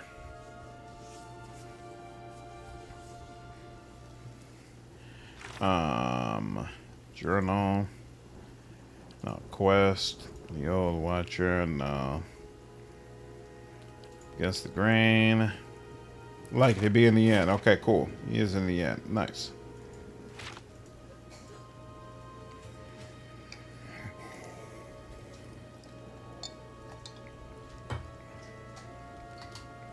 Come on. It's taking so long. Thank you. So then once we finish this quest, we'll have to find the blacksmith stuff. But other than that, it's the underground area. I don't want to do that underground area until we have a full team, though. Let's resolve you. Hail and well met. Don't know who you are and don't much care. Keep walking. We're not here to chat with foreigners. Aloth narrows his eyes. Careful. Looks like they're cut from the same cloth as those rowdies who attacked me. He wrinkles his nose. Smells like it too. Oz man, what's going on, dude? Appreciate you following me over on Twitch. I saw you outside the mill. What was that about? Well, someone fancies themselves a meddler, eh? What's that about? It's about Trumbull thinking he's king of the town on account he's got the mill to his name. The dwarf drowls, quiver with rage. It's about them barely giving us anything for the wheat we bring them and then cutting our purses when we need to buy grain. It's about farmers going hungry while some bastard gets rich off their crops. That's what it's fucking about. Now shove off!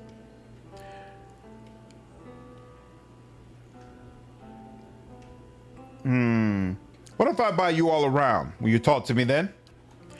Swinyer considers it briefly. He looks to the others. Fair enough.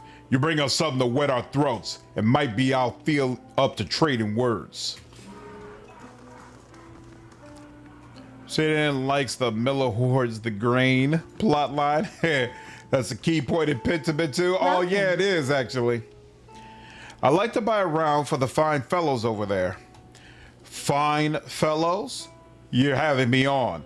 Any more fighting, I'll have to ban Swinyer from the inn entirely.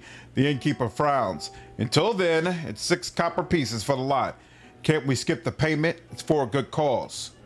Oh, no you don't. I've been fooled often enough. Giving them a jolly evening's worth is hardly a good cause, Pascal laughs. However, they convinced you, believe me, it's not worth the copper pieces. Hail and well met. Right then, here, 3 drinks for 3 fools. Just take care with them. They're a hot-tempered bunch. Oh yeah, he's enraged for sure. Well met, You Fred. could tell. I've bought drinks. Hey, so you have. By the flame, I never thought I'd be so happy for a mug of the Black Hound shit beer. Gods, that's good. All right then, you've got my attention. What is it you got to say that's worth a round of drinks? Maybe you could tell me more about what's going on. It's like I said, the miller's in charge of the grain prices. He says they're fair, but I know for a fact that folks like Alford pay half what we do. The dwarf sighs. And maybe we've been a bit rough with them. What are we supposed to do? We can't keep paying. We're going to starve. Do you think Trumbull's going to be sorry about it when we do?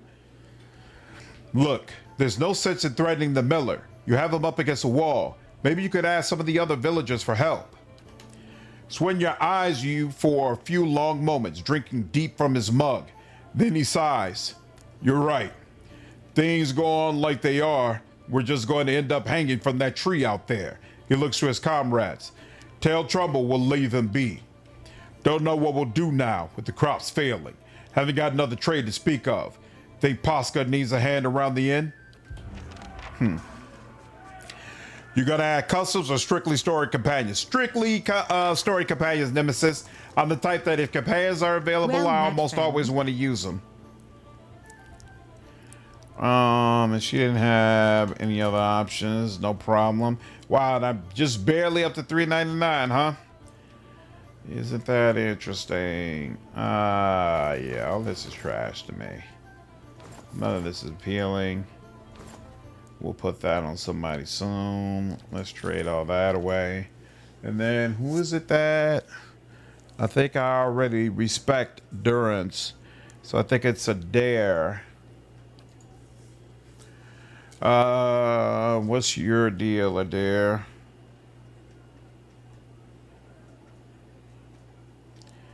Survival 8, athletics 12. All right, okay. So yeah, we're leveling these up at the same time.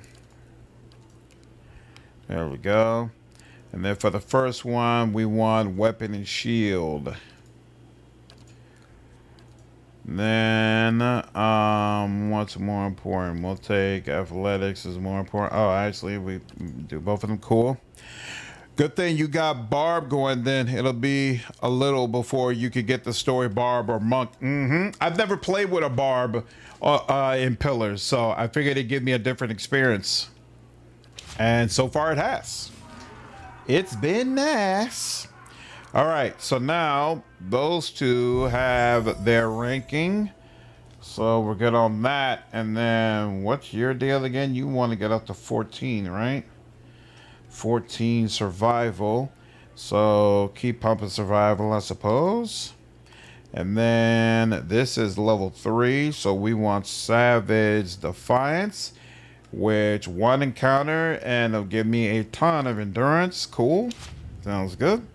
And then Aloth level 3 as well.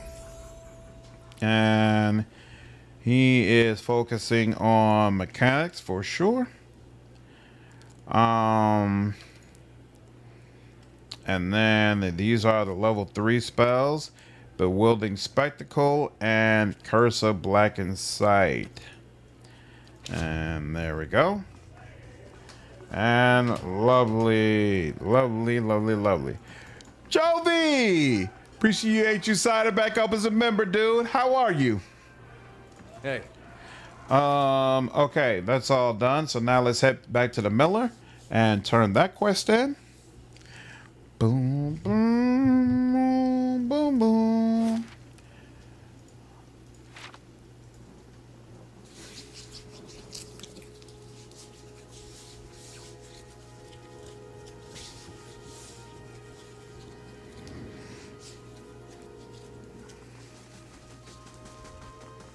Hey. Can't I? There we go. What? That should be active all How may I times. help? Anything What else is we it? need active all time? What does this actually do? Drains 15 burn damage as endurance, full area of effect.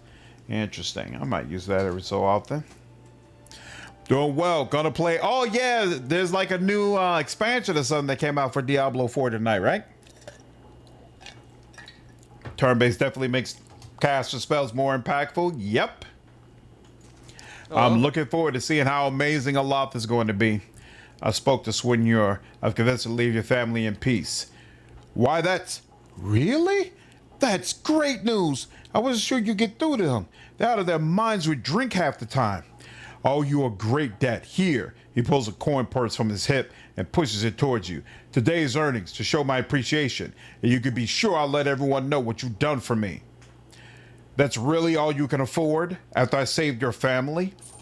Oh, no, of course, that's fair. Here, I saved some coin just in case we, well, here it is. Anyway, we don't need it now. Now we stand a chance of getting through the year. Trumbull smiles broadly. All thanks to you. Safe travels, friend. Nice. Remortis, what's up, man? How are you, dude? Appreciate you signing up as a member, bro. What's going on? As you wish.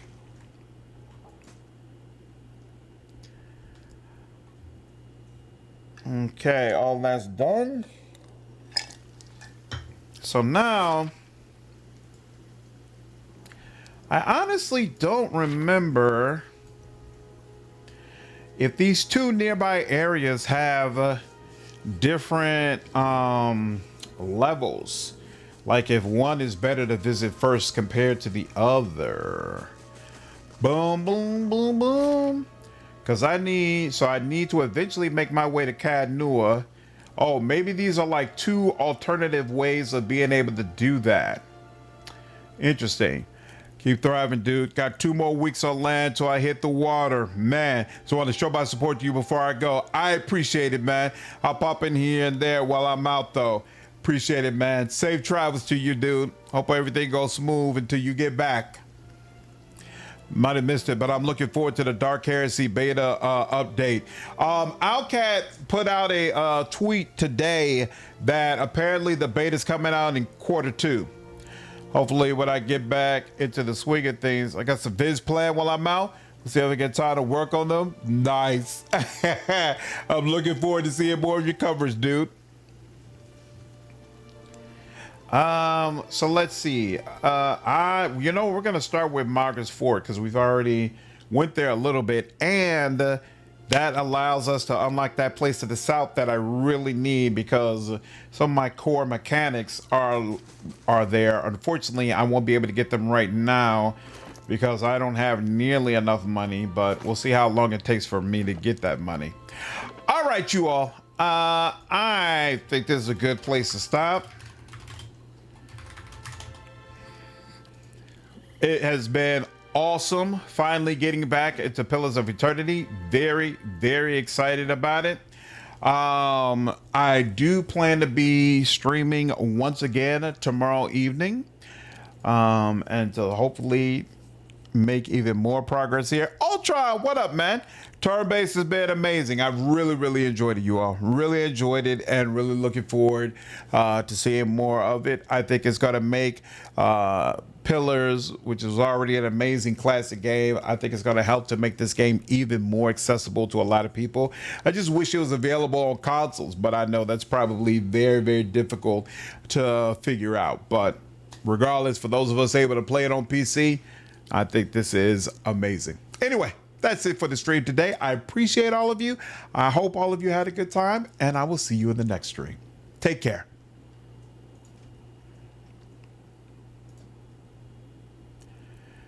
Night, Quintet. Glad you enjoyed it, dude.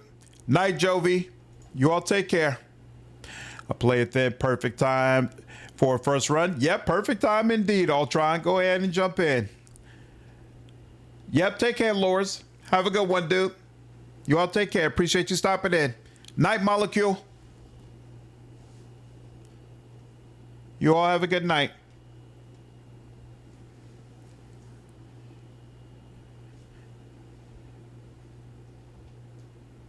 Night, CJ. Take care. Night, Doctor. Rob. You all have a good night. Appreciate you all coming through.